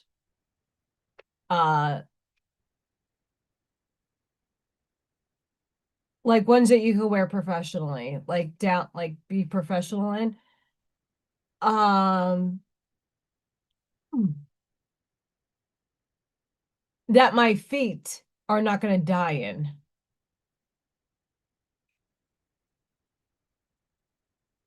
Not all sneakers are made the same. So I'm on a quest. And I need new Tims.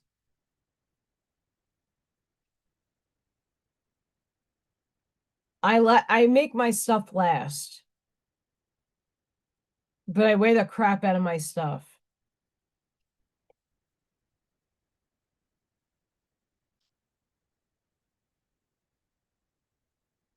Like I have a pair of tennis shoes, like I have the Adidas that need to go in the trash. They're like 6 years old. I have Pumas that are 4 years old that are all ripped up and have holes and can't get the stains out. I need to look fresh.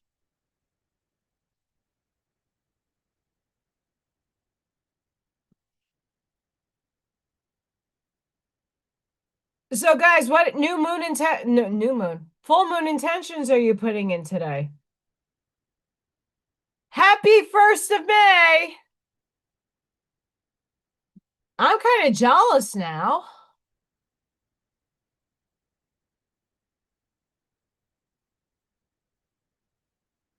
Oh, I need coffee. I could tell you that much. Bad.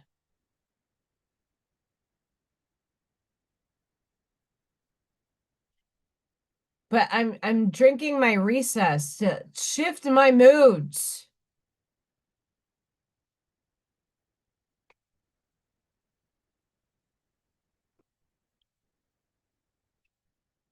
We do.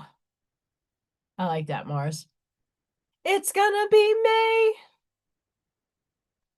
Anybody knows in sync. Awaken the magic of your creativity. Immerse yourself in the world of feelings.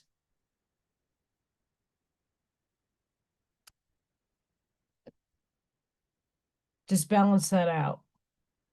You cast a spell with your existence. Magic flows brightly and radiantly within you. I think Spirit is like mocking us with that from our earlier conversation.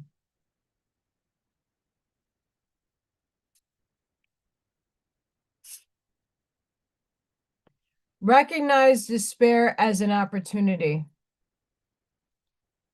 Hi, Spirit. Within it, you will find the gift of awakening. Look, my college degree is hanging up there. Live in this world as a dreamer. Create a future paradise.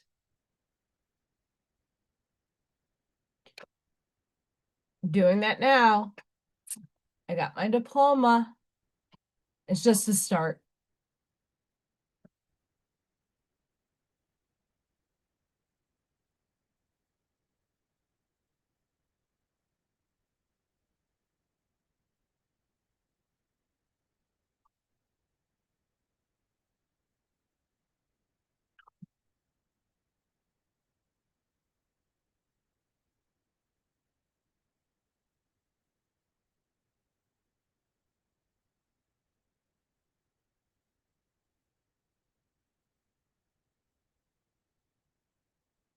Oh, I'm a cold bitch.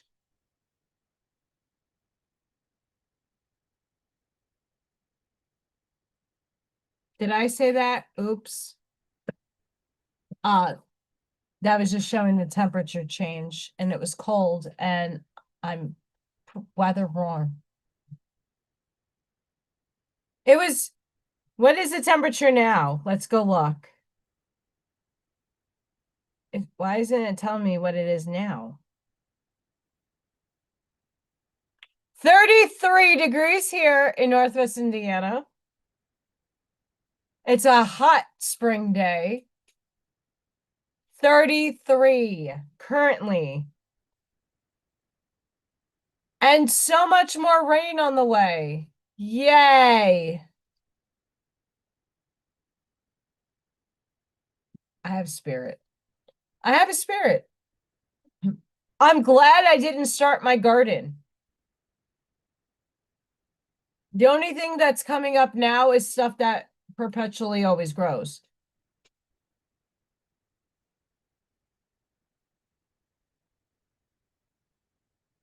I'm not shitting you. I'm happy I didn't start my seeds. They would fail. And last year also, like everybody I talked to that, you know, the weather was a little not as crazy. We're like, yeah, we planted and none of our stuff came up.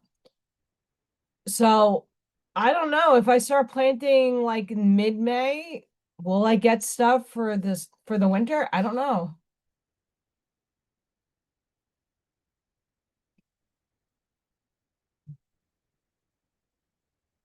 I'm not about the snow. We had enough of it up here. And it was colder this year. We did get snow. I had to walk in it.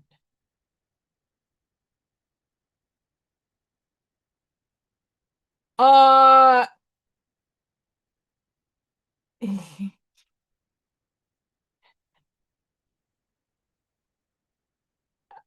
I don't know about anybody else, but I know Indiana has gotten a fuck ton of lightning in the last couple of weeks. Fuck ton. Why I say that? Lightning struck in two places on and in near my school building and knocked down trees. And if you watch Storm Chasers, you'll see there's plenty of lightning.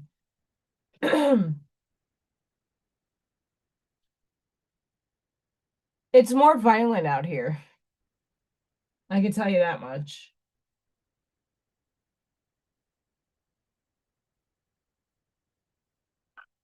I set that off.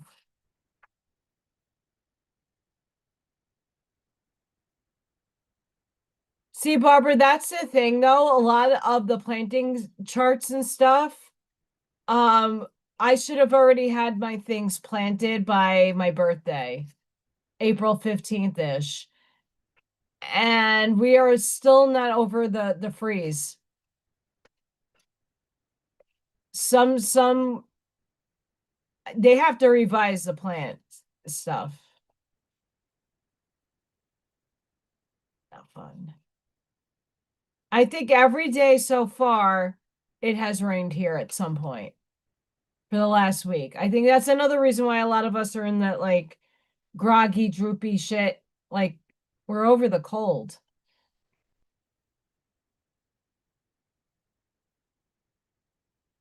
Now will it last the warmth?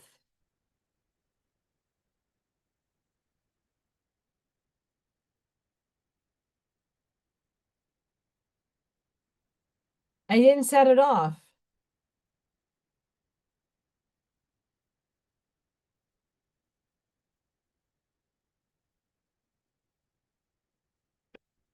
Maybe. I have to look it up. We have Ray.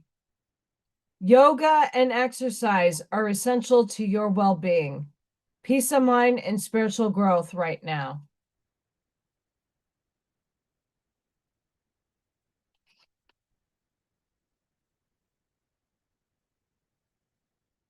Isaiah. It's a good time to give birth to new ideas and situations in your life. I am watching over you, guiding you, and protecting you during these changes.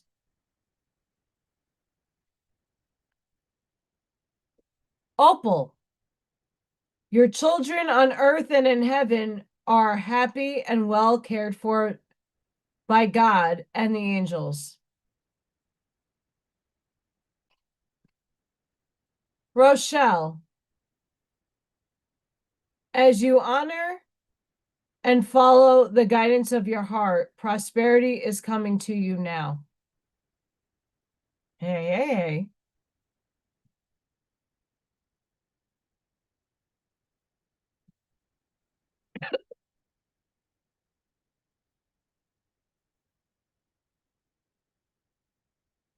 Arnie's decks.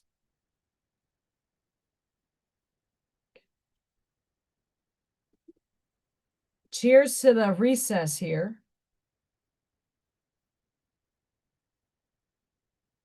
We canned a feeling, a sparkling water to help you unwind with magnesium, adaptogens, and no fake stuff to get you to that place you want to be.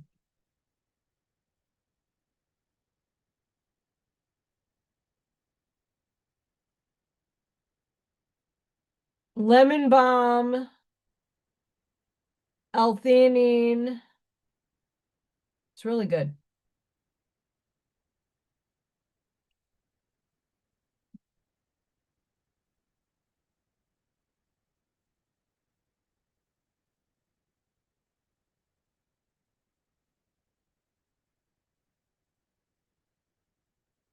I can't do the fan. I'm gonna have to do the feels.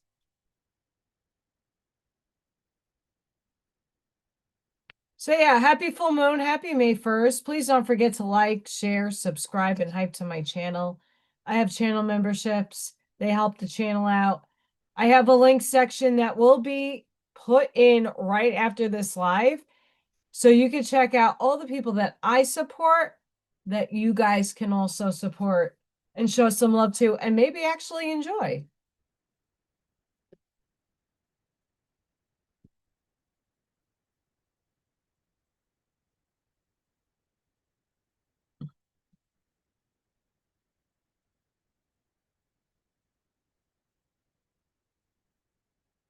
That's weird.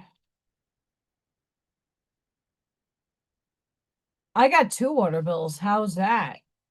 I have a conservatory and then the water provider. Every which way.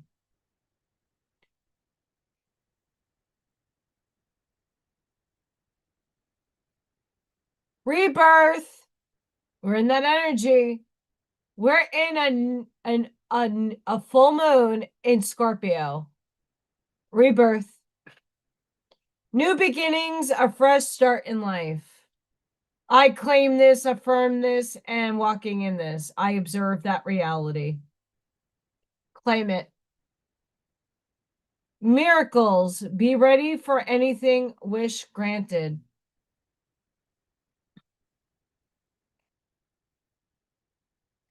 Intuitive. Trust in what you receive and deliver the message. I do this every day. Angelic.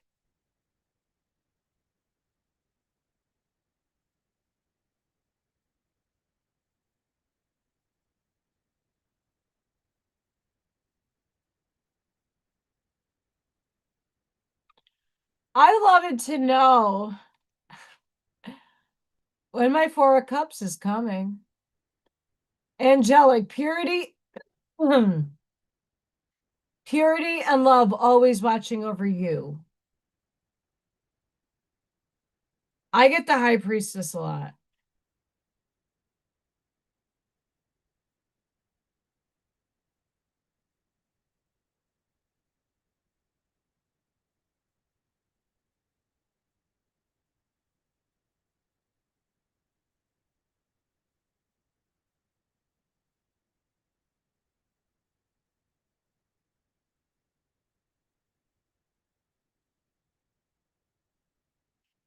And it's really the energy of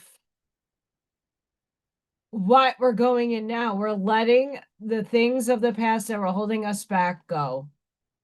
We're rebirthing into a new paradigm, High Priestess. Spiritual fun.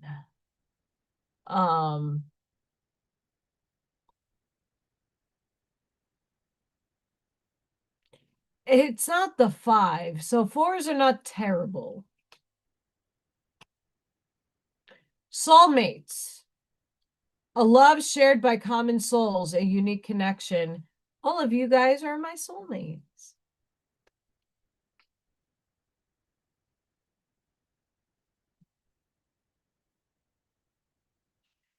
Gentleness. Kind and loving, a soft demeanor. I mean, not necessarily me. I'm a sassy, feisty. See you next Tuesday. At times.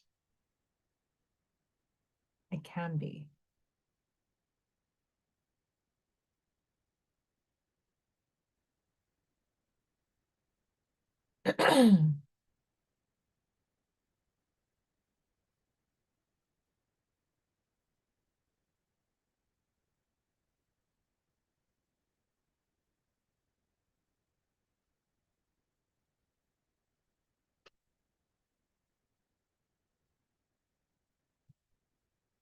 I feel drawn to read this.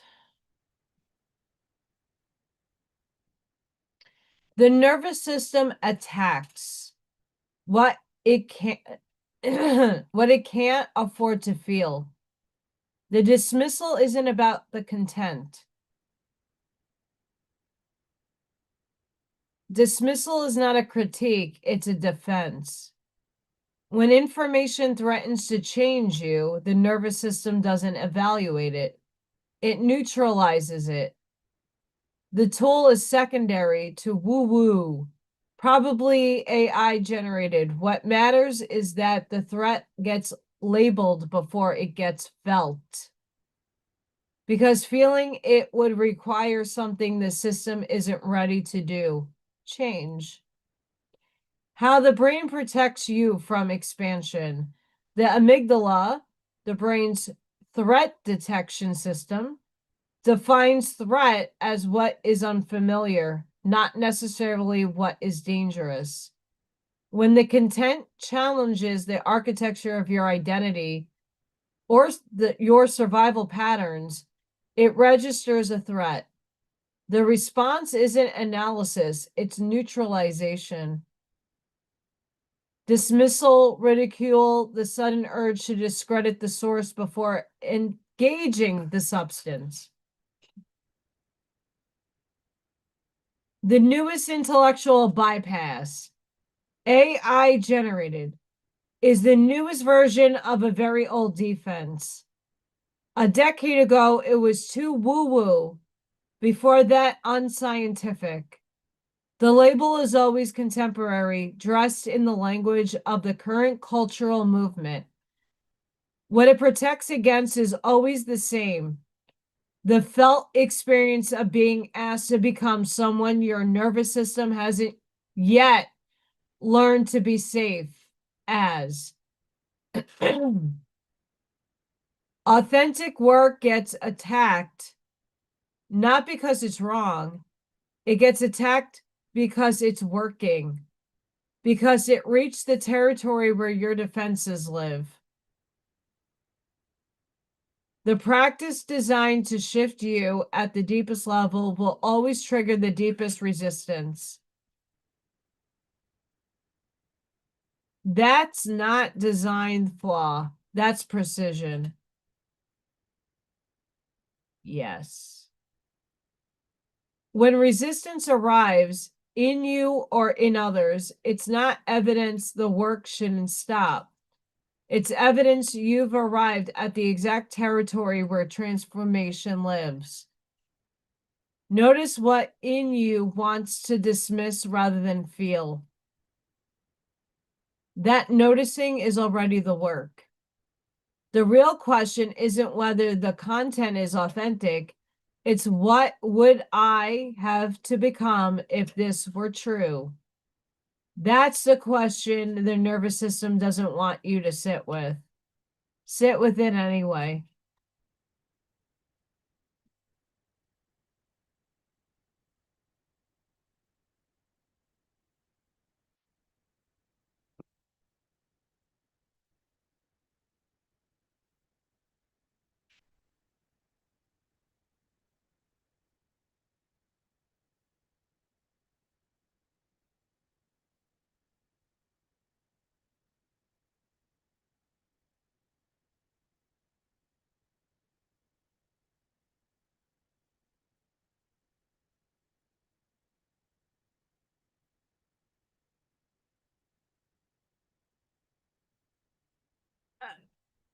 Your discourses, guys, I love you.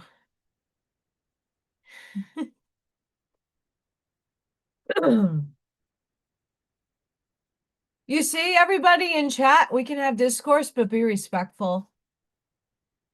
And yes, context and words when you don't have a you in person, like obviously I'm speaking to you guys, but people can take me out of context and they do all the time. All the time. But sometimes Allison is really crabby and exhausted. Just putting that one out there. Just putting that out there. I'm trying to see if there's anything else before I pull the last of the cards. My little recess drink is starting to kick in.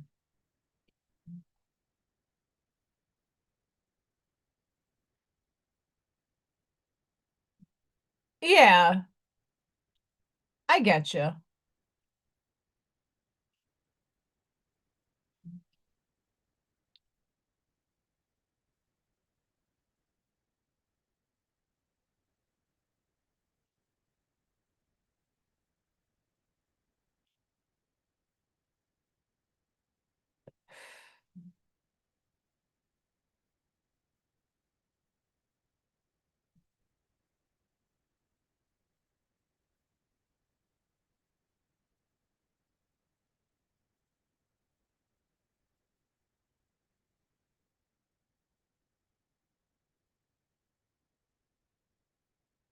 There was another thing I needed to read. Hang on. We'll get there. Boop a doop a doop a doop boop boop.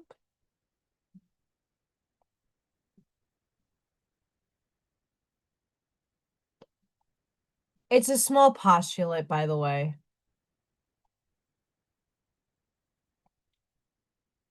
Physics. An unorthodox version of quantum theory could reveal what reality is. Interesting. A particle is a particle even when we're not looking at it. It sounds sensible, but it's a radical take when it comes to quantum mechanics. This was the view that made David Bohm somewhat heretical among physicists in the 1950s. He proposed a controversial new take on quantum mechanics, one that has until now been dismissed. But columnist Carmela Padvik Cullingham, I am not saying that right, finds the new experiments could be proved whether Bohemian mechanics gives us the true picture of reality after all. Interesting. And this is just sexy as hell. Freya!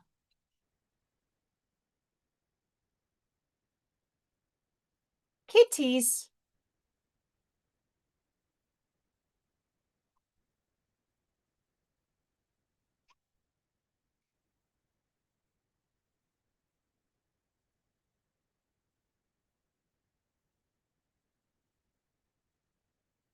No, just kind-hearted spirits that have a lot going on in life.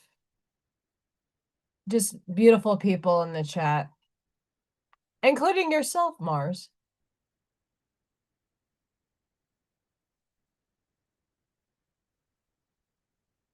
I found the article. True, Kathy. So true. I found the article. Hee. 10th and final dimension. I don't know if that's the truth, but hey, let's go with it. It's quantum cookie. Is a state where all imaginable realities exist simultaneously. Oh, we've all been saying this. But I don't think there's a final countdown. Idea of a 10th dimension containing every possible reality is popular in videos and philosophy. But is it not an established scientific fact? In physics, dimensions are not levels of imagination. They are directions or parameters needed to describe a system mathematically. How many exist depends on the theory being used, not on a fixed ladder of reality. Some advanced theories like string theory use 10 or 11 dimensions, but these are tightly defined mathematical structures. That extra dimensions are not vast spaces holding alternative lives. They are often compact, extremely small, and required to make equations consistent. Their role is to describe how force and particles behave, not to store every imaginable version of existence. Postulate. The claim about all realities comes more from conceptual models and thought experiments. It mixes ideas from multiverse interpretations, higher dimensional geometry, and philosophical speculation. These are interesting ways to think, but they go beyond what experiments have confirmed. Science requires testable predictions, not just possibilities that sound expansive or mysterious. They help unify forces, describe complex systems, and extend mathematical understanding. Even if we cannot directly perceive them, their effects could in principle be measured. That is why physicists study them seriously, but with caution about what can actually be claimed versus what only is imagined. The deeper lesson is that really may be richer than what we see, reality. But not everything described is physically real. The 10th dimension idea invites curiosity, yet it remains a speculative interpretation rather than a proven layer of the universe. Understanding grows by separating what mathematically useful from what is physically confirmed. Speculation.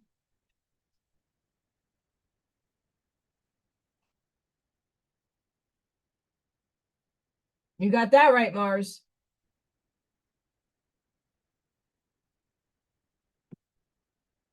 But sadly, we already have that tech. They just hide it from us. They use it for their own devices. They, as in the negative polarity.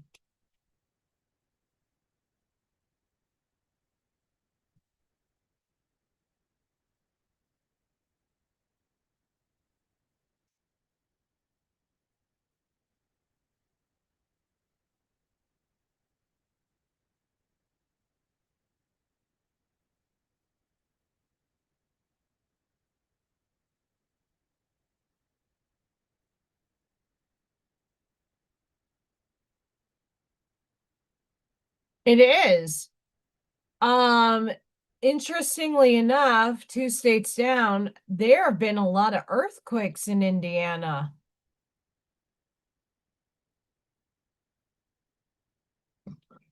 Not by me yet.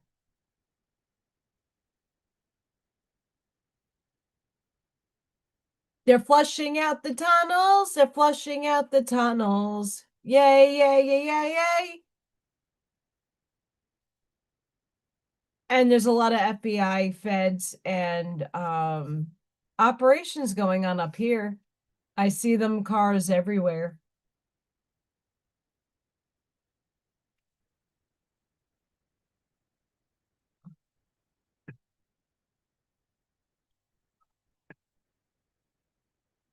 Almost done, guys. Oh, they do some very dangerous things, Ivy, with animals. It's quite sad. It upsets us.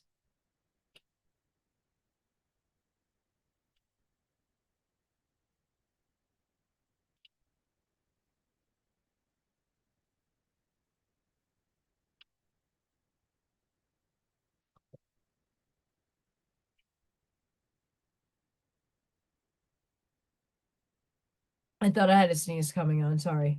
I paused. I felt it, but I am going to mute.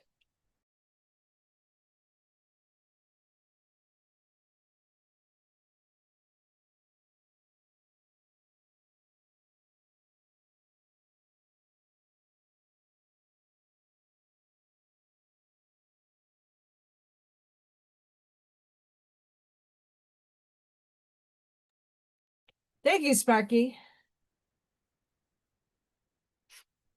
Uh-huh. It needs to be around us too.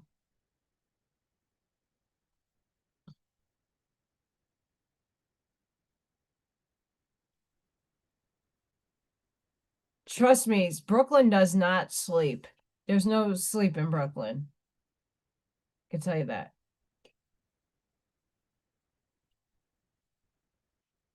Ewas. Horse. Travel.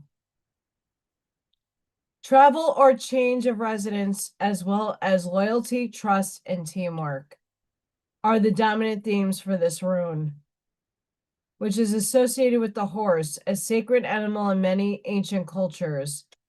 Just as the bond between rider and horse is based on faith, love, and trust.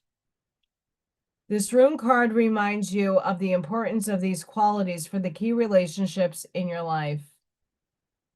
The card could also apply to a work situation or project in your life that requires discipline, trust, and teamwork, if there is to be any forward momentum.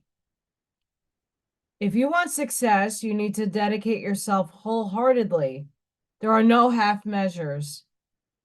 Finally, the relationship on which this card could be turning the spotlight is the one you have with yourself. Do you trust yourself? Do you have absolute faith in yourself? If you don't, this card is urging you to focus on your energy less on others and more on believing in yourself and building up your self-confidence.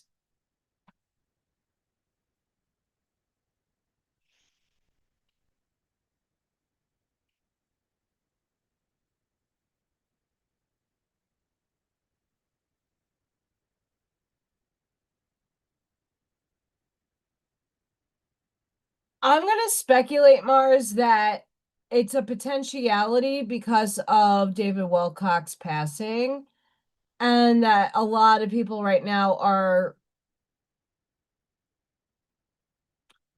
putting that out there. But I don't know if the tech is going to be out there only because people are still getting killed for stuff. It's being brought in the forefront, so it could be a potentiality. But what version are they going to give us? For example, in some dichotomies, we have the med beds. We are technically the med beds, but we've been told, oh my God, they're out there. They're out there. They're out there. It's going to be free. It's going to be this. It's going to be that. It's going to be blah, blah, blah, blah, blah. I wouldn't trust shit from the 1930s. I don't want a 3D machine fine-tuning a 4D instrument.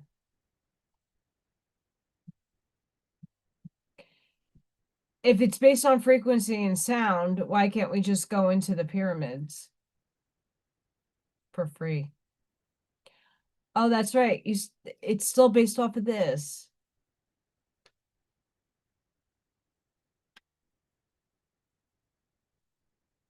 They've been intervening. That's not a secret. The ETs have been intervening. We haven't had a nuclear bomb go off, did we? Unless they're testing it in controlled circumstances. There is evidence and proof that they've been shutting down sites with the atomic weapons. They've been intervening for a long time, but they can't infringe on our free will. That's where the laws of intervention, and we were in a quarantine Earth realm, dome, firmament, whatever you want.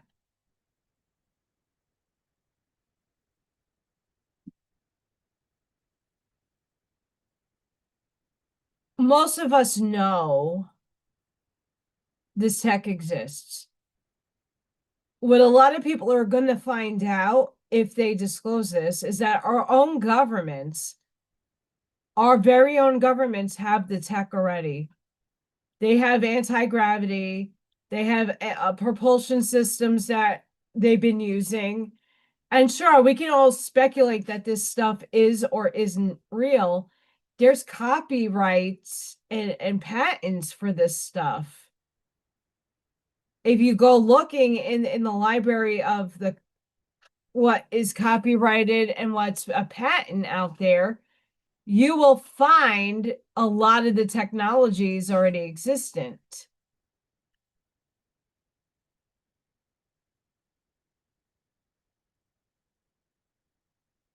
ETs have been intervening on our behalf.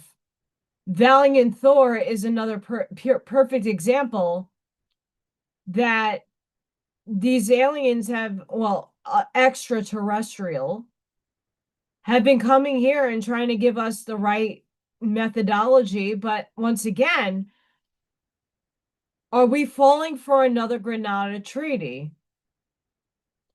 Just because a race is all okay. Let's get into it before I leave. Let's take the Granada Treaty. You got a race that you never seen before, or you got the little gray aliens coming down and pitching, like, here, we have this for exchange for the XYZ. Valiant Thor comes in a little too late to say, hey, you shouldn't be doing that. I'm from Venus. I'm fifth density. And oh,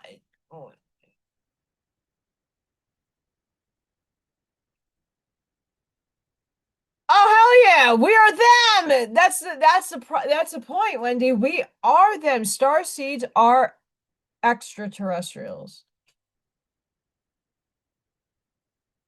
But here's the problem.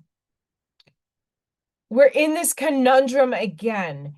We went through 1953, the Granada Treaty was signed, and Eisenhower and what have you, whatever. I'm not here to point fingers. They did what they had to do. It was a course that we all chose to take and experience. You got your negative polarized, you got your positive polarized, but after 6 density, they all got to go polarized positive unless they go back to space dust return. Ashiana D talks about it. The law of one talks about it. Some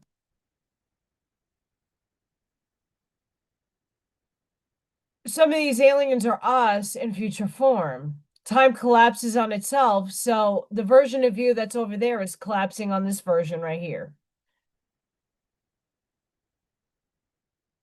They've been here way before us. As a soul, as an entity, we've been all of this stuff. What is being played out right now is, are we being duped again?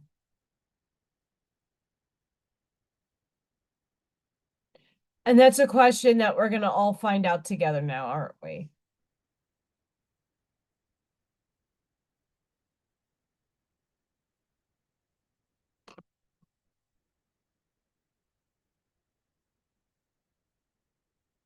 Well, there's interdimensional beings, interdimensional beings, transdimensional beings, beings that have existed on this plane in different densities and dimensions. Bigfoot's a good example of a fourth dimensional aspect of another reality that we can't perceive yet overlays in ours. So once in a while, Bigfoot will do his thing and then zip out and not be ever seen for 10 years. Nessie. The complexity of this realm, and it depends how you perceive your realm. If you're looking outside of the dome and it's the Game of Thrones theory, where there's an ice wall and there's beings and wildlings and giants beyond the wall, I agree with that. They told you through fiction.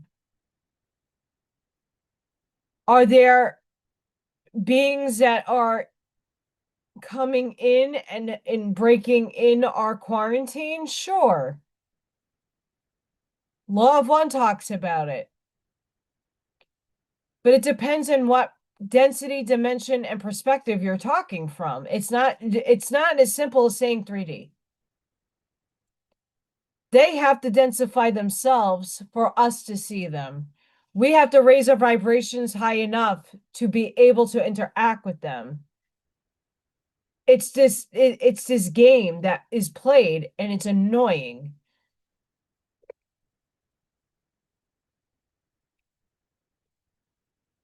Jodie Foster from Contact. It'd be a big waste of space if it was just us. Truth. It'd be a very big waste of space. We're not alone. We've never been alone. And we weren't the first. We're in our pubescence compared to other races. We're teenagers in the human scheme. Teenagers in the human epoch. And we're evolving. It's just one step in our evolution. We can become Homo Illuminus. We'll be our light beings. We're shifting now for that to happen. But it's not going to happen like everybody says it happens. Like my mom channeled through me said, the way we're perceiving them is not exactly what it is. And until we understand the totality, and there is no knowing the totality, until you do your stair stepping into the shift, into higher awareness, and experience it with lived experience, we will never know. We can only postulate and speculate what is actual truth in that regard. The only ones trapping us is ourselves. And we chose this to be, let's say we are entrapped. We're choosing this experience to learn from it. So that when we go back to, let's just say tomorrow I transcend, I could choose an unlimited amount of forms that I already have. And I could transfer that consciousness to that form. How cloning works.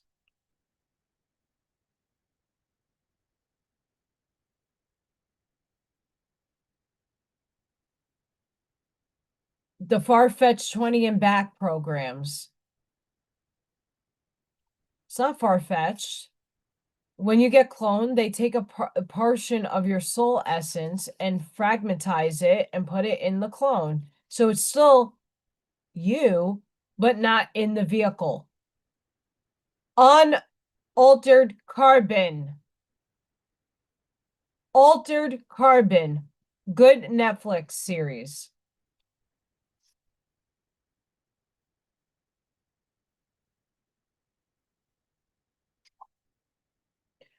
That's why I read Blavatsky.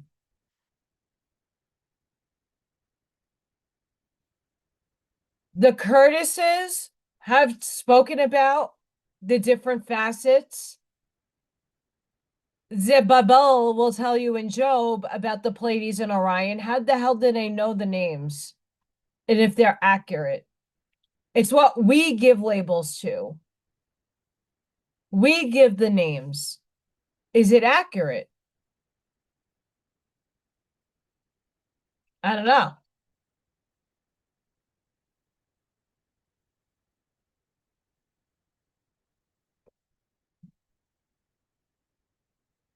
They are. They've been here.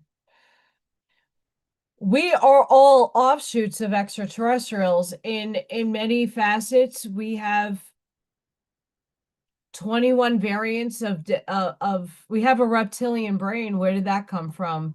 We have draconian laws. Where did that come from? Where do these concepts come from? They just densify in and out of our branching of reality. They have better control of all of that. Hi, Walter. Your package should be by you, I want to say tomorrow. I sent out your pyramid.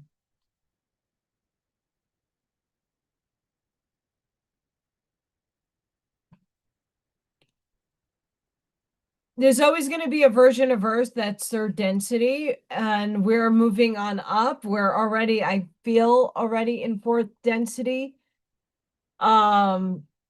Consciously, most of us are on higher density scales of expression, but the vehicle's third.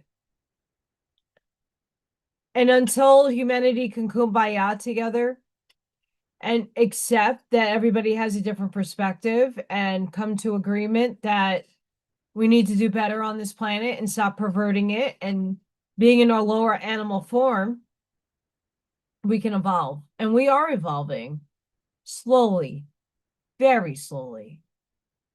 But there will be a shift, and it's going to become, what paradigm did you choose to live out in? The biblical, the Terminator. There's many, many timelines to choose from. Hi, May, the god of queens. I can't see. Thank you. Blessings.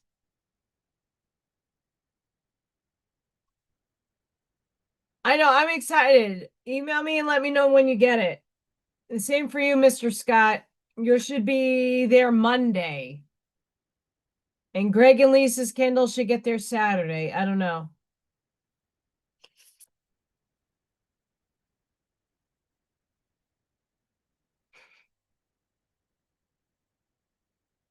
What is logic? A matter of perception. Let's just say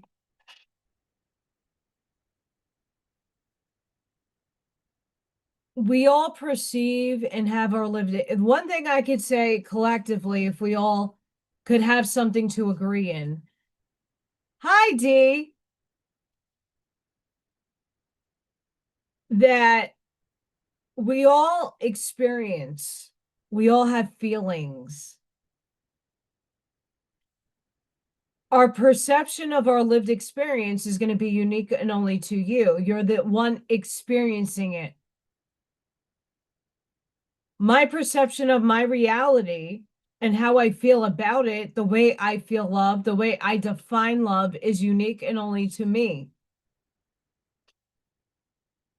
Unless you're in my body, you won't know exactly how I feel. And I can express it in words, but that doesn't mean you understand my feeling of it or how my brain is processing it. That's why I say there is no right or wrong, because everybody perceives and experiences their reality differently, uniquely to them. The serial killer doing what he does, or she, feels like she's doing a justice to the world. She's doing somebody a favor. We morally, for the most part, see that as wrong, but in their brains and the way they perceive and feel, they think it's right.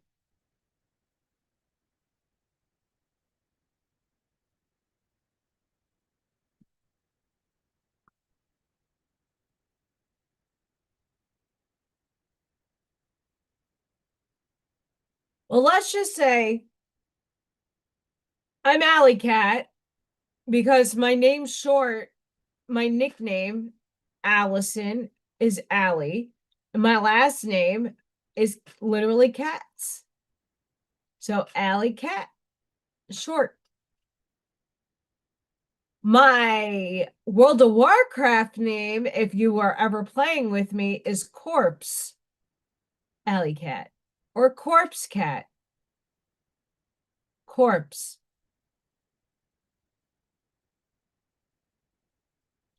Corpse.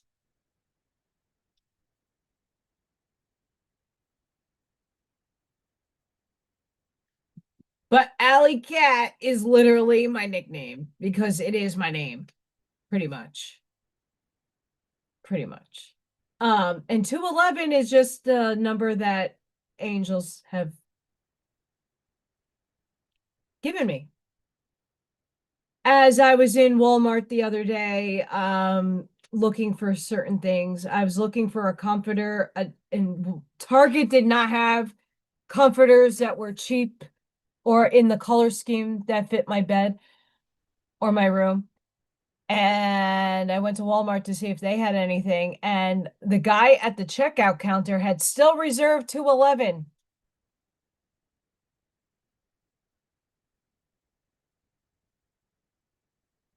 I gotta make another potty run, guys. I will be right back.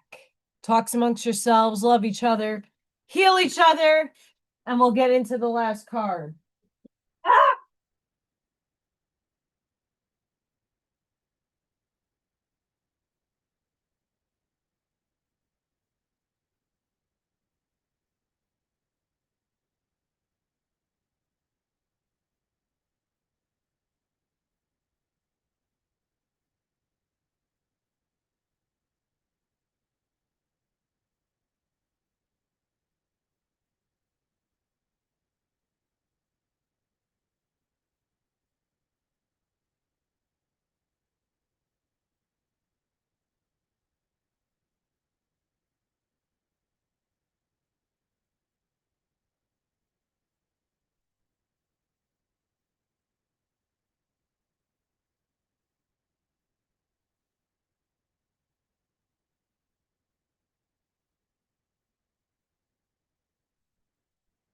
I'm back.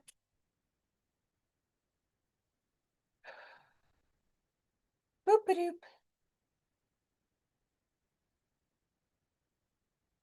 Hi.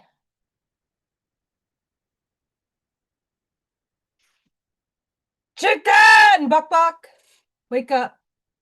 It's a chicken bok bok, chicken bok bok, chicken bok bok. It's a chicken. Chicken bok bok, chicken bok bok, chicken bok bok. It's an alien. Ha! I love that.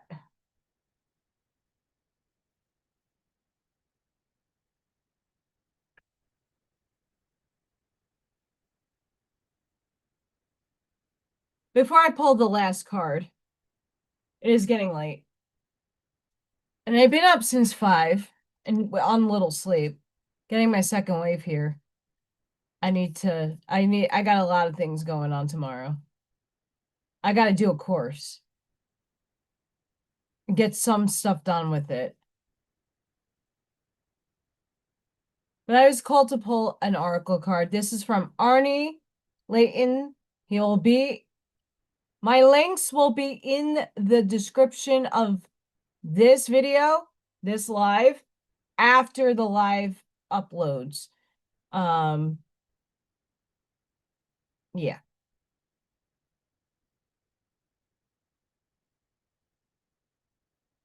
Oh, sometimes I'm not grounded and my light bulbs shatter and I blow light bulbs.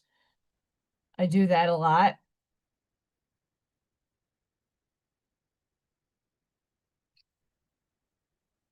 We're getting a lot of repeats from last live or last one. Okay.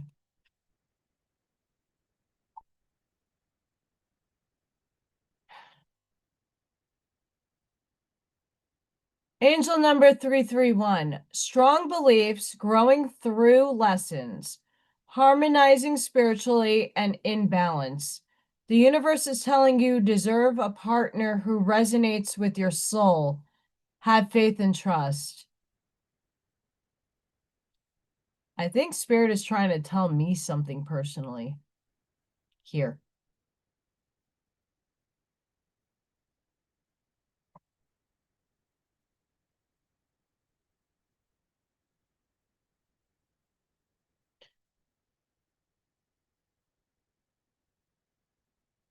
Angel number 1234. 1234. Things are on the rise in your life and momentum is building. Be present in every moment. This is the way to get closer to the future you've been trying to manifest. Because it's already collapsed. You got to merge with it.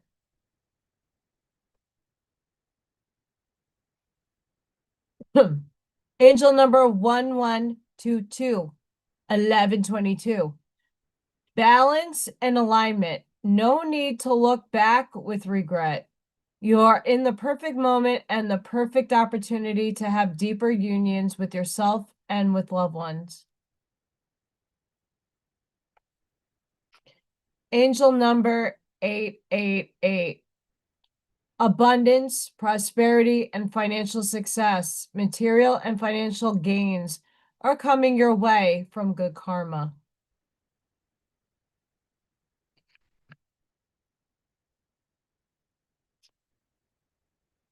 I claim.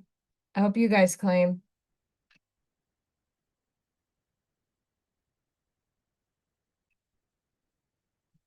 Why, thank you.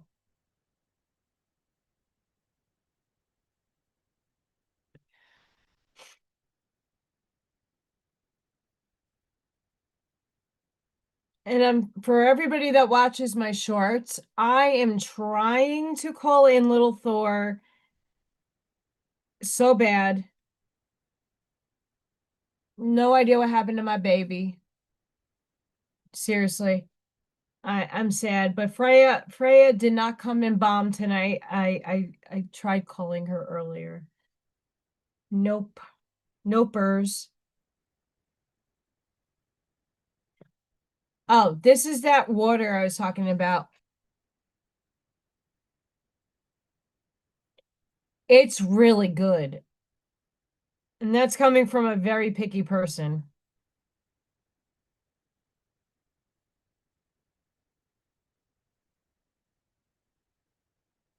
It's a superhero cat.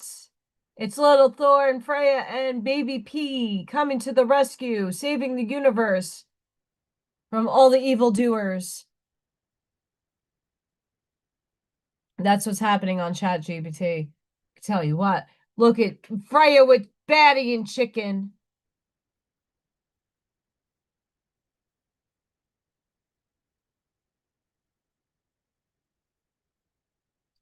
And that's the ginormous tree limb that was in my driveway. I had to chop that bitch up.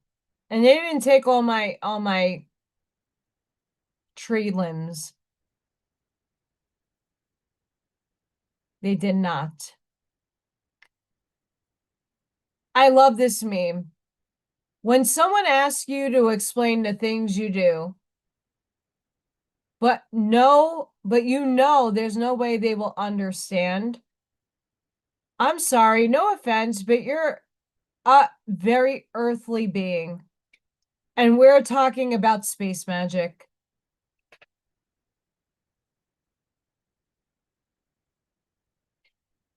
That's from Thor, the movie.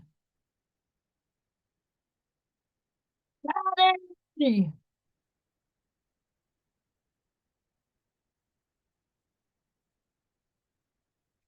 Bad. Miss Charlene made those. And I got Ash Maya's clover she sent me for my birthday. My little Irish lass. Right at my side.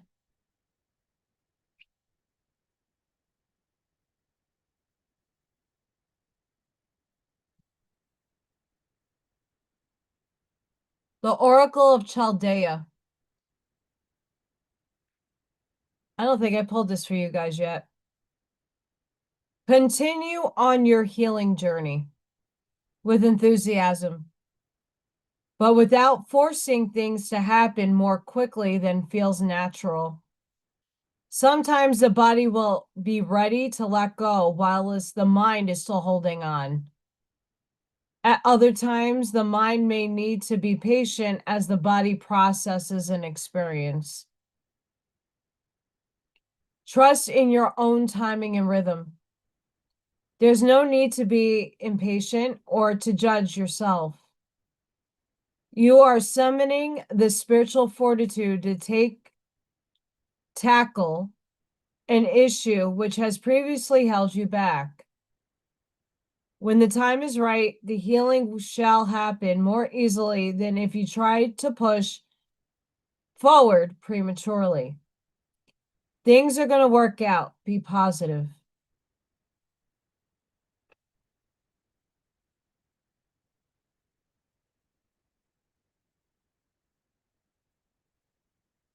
Now, truth is a frequency of where your resonance lies. And there's many layers of expanded truth that keeps coming and coming and coming. Truth is a frequency. I used to play World of Warcraft, and I've watched people play Overwatch. There are times when being present in the body and feeling our truth is challenging. We may be unsure how to hold space for our own emotional and psychological senses. Humans are complex creatures, and the authentic healing journey requires us to have patience with ourselves. We need to know when it is safe to delve into a matter with full faith that even if things feel out of control, we are connected to a powerful, supportive spiritual network and our own wisdom. And that's enough to handle whatever arises, even if we tremble somewhat during the process. We can imagine that the wounded self lives in a room in the mansion of our soul. When that room has not been entered in a long time, it may have become a scary place in our minds, a place to avoid. That is part of how humans protect themselves. Living in such a split and defended state is not tenable forever. We do what we can to grow and prepare to enter that room. to open it and rescue the beautiful aspect of our soul that's been waiting for such a long time to come. To prepare for such a heroic healing moment, we can connect with the spiritual realms of light as a source of love and strength. During such downtime with the divine, we can learn about ourselves beyond our wounded parts. The Chaldean is a devotee to the light of spirit. When the Oracle of Chaldea comes to you, it is the encouragement to rely on the light. Embrace practices that help you feel connected to the light. Grow your trust in the spirit within you. This is not about ignoring where you're needing healing. It's about knowing at a deep level that you are loved, spiritually guided, divinely held, worthy and capable of healing. As you trust in the spiritual light within you and your connection to the spiritual worlds increase, so too will your readiness to acknowledge and engage with what needs healing. You may feel your relationship with spirit is already strong enough to support such a process. In this case, the oracle is an encouragement to embrace your readiness and allow the grace of your spiritual journey to expand into all areas of your life. This oracle augurs a spiritual growth spurt, a forward leap on your path of healing and awakening. It is a reminder that no matter how large or challenge you may loom, you can continue to grow your spiritual connection. So it is always more powerful than anything else.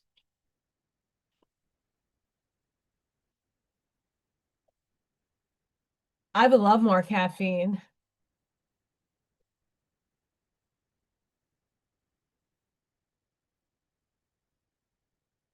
I would. But I'm gonna leave it here, guys. Thank you all so very much for joining me tonight. Please don't forget to like, share, subscribe, or hype any one of my videos.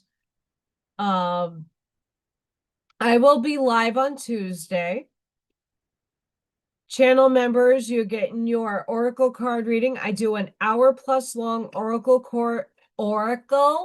card reading every weekend. That's a part of your membership. 4D, I'm working on it. We're getting there. But I do appreciate each and every one of you for showing up. I want to thank everybody contributing in the chat. My perspective might not be yours, but someone else in the chat might light up an epiphany, give you a mind explosion. And it's okay. We're here to express and share our feelings and do it respectfully, of course. But I really appreciate each and every one of you that contributes to the chat. It gives other people permission to have their permission slip to talk. Tonight is a full moon, and we are rebirthing. Ask yourself, where do you want to see yourself in the next 2 to 3 weeks? What do you want to obtain in your life? What goals do you want to project on? And focus that. Tonight is the night to do that work. The card told you.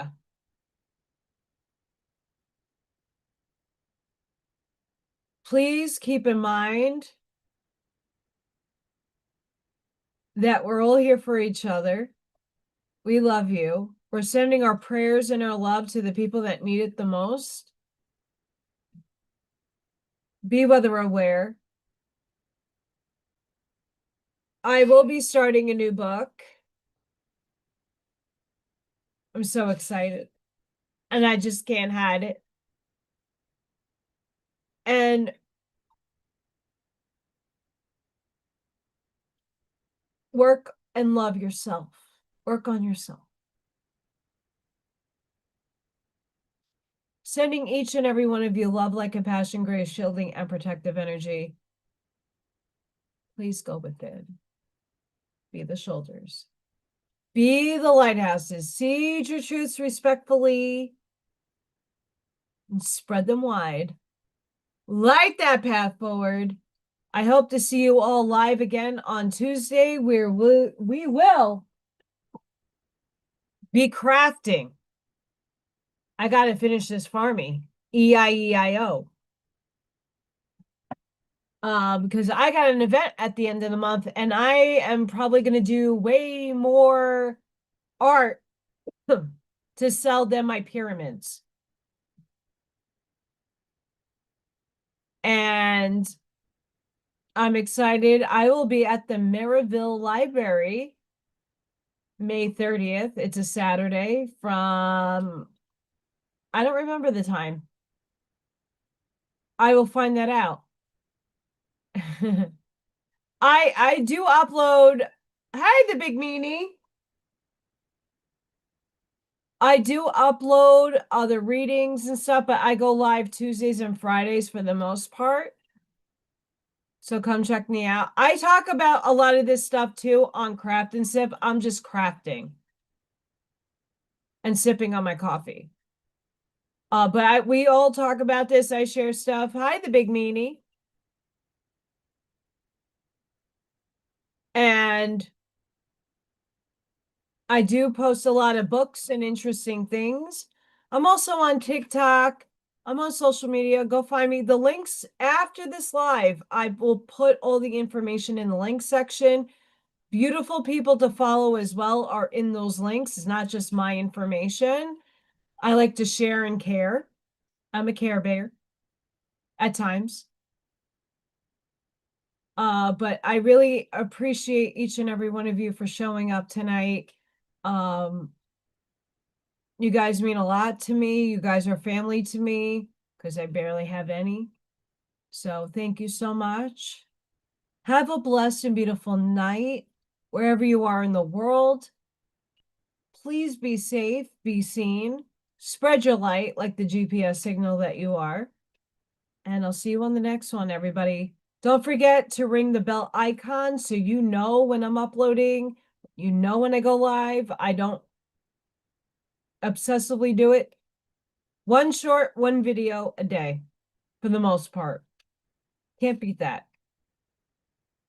But until the next